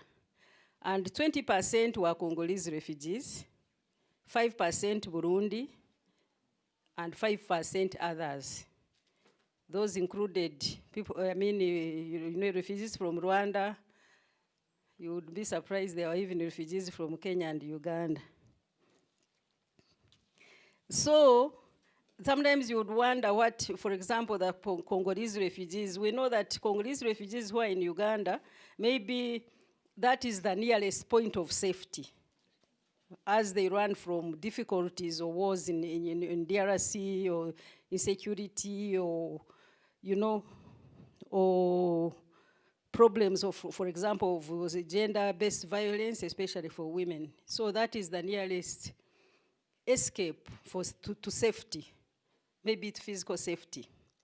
But for refugees who go as far as Namibia, especially, you know, from Eastern Congo, it is like can I say, a place for opportunity. So the kind of refugees that go there, they are maybe similar to those who are here, but they are mainly very educated people. You know, people with degrees, master's degrees, you know, very high professionals, engineers. You know, those are the type of people that I found, I mean, were in the refugee camp. And of course, there are other also small, you know, they also go to Botswana and other countries and South Africa and so on. But I'm just using this example of Namibia. So when you talk about resettlement, the resettlement for those refugees is you know, high on the agenda, because they come from DRC, knowing that they are going to Namibia to be resettled. And you know, refugees collect information from everywhere. They are so well informed. I think Sarongo will agree with me that they are very well informed, especially as far as resettlement is concerned. They know all the information, you don't have to tell them. So by the time they make a choice, specifically like those that were in Namibia, they are going there for better opportunity. Mainly to be resettled, if not, maybe to get a job in Namibia or move on to South Africa or go to Botswana, where there is a better life, maybe better than they would find in countries like Uganda. So the anxiety to get resettled is high. Then we have 70% of refugees were Angolans, which meant that when peace returned to Angola, there was an opportunity for Angolans to go back. And since they were 70%, UNHCR started having discussions that Angolans will go back, and when they go back, the camp will be closed. Then there was need to see what happens to the Congolese refugees, to the Rwandese, and the Burundians there. So when I came to Namibia, I was sort of having a break from consultancy work. You know how consultancy work can be lonely and draining. I decided, I got an offer through the Norwegian Refugee Council and attached to UNHCR in Namibia. So I went to work with them as a gender specialist. And my responsibility was to look at, to deal with issues of, sexual and gender-based violence, but also as a protection officer in the camp. We had an office in Windhoek, and then the camp was rather far, more than maybe about like 250 kilometers away. So as refugees, as I told you, when I joined the camp, I found this psychosocial support, the way it was being handled. Psychosocial support was a counseling day, 1 day in a week, every Thursday. And this counseling was just about resettlement. Asking information about resettlement and so on. And sometimes how people can get fatigued. There were only 2 people in the camp who were attending to refugees every week. They were coming directly to UNHCR. UNHCR had that responsibility. And so for me, coming from civil society work and being a social worker myself by profession, when I saw what was happening, I sort of felt it was not even healthy for those people who are doing it, because it was traumatizing. Then I also felt maybe the way we were doing it was not very, very useful for refugees. As he has said, resettlement is only 1%. It can even be lower. Sometimes there are years that pass without, like from Namibia, without anybody being, taken for resettlement. So we had to have a discussion, the way we are doing things. Can we do it better, maybe support refugees better, especially with calming down the anxiety about resettlement, helping them to think differently, to think out of the box, think about other things apart from resettlement. And this is what I just want to share with you. So, since I was a gender specialist and I was, can I say I was an older person, the people I was working in the camp were all very young people, 20, early 30s. And for me, by the time I went there, I was much older. So I had and big also coming from civil society. Civil society people, those people who work with NGOs and so on, we are a bit, can I say, we are not used to doing things the same way. You just look at things and you say, well, how can I do it differently? So for me, that was my attitude. How can I do things differently for the short time that I'm there, maybe to empower the persons of concern? So we did a few things. We took the durable solutions path to demystify and provide information and open it up and let it be a discussion. Because, like resettlement was always a mystery. You go for counseling and then, they keep asking you, what did they say? What did they say? And for me, when I arrived as an older person and maybe a social worker, the refugees kept on coming and saying, we want to see Mama Mujisha. They called me Mama Mujisha up to this day. Some of them are in Canada where they call me Mama Mujisha. They said there's a lady, she's called Mama Mujisha. So they would come for counseling. Everyone wanted to talk to me. And I said, I don't have solutions for what they are talking. And it was a bit traumatizing, stories that you hear and sometimes you can't do much. But also that behind someone is trying to, they are true stories, yes, but trying to show you that actually they qualify for resettlement. So we decided to take the durable solutions path, mainly by giving information and having people participate. So the first thing we did, because I had also a good budget, I decided that within trainings, I had to train the police, everybody, the education sector, the health, the government, about, how to prevent and respond to sexual and gender-based violence and violence against children. So within those trainings, we decided to introduce, discussions or sessions about durable solutions. And I was working with a lawyer. So she would give information about durable solutions. And then we decided that refugees should go in groups and actually discuss these issues. So they would go there, they would discuss, we give them, they were provided with information. They also bring information on board and share it. And because there was that issue of closing the camp, we were also asking them what alternatives are there. And I'm saying this maybe I should have given it also that, you know, while we are doing psychosocial support on an individual basis, interviewing and discussing and supporting individuals, we decided to use like a group approach through these trainings so that they are able to talk about these durable solutions, what is possible for them, what is not possible, what are the opportunities, what are the challenges. And having them get involved in that discussion was really empowering for them. Because, for example, when we started talking about voluntary repatriation, the Angolans were always reserved because for them they would not come to the office for counseling because they are not looking for resettlement. As you know, they were not eligible to resettlement. So they would not even come to us. But when we started introducing this, they also participate. And one of the durable solutions is local repatriation. We started seeing, you know, Angolans opening up and talking about their fears and anxieties about returning to Angola. You know, people who had never talked started talking, had never talked like in group meetings and so on, because they were discussing something that was so important to them, where they felt they can also contribute. So just to cut the story short, is through that process, for example, local repatriation, we started getting Angolans asking whether they can be supported to go back to Angola and see what is happening, and then come back and decide about going back or not going back. And that was very helpful. Some of them went, they traced their relatives, they decided to go back. Others came back and said, no, we are not going back.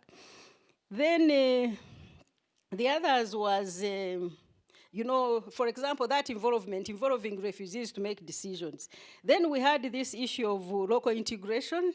Then the Angolans who came back and said, we are not going back. Then they would even make decisions. If you are not going back, you are here in a refugee camp, which is, you know, there are no services in that area. The refugee camp was put in a very remote area. The nearest service, a town, was 100 kilometers away.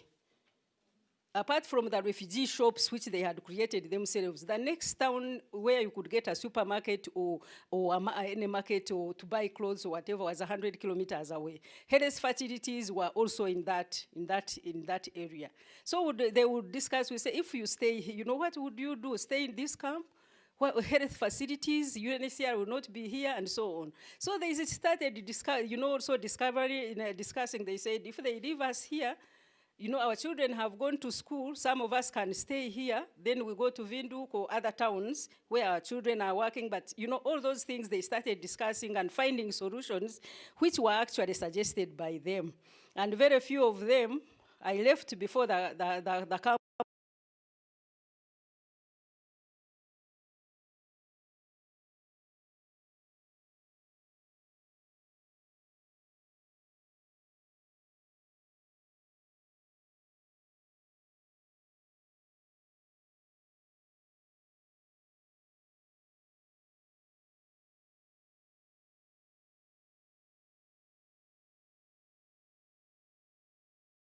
But they wanted to eat because, you know, Namibia, it was a protracted situation. They had been there for a long time. And then another thing that we did was to have trainings for these refugees to build their, can I say, their life skills. We had a training which we called strategic life management. I had, undertaken such a course before in South Africa.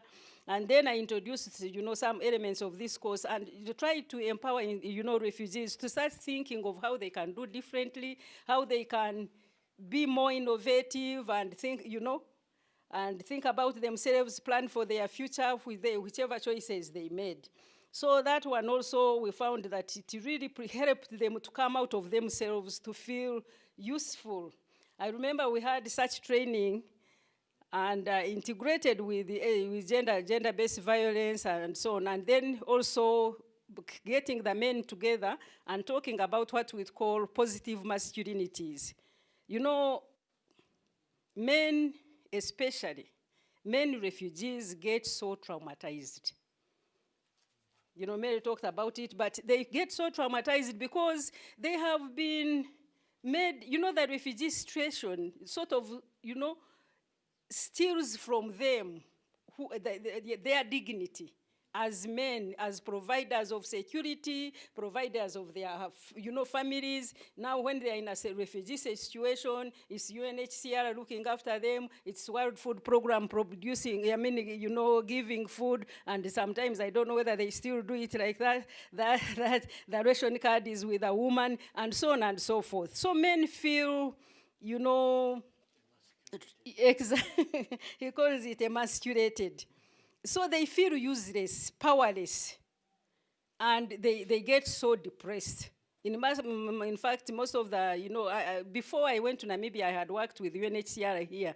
UNHCR, I also worked in these IDP camps, working with the displaced people. Among the men, there is the highest level of depression among the men. Because first of all, even the space is too small for them, the small room, the children and so on, they have even nowhere to go.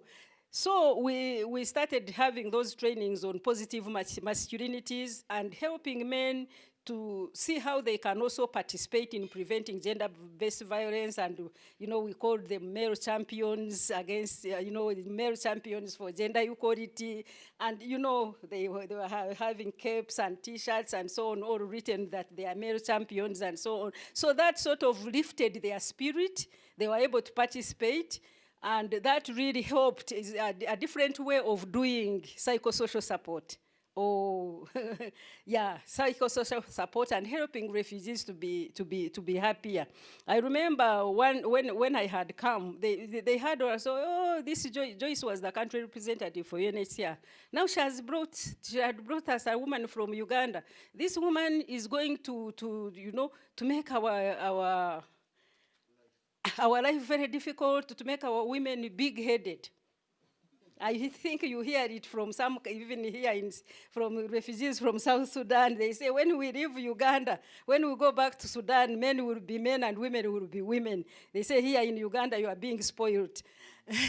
So there were those theories going around about the role I had gone to do. But eventually we saw men, really changing, coming and actually telling us, some of them, were spiritual leaders, but they would come and say, I have been a spiritual leader, I'm a church leader, but I've been abused. I have been beating my wife. And they would apologize. Some women would even come and ask, what did you do to my husband? Now he's a real man.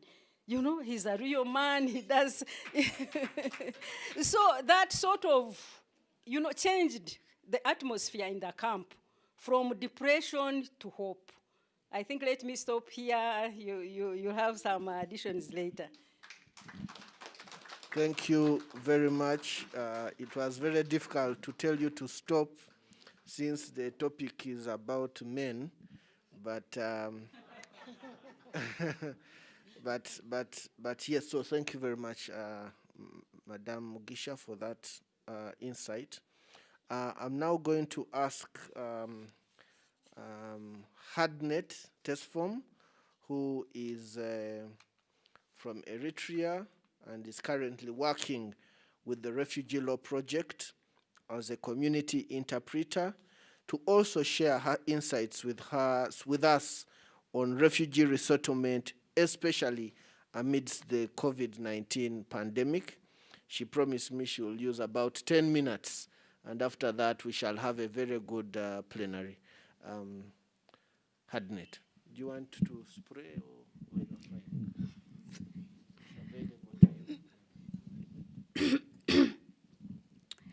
Thanks. Hi, good afternoon. I'll really try to be as brief as possible because I tend to ramble. I was a bit upset to hear that refugees who get to be resettled are like winning a lottery. It's really not. It's really just us wanting to go sleep in peace, just survive. That's what we are looking for. Winning the lottery will be going back home to your mom and dad, brothers and sisters will be all around you, supporting you. I'm not saying there aren't people who feel that way, but maybe I can bring a little face to the people who are being resettled. I was very reluctant to speak today because, I've had issues, but I was convinced to speak because of a refugee that I met recently. She's a very recent client of, she's one of our clients very recently. She has been here for 12 years. She, around 6-7 years ago, she went to, her husband is not with her. She was living with 2 children, so she couldn't support them. The little support that he was providing was not enough. She was an urban refugee, but she went back to Naki Valley. In Naki Valley, she was raped. So she was raped. They broke into her house and abused her in front of her children. She reported it to the police next day. It was in front of the children. As a result of this, they decided this is a woman, a vulnerable woman in danger, so they put her as a candidate for resettlement. Since they decide, she has been in resettlement process for 5 years now. After the abuse, she got pregnant, and the husband refused to support anymore or even have any contact with her. Our culture is a bit harsh on men raising children that are not theirs. They are considered unmanly, so he just completely, he abandoned her, so she had to figure out how to take care of the children she had and have the baby that she was carrying. She came back to Kampala. I was a bit upset yesterday when our OPM was talking about how the settlements are a choice for us to go settle, have a home. I was upset because it's not secure. It's not really secure, especially the places that they place you in when you get there. The reception centers, there is absolutely no security for single women living there. You can't. Anyway, since I was also a victim of what she went through, not once, but twice, I was a bit upset when he was saying it's safe to go there. It's really not. That's why we are here, trying to protect ourselves. It's not. If these settlements, if they were safe for us, and if we could, why would we suffer anyway? I'm rambling again. I tend to do that. Please bear with me. So she has been supporting herself by. She had to go into sex trade. She couldn't leave their children to go to work. She couldn't. After she started doing that, the Eritrean community completely isolated her, so she's been going through that while waiting for resettlement to go through. Recently, she got she told me, most of the men, if they pay and they're with you, there's not a lot you can do. So some of the men didn't use protection, so she's pregnant again now. And she's trying to figure out, how to contact, how to update UNHCR, or she's supposed to be resettled to US, to America. She's trying to figure out how to update them. I've been trying to help her, but it's almost impossible to do. UNHCR completely, they told us there is nothing they can do. absolutely nothing they can do for her. They can't update. She has to have the baby and then add him as family member, but she's in line for interview.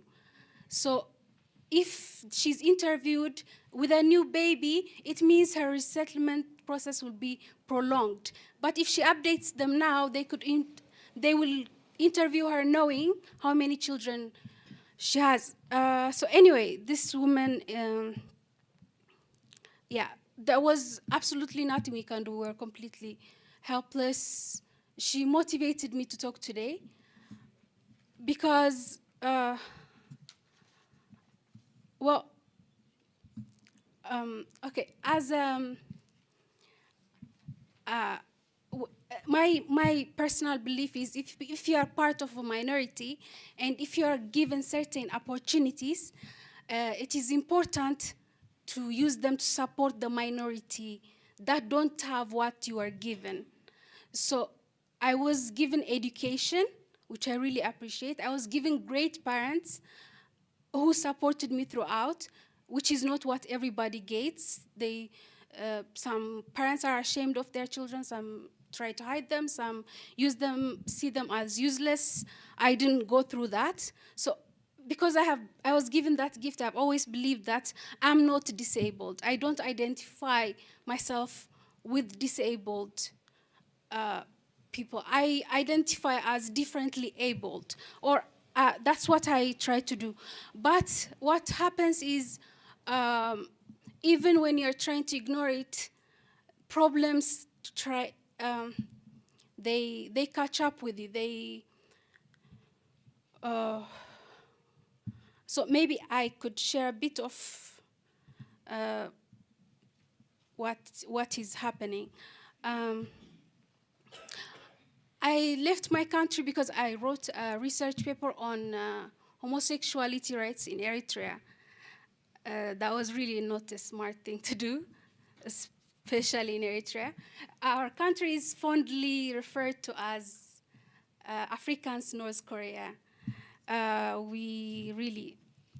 So I had to flee alone without a caretaker. My disability made it very difficult. As soon as I came, I was first settled in Chaka. I stayed there for 7 months. And then I went through a lot of things, but I passed through them. Thanks to Refugee Law Project, I was able to. Refugee Law Project has saved my life now 3 times. That was the first time I came, and I heard about. I came to Kampala because I won't go to what happened in Chaka. I came to Kampala, complete wreck, absolutely not okay. RLP made it possible for me to stay in Kampala a bit longer, for a while, but then I was sent to Naki Valley. All right. So I came to Kampala, and our society, our community is very small. So it's now when you're in line for resettlement, you think, okay, there's a future for me. I have hope somewhere, like I'm going somewhere. So you give yourself a push, and then you try to do whatever you can for other people that don't have the opportunity that you have gotten, and so that's what I try to do. Recently, I've not even been able to leave the house for a bit.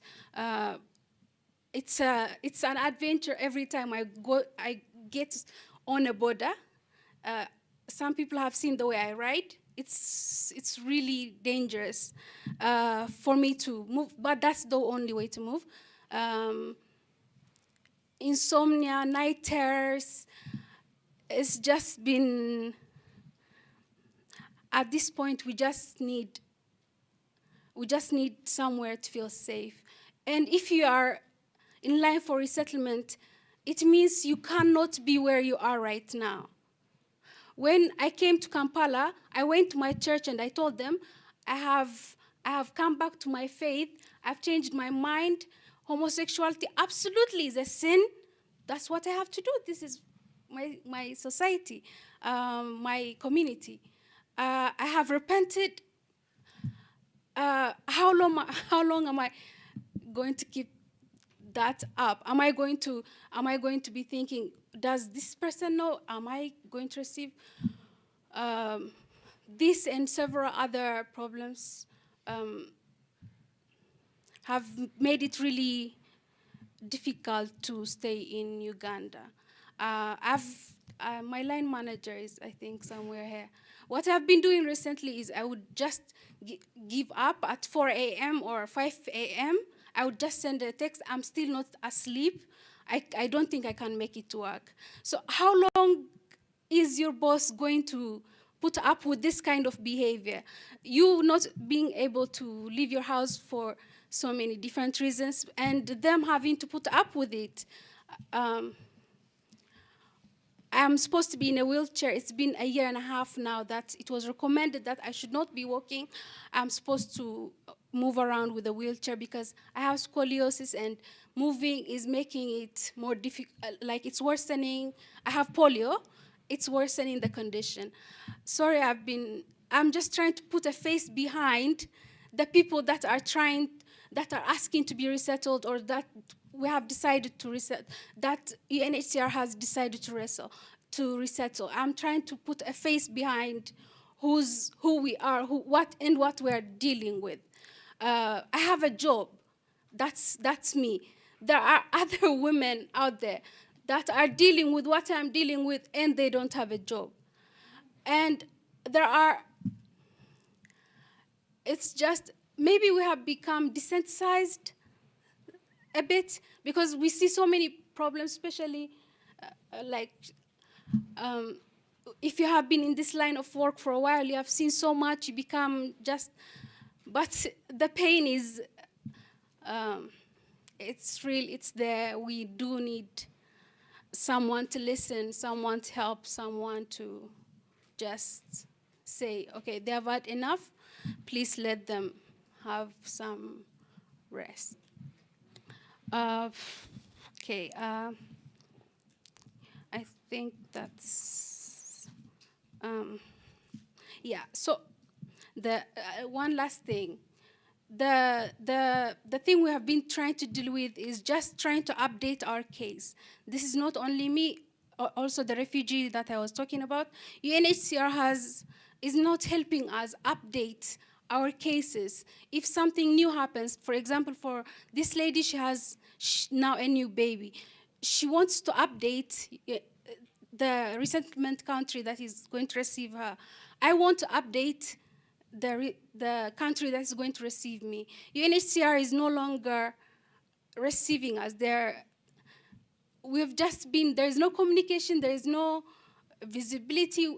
It's been 2 years since I last heard from the resettlement country that had agreed to resettle me. We had been going on with hope, but now COVID has come, and our hope has just been shattered, and we've just, okay, so this is what life is going to be like. That's where we are right now. Our mindset is, okay, so there's nobody to help. This is life.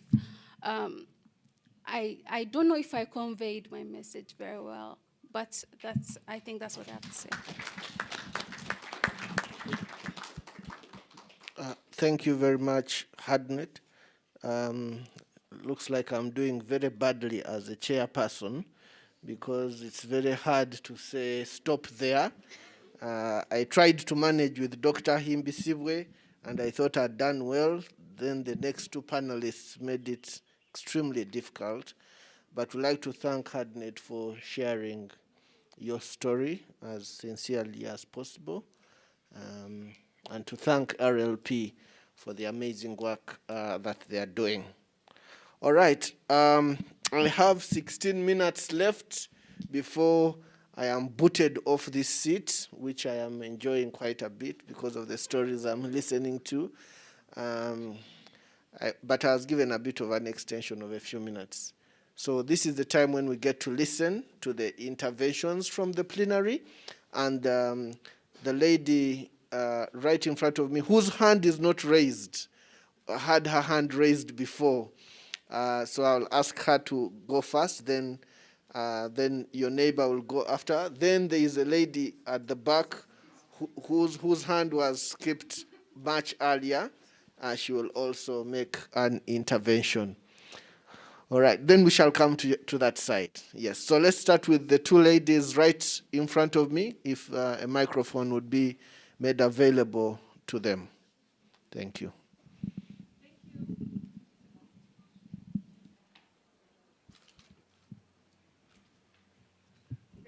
Just let us know if to whom the question is addressed, and maybe just your first name, then we can follow up. Thank you.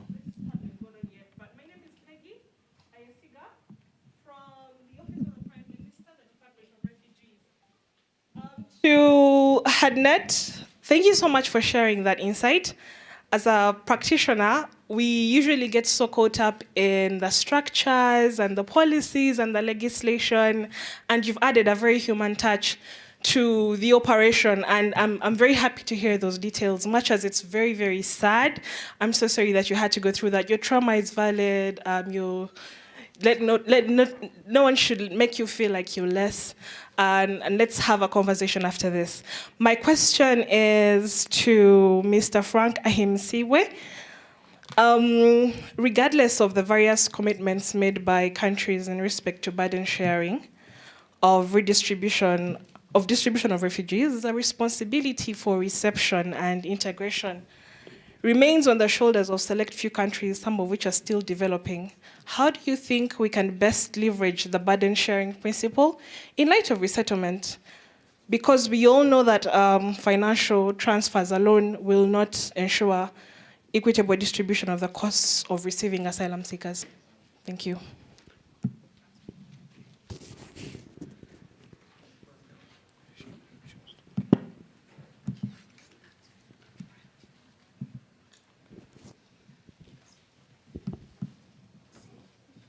Thank you very much. Good evening, everyone. My question goes to UNHCR.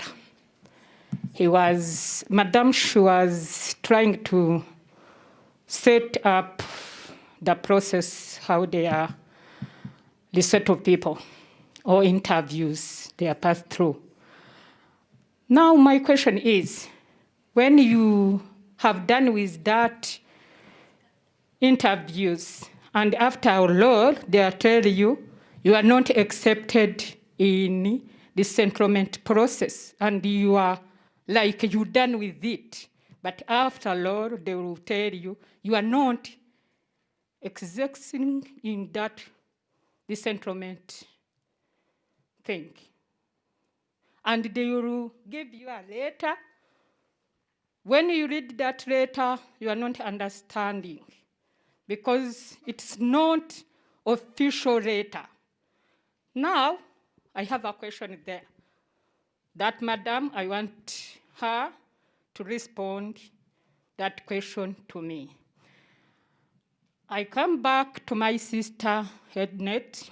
Thank you so much what you have said. Really, refugees pass through a lot, and they don't have response from their mothers and fathers. Let us call you organization, fathers and mothers, because when we accept to come to this country to hide ourselves because of insecurity, we have issues. Like, I'm sorry, I'm going to ask OPM, even if it's not their day, we are not discussing about that. But yesterday, I wanted to ask Mr. Biaruhanga about some of issues they had. Now, he was talking about Burundi, Rwanda, people who can go back their homes. Yes, we escape our countries because of problems, because of insecurity, and we have different insecurities. We are not the same. We are all refugees, but we are not the same. There are some who can say, okay, I can go back home. But there are some who doesn't know where to start to go back home. We are different. For example, I myself, what I saw until now, where am I? I'm still in fear in those 13 years. Can you imagine? How can I brought such thing to people who are attached, and they are there saying, oh, they are starting talking, people going back, they can force us. Because we see that thing there in camp, people was forced to go back. And some of them, they killed them when they are going back. Some of them, they have got a lot of problems.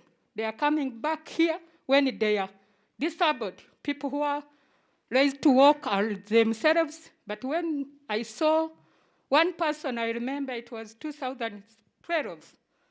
He's a Burundian who decided to go back. But he came back 2015 when they cut his leg. What is that? This is Africa, what I know. And Africa, I don't know if really they will change. I'm praying for them to change and to understand what is going on in these countries. When we talk Burundi is still this, we'll say, no, Burundi, they are peace. Rwanda, they are peace. But go inside, go to the ground, watch, get to know what is happening in these countries. Now, I'm going back again to question I wanted to give her to take to OPM. They are saying I was working with the InterAid through health extension workers, Murago Hospital and Chirudu. Really, I think, Commandant, they are still around. I want you to carry this courage and go back to solve this problem. These people coming from camp, when really they are very, very, very sick, about to die because of papers, you delay. You delay for them. Will ask, I'm sick, and the sickness he has is very dangerous, like kidney, like heart, like many, many diseases are not good. Then you delay for her or him for 2 months, 3 months, he doesn't get a referral to Kampala. How do you think that person will reach to the hospital and survive? Of course, he'll die because he delayed to get a treatment, to get tests. Madam, please, go and talk to OPM about that, because I have seen with my eyes, and I was hurt. I don't want to see my people dying. And also they get problems in their country. You hate them again where they are. Please, cut that thing to me. Thank you.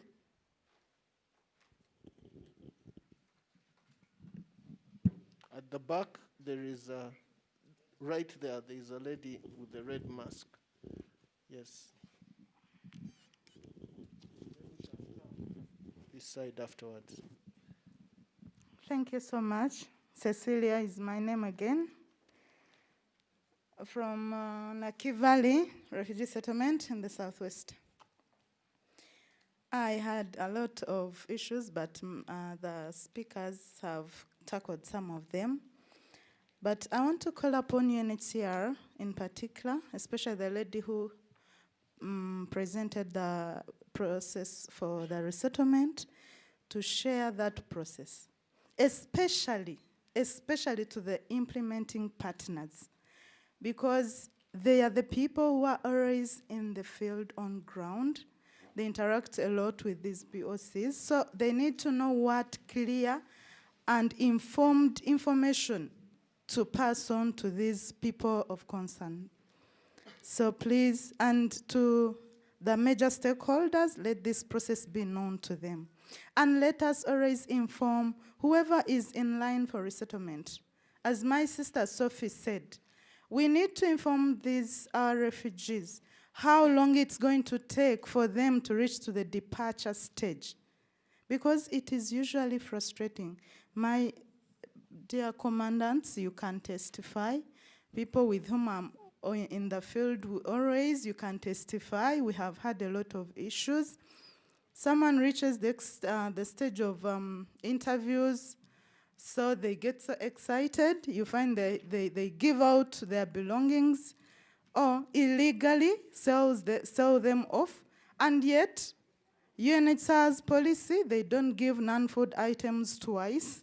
So when the process doesn't go through, or if it delays for any unstoppable reason, we OPM face the challenge of comforting this person, of trying to maybe lobby it so that they can get more non-food items to survive for the time to wait for this process to departure. So we seek that UNHCR and the responsible partners team up and package up this information properly and feed it to the responsible ears.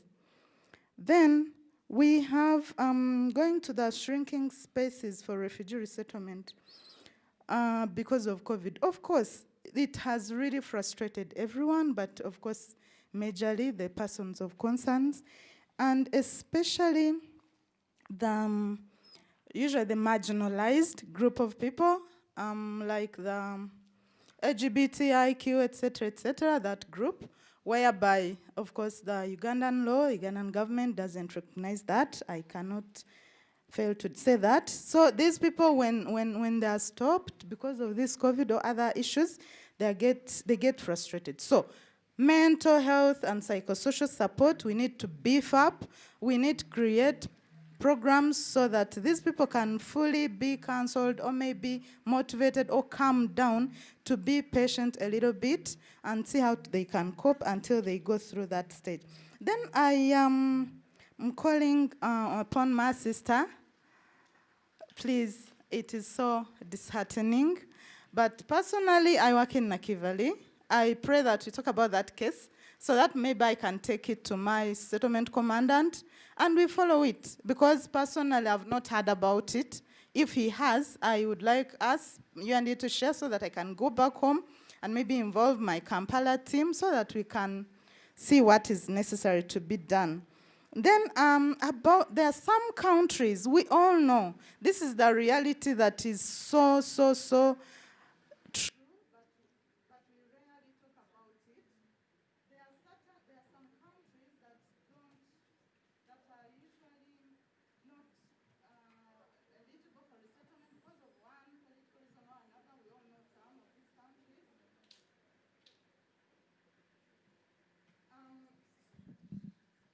Can I go on?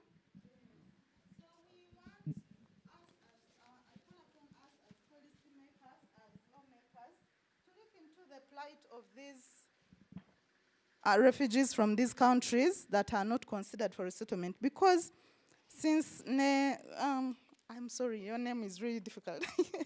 Test form has said it is a source of hope for a third country. So if these people, in one or another, are not expecting a third country, what do we have for them? Because us, as Ugandan government, we have received them. So what next? For other donors, for other partners, countries on board, what next for these nationalities, people from these countries that are not eligible for resettlement? What next, especially to UNHCR and other donors? I thank you.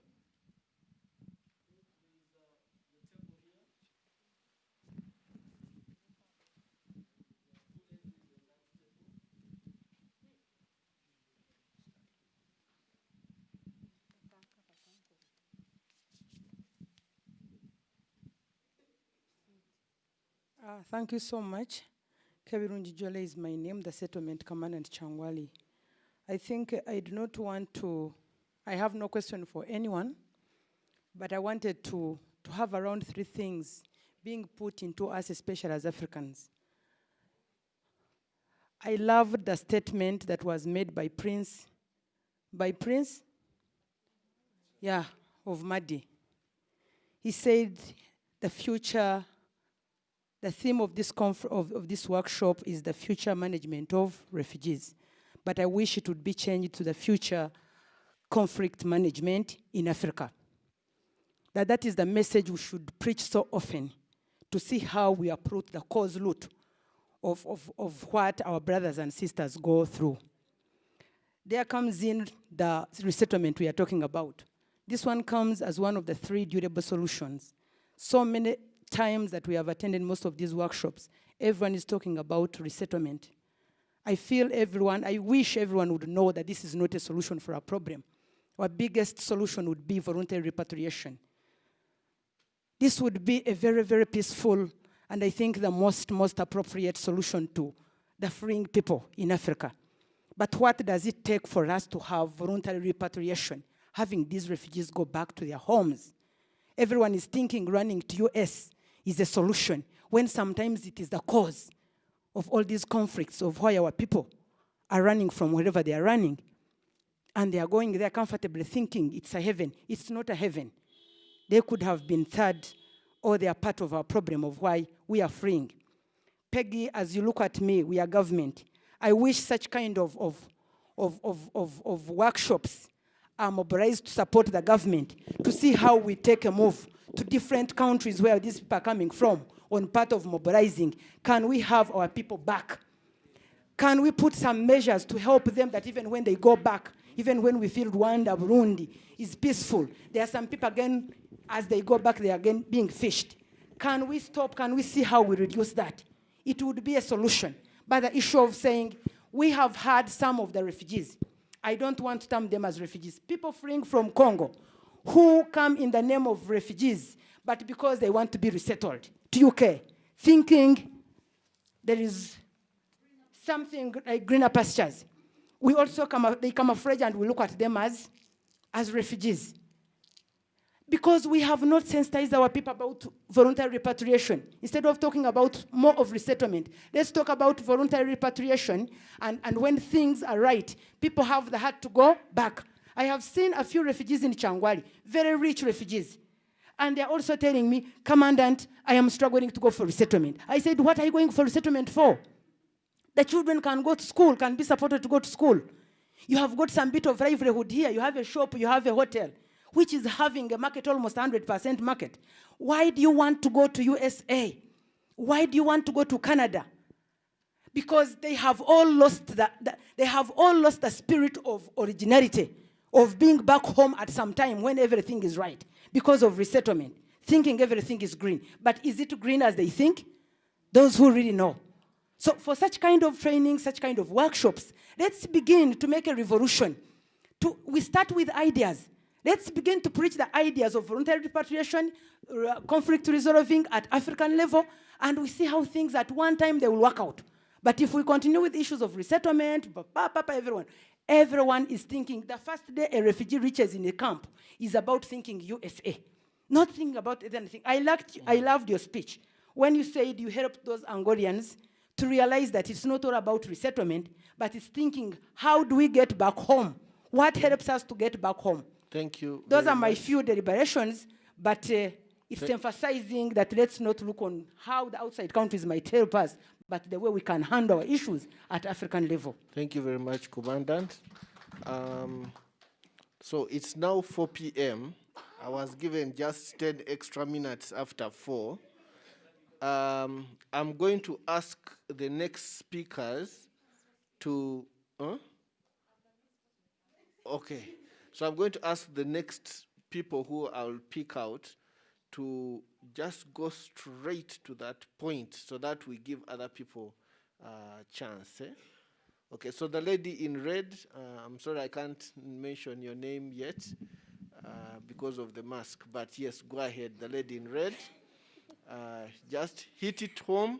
Then I think your neighbor also wants to say something. Hit it home. Then I see another lady this side. Then we shall go this other side. We shall come to Salongo, don't worry. Okay, lady in red.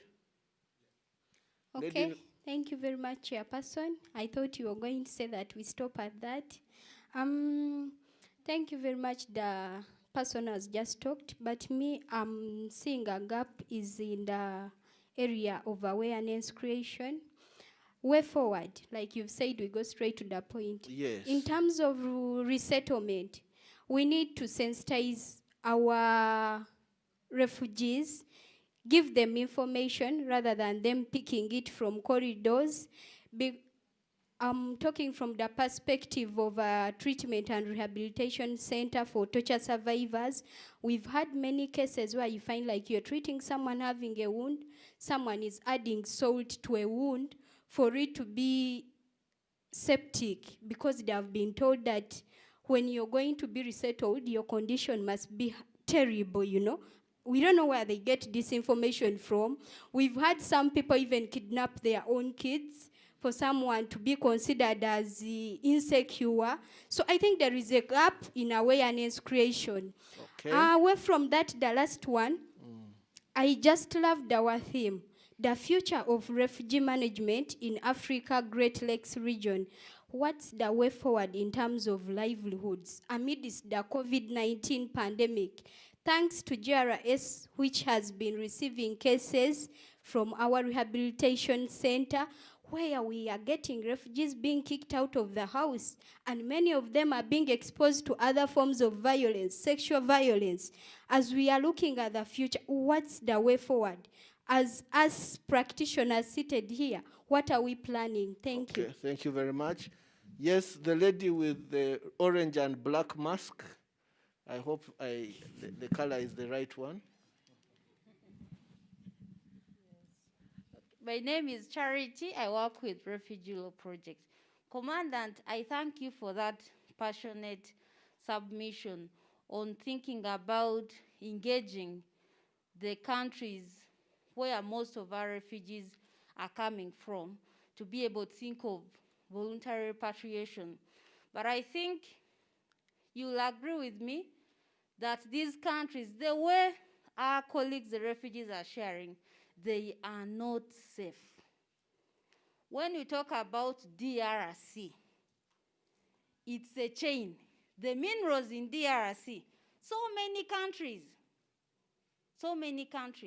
are contributing to the conflict and the protracted war of DRC. So I really don't know how practical it can be, because in DRC alone, I don't know how many countries who are contributing to those militia groups that are in the nation that are causing displacement of thousands of Congolese. Thank you, Charity. I want to see the remaining hands there too, okay? So Salongo, then the man in purple, and then the last one behind. Very brief, because our keynote speaker wants to respond to her questions and then go. So let's have Salongo. Salongo, straight to the point. Then. All right, thank you. I'll be very quick. First, thank you for the organization, Refugee Law Project, but I had a concern. When we were talking about traffic among the forced migrants, I felt that there was a gap. During the discussion, we didn't see the judiciary, we didn't see the police. Salongo, and OP. This is my session now. Yes, please. I didn't see them, yet they have a role to play, according to how I see us in the refugee field. If they are not aware, if they don't tell us what is the challenge, we are still victims, because intimidation is the first problem. Okay. Lack of documentation is the second problem. So how do you deal with it without these three people? Thank you very much. Then the second point is to Muriel. She was talking about getting information through the toll-free line, 0800-32-32-32, which is always giving the same answer, especially to resettlement. Wait, your case is in process. When they need you, they will call you, which is a very wrong answer, because that's not the right answer. Madame Muriel has gotten my own email. She has responded, but if I call even now, they will tell me the same thing, yet I have another update from her. So they should either update them, or as we are going digital, let this be also digitalized and made easy. We have a process like the one for USRAP, where someone gets in and logs in, they check their data, where they are, and if they have a complaint to launch, they put it there, and it ends from there. It is very easy. But if we don't want that to progress, we will always remain behind. Thank you very much, Salongo. Okay. Salongo, let's give another person a chance, please, because we need other people we need the panelists also to respond. Thank you, thank you. Yes, gentlemen in, I hope that's purple or lilac? Is it purple? Anyway, a person in purple is the RDC Sinjiro, a representative of the president in a district, who is in Sinjiro where there is Nachuvari. Thank you very much. So I want to request that you clap for Refugee Law Project for this event.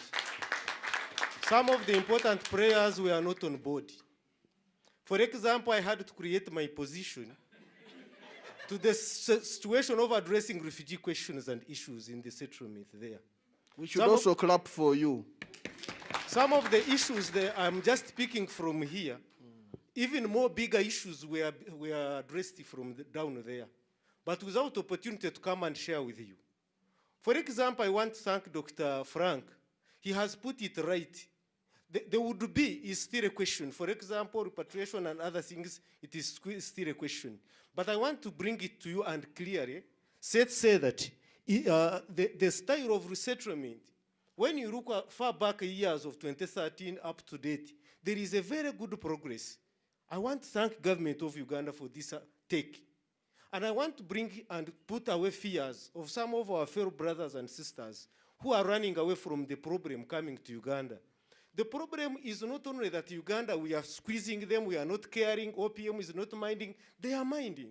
But the overwhelming situation sometimes fail. For example, the running off of the Burundians at the time, thousands would come at a go. There would be some delays. And if you jump the protocols, the way things must be done, then at the end of the day, human rights will come over and say, why have you not done so? I want also to thank the Refugee Law Project. This interaction is actually building a road. It is building a road, it is seeing the gaps, and actually I want to bring it clear to you that what we are picking from here, for me, it's first time to attend such a workshop. And yet I'm the representative of the president in a district. Someone may take it lightly, but it's not. Because I preside over all the government programs. I'm the chief supervisor and monitor of all government programs in a district. And whoever is just touched, whoever is just tortured, he has failed to success justice. Police has not responded to them, they come to the RDCs. And we quickly respond and get solutions. I understand that there are procedures of court. It's okay. But some vulnerable people like refugees may fail to get that opportunity. But just have a call away to the RDC, please.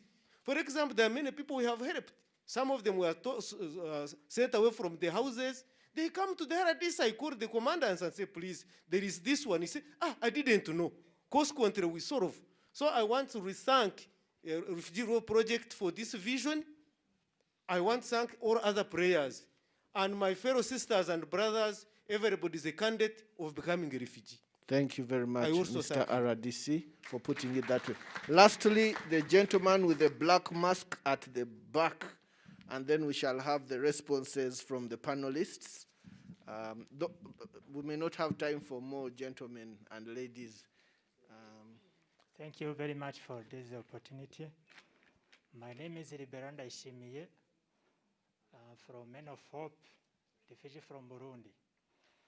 Thank you very much for Refugee Law Project for this opportunity, because from yesterday, I have learned many things in this session.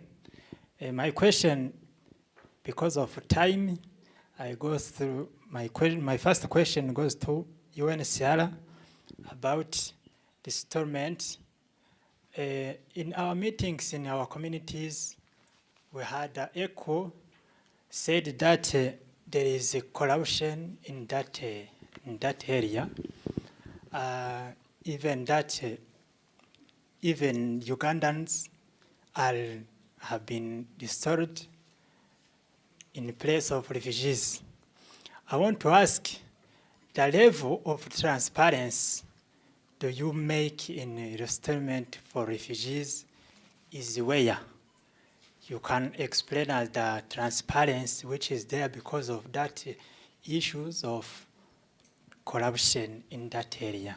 That is my first question.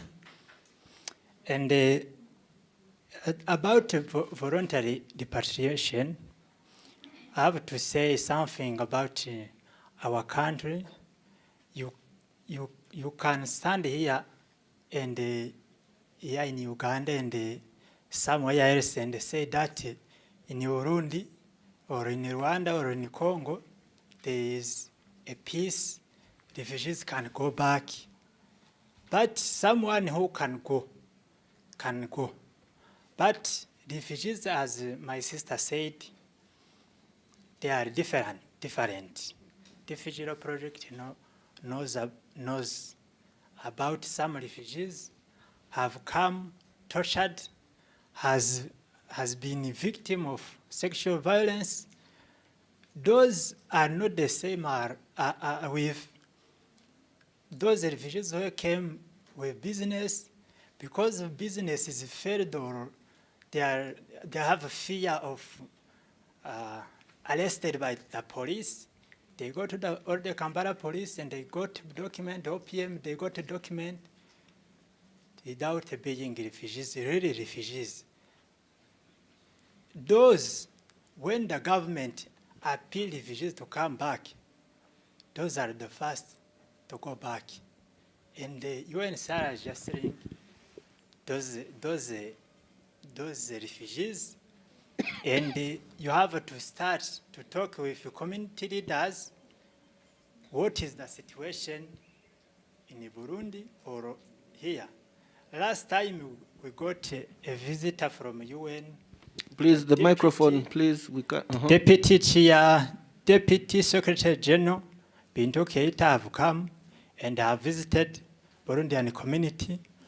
We have explained everything and she has understood because she was working in Burundi 3 years. She knows everything in Burundi. And what is happening now in Burundi, she knows. And the UNHCR also can meet community leaders and can get a good information because they are lacking information between UNHCR and the refugees. Thank you very much. Thank you very much. We will now ask our panelists, starting with Muriel, to just respond. I think Muriel had about 2 questions, and after she has responded to them, then each of our panelists will make a short intervention, and we shall hand over to the organizers of the workshop. Is she online? Is she still? Very good. Hi, thank you so much. First of all, I hear that in the forum there are also some refugees. So if it makes it easier, I can also liaise with Devota from a Refugee Law Project, and we can organize one day a meeting with refugees, and we can also discuss more their questions.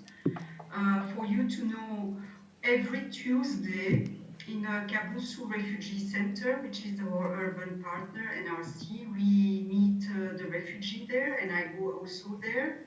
I try to go there at least once a month, otherwise it's my colleagues who go.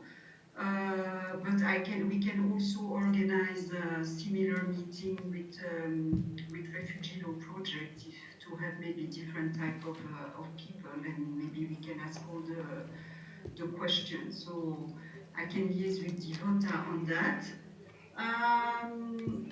Otherwise, regarding the information on the resettlement process, we have a little leaflet, and we are about to make a video on the resettlement process that can be shown to refugees. Also, the best option is also the FRRM, but I heard one of the participants saying that he was not very pleased by that. But the FRRM, it's a line free that gives you the opportunity to answer your question on where your case is.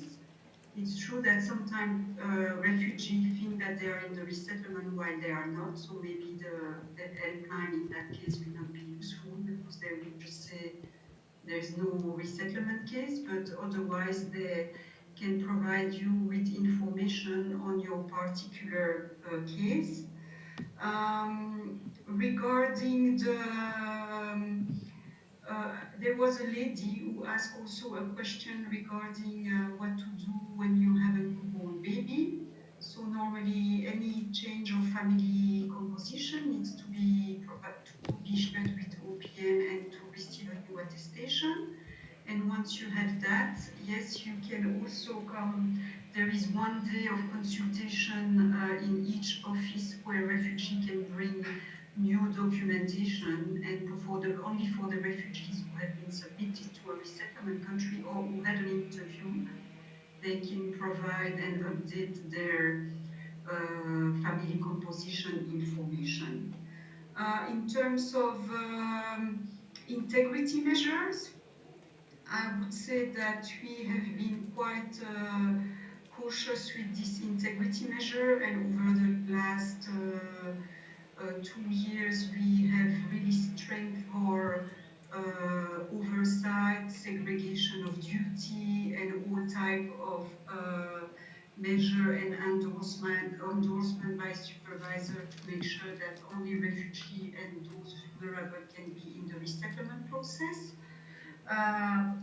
Ugandan resettled, obviously that shouldn't be the case.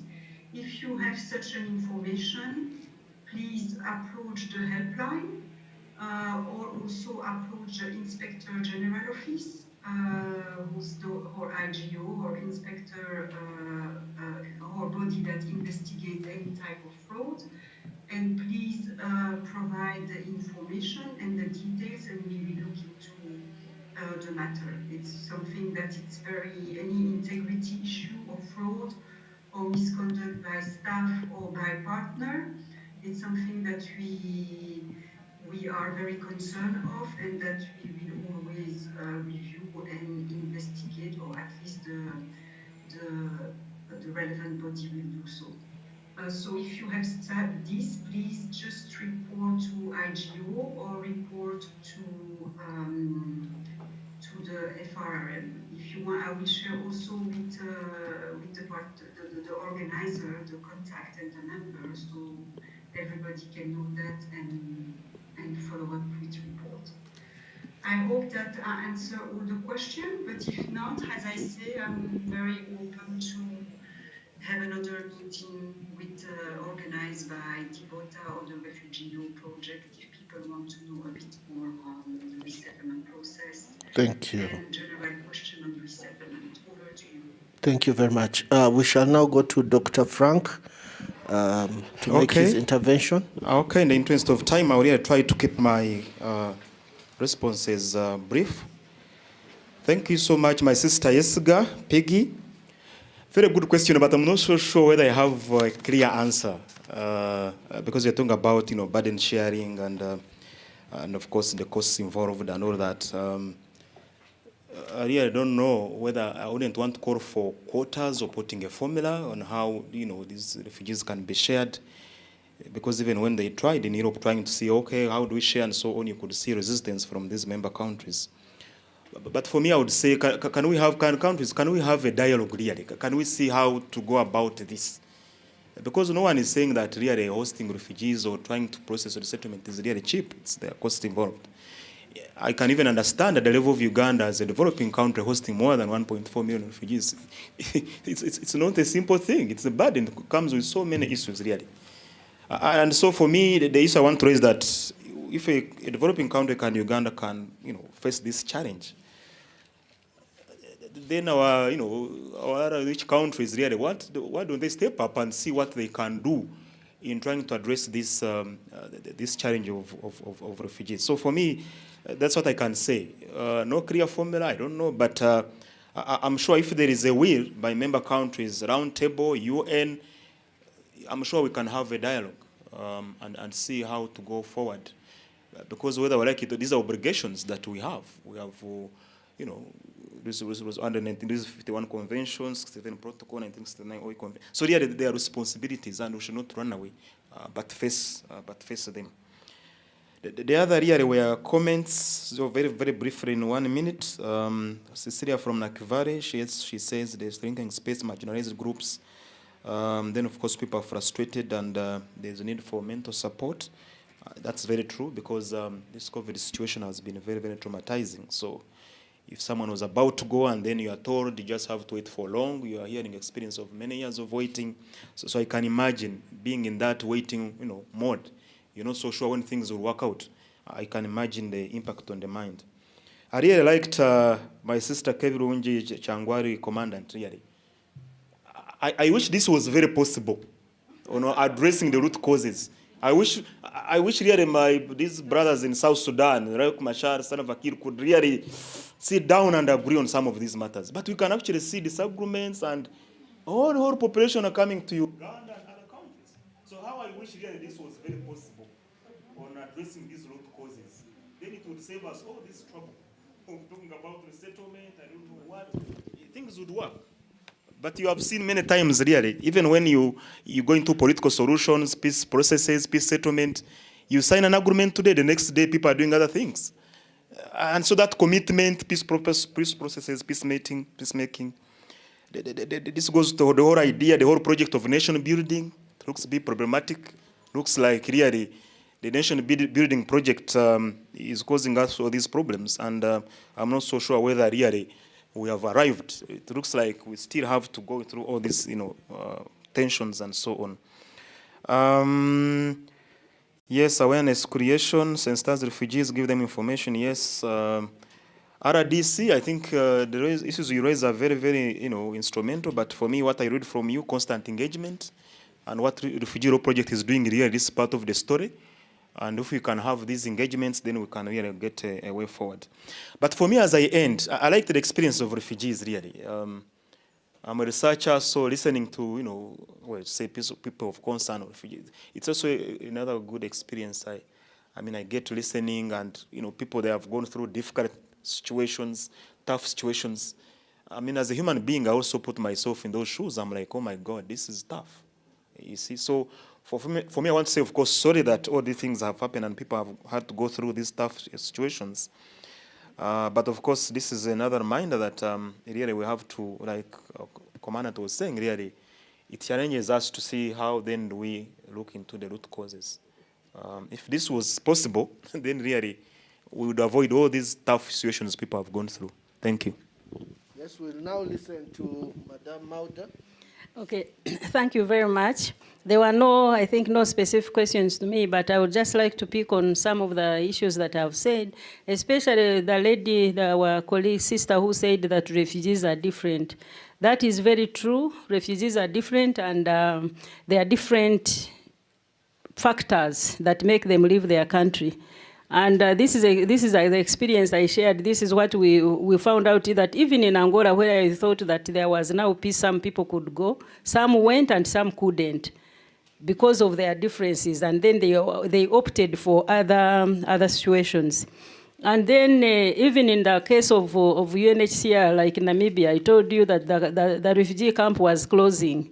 It closed for some years, and now they are opening again, because they are receiving more cases from DRC, and they don't know how to handle them, so they are opening the refugee, So, things change, and then the reasons why, refugees are pushed, or people are pushed from their countries are so different. But the emphasis for me, what I emphasize is the role of psychosocial support, especially to reduce or to calm down the anxiety related to resettlement, so that people can get involved in other activities and maybe think about other things, so that, because that anxiety can be really, really overwhelming, how you can be one of those 1%, and the anxiety of getting on that list, or even talking to somebody to listen to you and convince them, to think maybe they are going to put you on a resettlement list, which is not necessarily true, because as counselors, you are trying to, as psychosocial support, give carers, you are so trying to help them be able to cope. But we appreciate my sister from Eritrea. We appreciate, listening from you and also the challenges you go through. And also for us as citizens, once again, what we can do even more to support the refugees that live among us. Thank you very much. Thank you very much, Mauda. Now we shall also listen to Hafnet.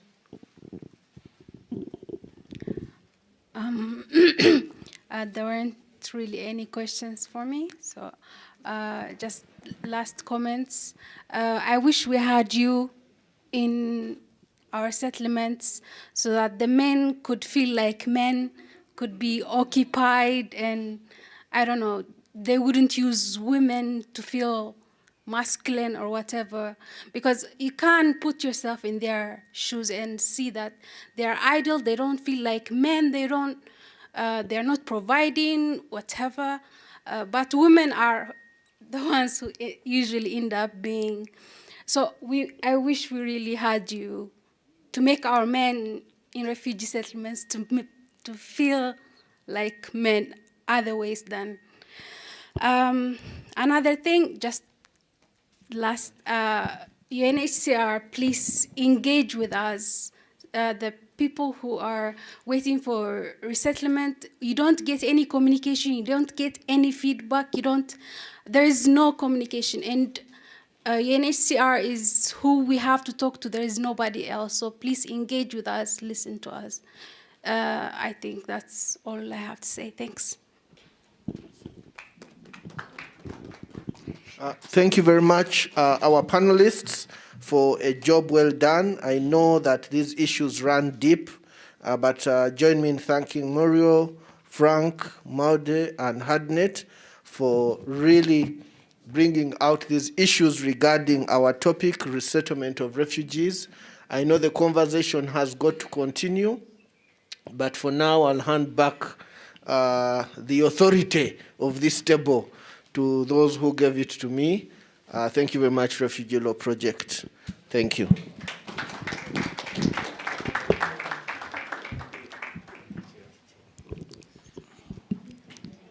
Thank you. Thank you very much, Dr. Daniel.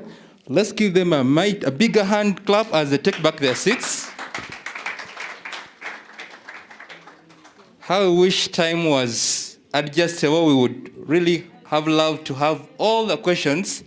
Unfortunately, time can't allow us to do that. But we thank Dr. Daniel for managing, to handle the panel the way he did. And the conversation continues online. Like I said, those who are tweeting, our hashtag remains the same. Regional Conference on Forced Migration.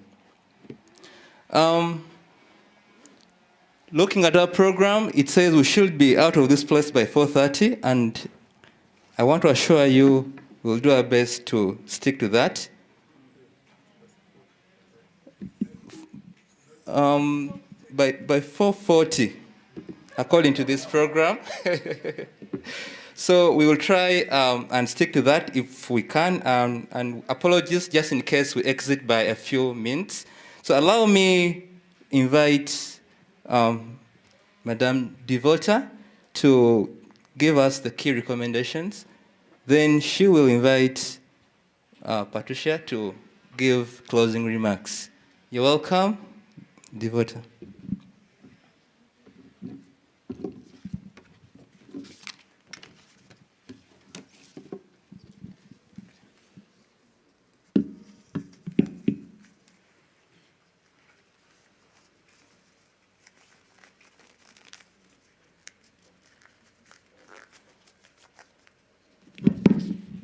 Thank you, Jimmy. Thank you to all the panelists and the moderator for a lively session on resettlement. I'll just take about 2 or 3 minutes summarizing some of the key recommendations that came out of this session. So I'll just start with the last offer from UNHCR about sensitization and awareness creation for refugees talking about resettlement. We shall be sure to contact UNHCR and we have a session with refugees and maybe make it a half-day session so that those who are unable to be here for this conference can be able to ask questions. Other key recommendations that came out is the need for expansion of places. Recently, Canada has pledged to increase places to 35,000, their highest number yet for refugees. And then also UK plans to reopen resettlement in March 2021, which is good news. And also right now with the pending court procedure in US, but with Biden's nomination as being confirmed as president, maybe the US will increase the quota because this year, Trump actually set the lowest number, 15,000 worldwide for resettlement. And at first when he set the target at 45,000, we thought he was mean, but 15,000 is just unbelievable. Maybe his next target was 0. So the other recommendation is strong leadership from resettlement countries. It's good to see that the Canadian government, as they refer to themselves, Canada says the Great North, because taking the lead and offering new resettlement places. And then communication is key to refugees who are at various points of resettlement, those who are being identified, those who are hoping to be identified. And even when this communication happens, it should be clear and transparent, just as Salongo says. There is a toll-free number, but then you get a recorded message, and I think that is a bit unfair. Then as Maudem Gisha shared about psychosocial needs and medical needs for refugees is key as refugees wait for resettlement. Because if someone has sold all their property and they were thinking that they are departing in 6 months and then they postpone, as you can see with COVID-19, I know very many refugees are offering counseling too. They had already got their dates of departure. And then the government of Uganda just closed borders in late March. And then people say, now what are we going to do? We've been waiting. We finally got a date from IOM, but now borders are closed.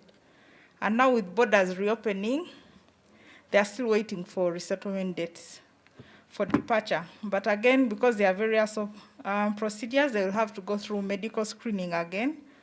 So it's actually puts people in anxiety. Then another recommendation is to look at how we as partners and IPs can demystify resettlement against other durable solutions. Hartnett said her dream is to actually be back home. And I think that is what most refugees' dreams are. And that's why they say voluntary repatriation is a preferred durable solution, but the average period of refugees staying staying as refugees is 18 years. So if someone is staying as a refugee for 18 years, we have to actually find a solution and tackle the root causes.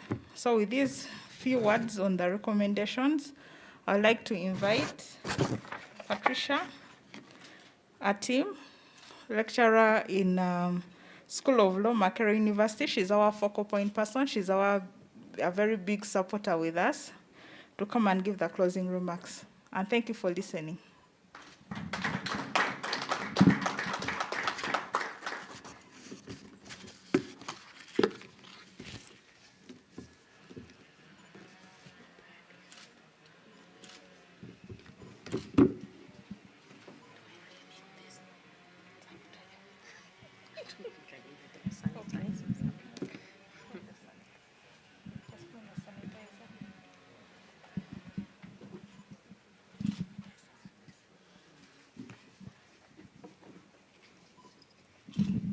Okay, thank you so much, Devota. Good afternoon, ladies and gentlemen. Yes, and all protocol duly observed. As I stand here today, I feel very privileged, humbled, and really honored to be invited to have give the closing remarks of this session. Like Devota said, I am the liaison officer of the Principal School of Law's office, Makerere University, to Refugee Law Project, and I always represent him. I understand he was here yesterday in the morning to open. So this is really an honor for me. Back to the discussion of the day. It has been a very, very enriching discussion. I think really clap for yourselves as participants. And also amongst you, there are panelists, and then those who have really delivered very ably online. I personally also feel I've learned a lot. It has been a very enriching discussion on the area of trafficking, forced migration, the COVID situation, and the compounding dilemmas that we are still faced with, whether or not we are managing the crisis, we are controlling the crisis, we are tackling the root causes so that the crisis stops. We want to thank the government, all the government representatives here. Please, you can pass on our voices to the state for all the efforts that the government and the strategic partners that are playing with supporting the government are doing to fight really or combat this situation of human trafficking, the refugee situation, forced migration, etc. We've been told about bilateral agreements that are being entered into by government or the different states to help with the identification of persons being trafficking, etc. The comparative good practices or best practices that we had from Kenya, and also from the very first speaker, sorry, Dr. Professor Mulei, sorry, the very first speaker of the day. We were here listening to all those best practices. With my reflections, I was thinking, how about the question of labor expropriation now taking place? What does this mean in light of human trafficking, in light of, there was even a new concept that I learned today, smuggling of migrants. There seems to be a thin line between all these events, where the bilateral, what is it called? It was called the bilateral cooperation agreements for protection. Where are the mechanisms? It's true that the push factors are poverty, scarcity, livelihood, the struggles that we are dealing with. You need to support yourself, you need to support the family. If you turn into a thief, you'll end up in Luzira. What else can you do? If you go into sex work, you will end up again, you know, having probably ending up in a situation of unwanted babies, ending up with the prison officer there for being arrested for what, that sex work, the provision in the penal code, facilitating sex work or availing yourself for sex work. So these are the push factors that are leading to human trafficking, smuggling, even in the case of our refugees feeling that they probably, if resettlement is not working, then what is going to work is ending up in a situation of expropriation of labor. The solution, I don't even know if from the ministry we are trying to study the trends, the people being expropriated for labor issues. Are there refugees and how many are they? What are we picking from there? How many are there persons with disabilities also in that kind of line? What is the age bracket that is actually going? We need to study all these. Where are the mechanisms of enforcement, monitoring, persons whom we have resettled? We've talked about resettlement here, but I was also eager to hear, after the resettlement, what happens in the third country? Who is monitoring whether they've been successfully reintegrated, or they now have better employment opportunities, or there is better economic empowerment of some sort? Who is monitoring that third country position? Or even when it's voluntary repatriation, who is monitoring to ensure that the refugees are doing well? Is it Sophia was telling us one of her people went back to Congo, was it?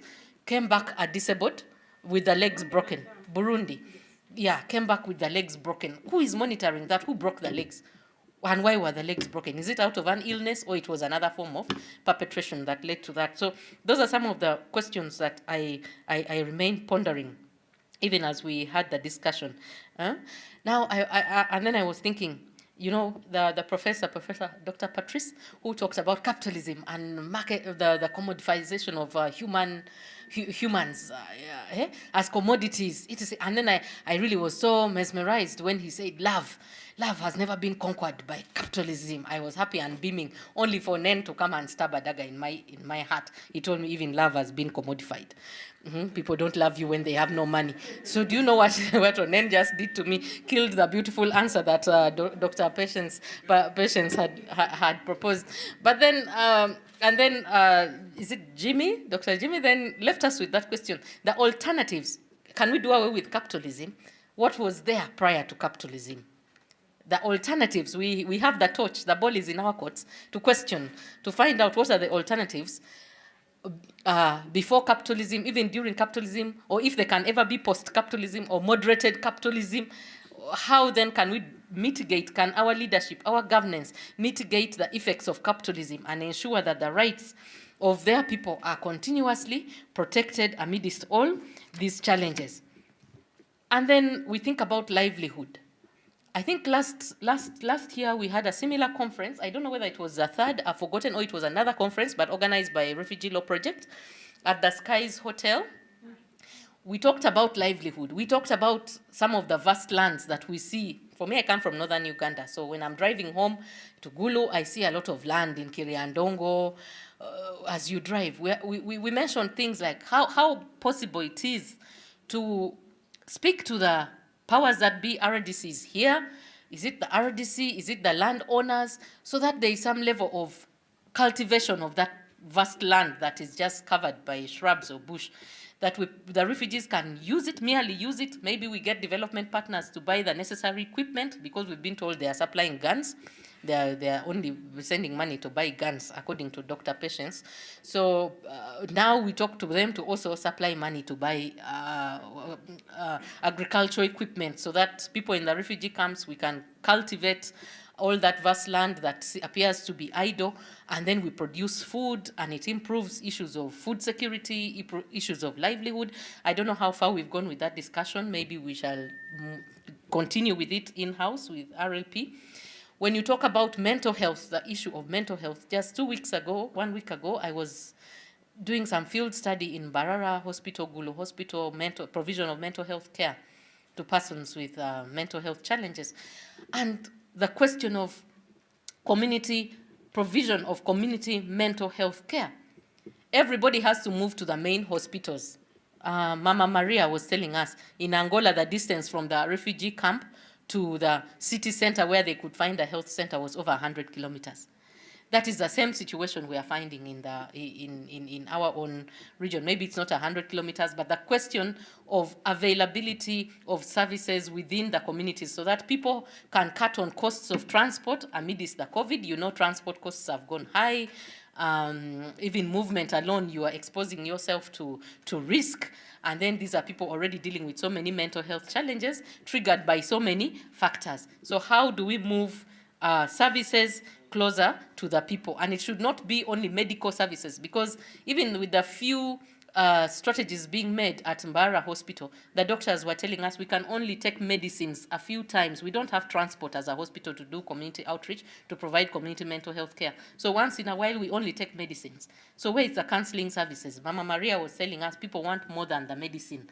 People want more than the information about resettlement. They want counseling, other modes of psychosocial support, peer group support. Maybe self-advocates should be built, so that beyond the medicine, providing the medical care, beyond providing just the information about repatriation, resettlement, there is also information about counseling, there's peer groups. I know Refugee Law Project, we are doing well on peer groups, but I think we can also, with the work of the rest of our partners, we can continue to do more or study what more needs to be done to improve also that area and provide better empowerment to our people as they wait for voluntary repatriation, as they wait for resettlement, as they wait for local reintegration in the community. This reminds me, by the way, at the university today, Dr. Rueza, I don't know, he said, there is a line of refugees lining up from the main university gate down to Ham Towers. I asked the security today and said, what is all this? And he told me, hey, these are refugees. They've come to collect some money, I think, from Post Bank. So I've been seated here thinking, now, and I saw a gentleman with a UNHCR jacket with gloves, kind of pushing them around with the security people at the gate. So I'm wondering, couldn't they put a tent somewhere near the bank area so that they can get in, sit? How about those who need to use toilet facility as they wait? How about those who are weak, maybe sick, maybe pregnant, maybe having a physical disability? How are they going to stand in these lines? Now it has rained. They probably still have to be there to be able to get whatever they are getting from Post Bank. And if there are UNHCR members here, if you're responsible for that kind of activity, maybe you need to re-examine the process. And yeah, we've been told here that when you're given an opportunity to say something, try and say, because it's happening there at Makerere, thank you. So we need to address that. Yes, if you go to the main gate, you will see it, and and then when you ask, they'll tell you. And then the issues around access to justice. Access to justice, RLP is doing a lot of work. We go to the field. My dean is there, Dean Gulu University. We are always monitoring access to justice programs by RLP in the refugee camps. And yes, that is really also another pertinent issue. So as stakeholders, we leave this place today asking ourselves, what can we do in our different capacities? For those of us from the university, like my dean from Gulu University, I felt the missing point was my students are not here to hear these things. The rest of us here are not even very good candidates of human trafficking and what? And forced migration, maybe at some point when we are under threat for one reason or the other. But we have a whole lot of students in the university who will end up unemployed, who need to have this information so that we begin to prevent. Somebody talked about awareness. We need to enhance awareness. So I am leaving this on the table for RLP and the strategic partners we've worked with to mobilize this kind of this program today. If we can organize with all this good equipment, I love the equipment we have at RLP, yes, Dr. Chris, so that we run the same kind of program with the same speakers to disseminate this information to the universities. We can schedule the universities with a timetable or a program. Students will be online and listen from whatever angle they are in so that they really get this information, okay? So I thank you very much on my own behalf and on behalf of the Principal School of Law, and also on behalf of Refugee Law Project, that is a department within the School of Law, for making the time to come and share all these reflections. For all those online, we are very grateful for the wealth of information. I learned new terms today, intellectual resource that has been displayed here. They are really very valuable, and we thank you so much for it. The ball is now in our court not to leave this information here so that people say civil society are always just in workshops. They spend all their money in workshops drinking tea, whatever, and cake and whatever. Yet people need this work. The purpose we are here is to get reflections from the different stakeholders and begin to think how best can we draw our work plan to have better meaningful impact to the people that we serve, as we fight corruption, as we also pray to God, to Allah. I met somebody who is a Buddhist also, and those of us who probably, we do whatever we do with love, with Ubuntu. We are told Ubuntu to make sure that this problem is curtailed. We move away from managing to reducing it and reducing it until it actually comes to an end. Okay? For God and my country. Thank you.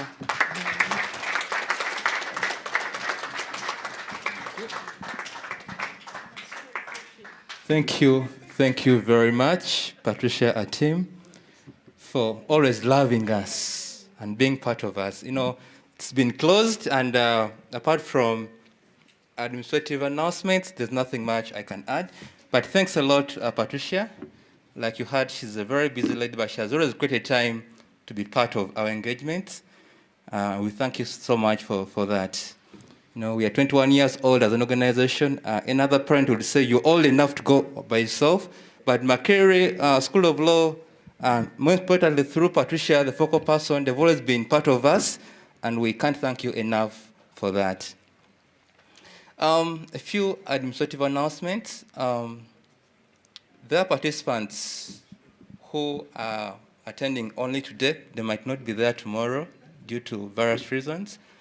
You ask to pass via the administrative desk where Susan and Patience are seated for your transport. Okay. Yeah, pass via the table and have your transport contribution. And I'm saying contribution strategically, it's not transport refund. You could have flown here. We can't afford that, but you're contributing towards that. There are those who were meant to sign yesterday, and perhaps due to one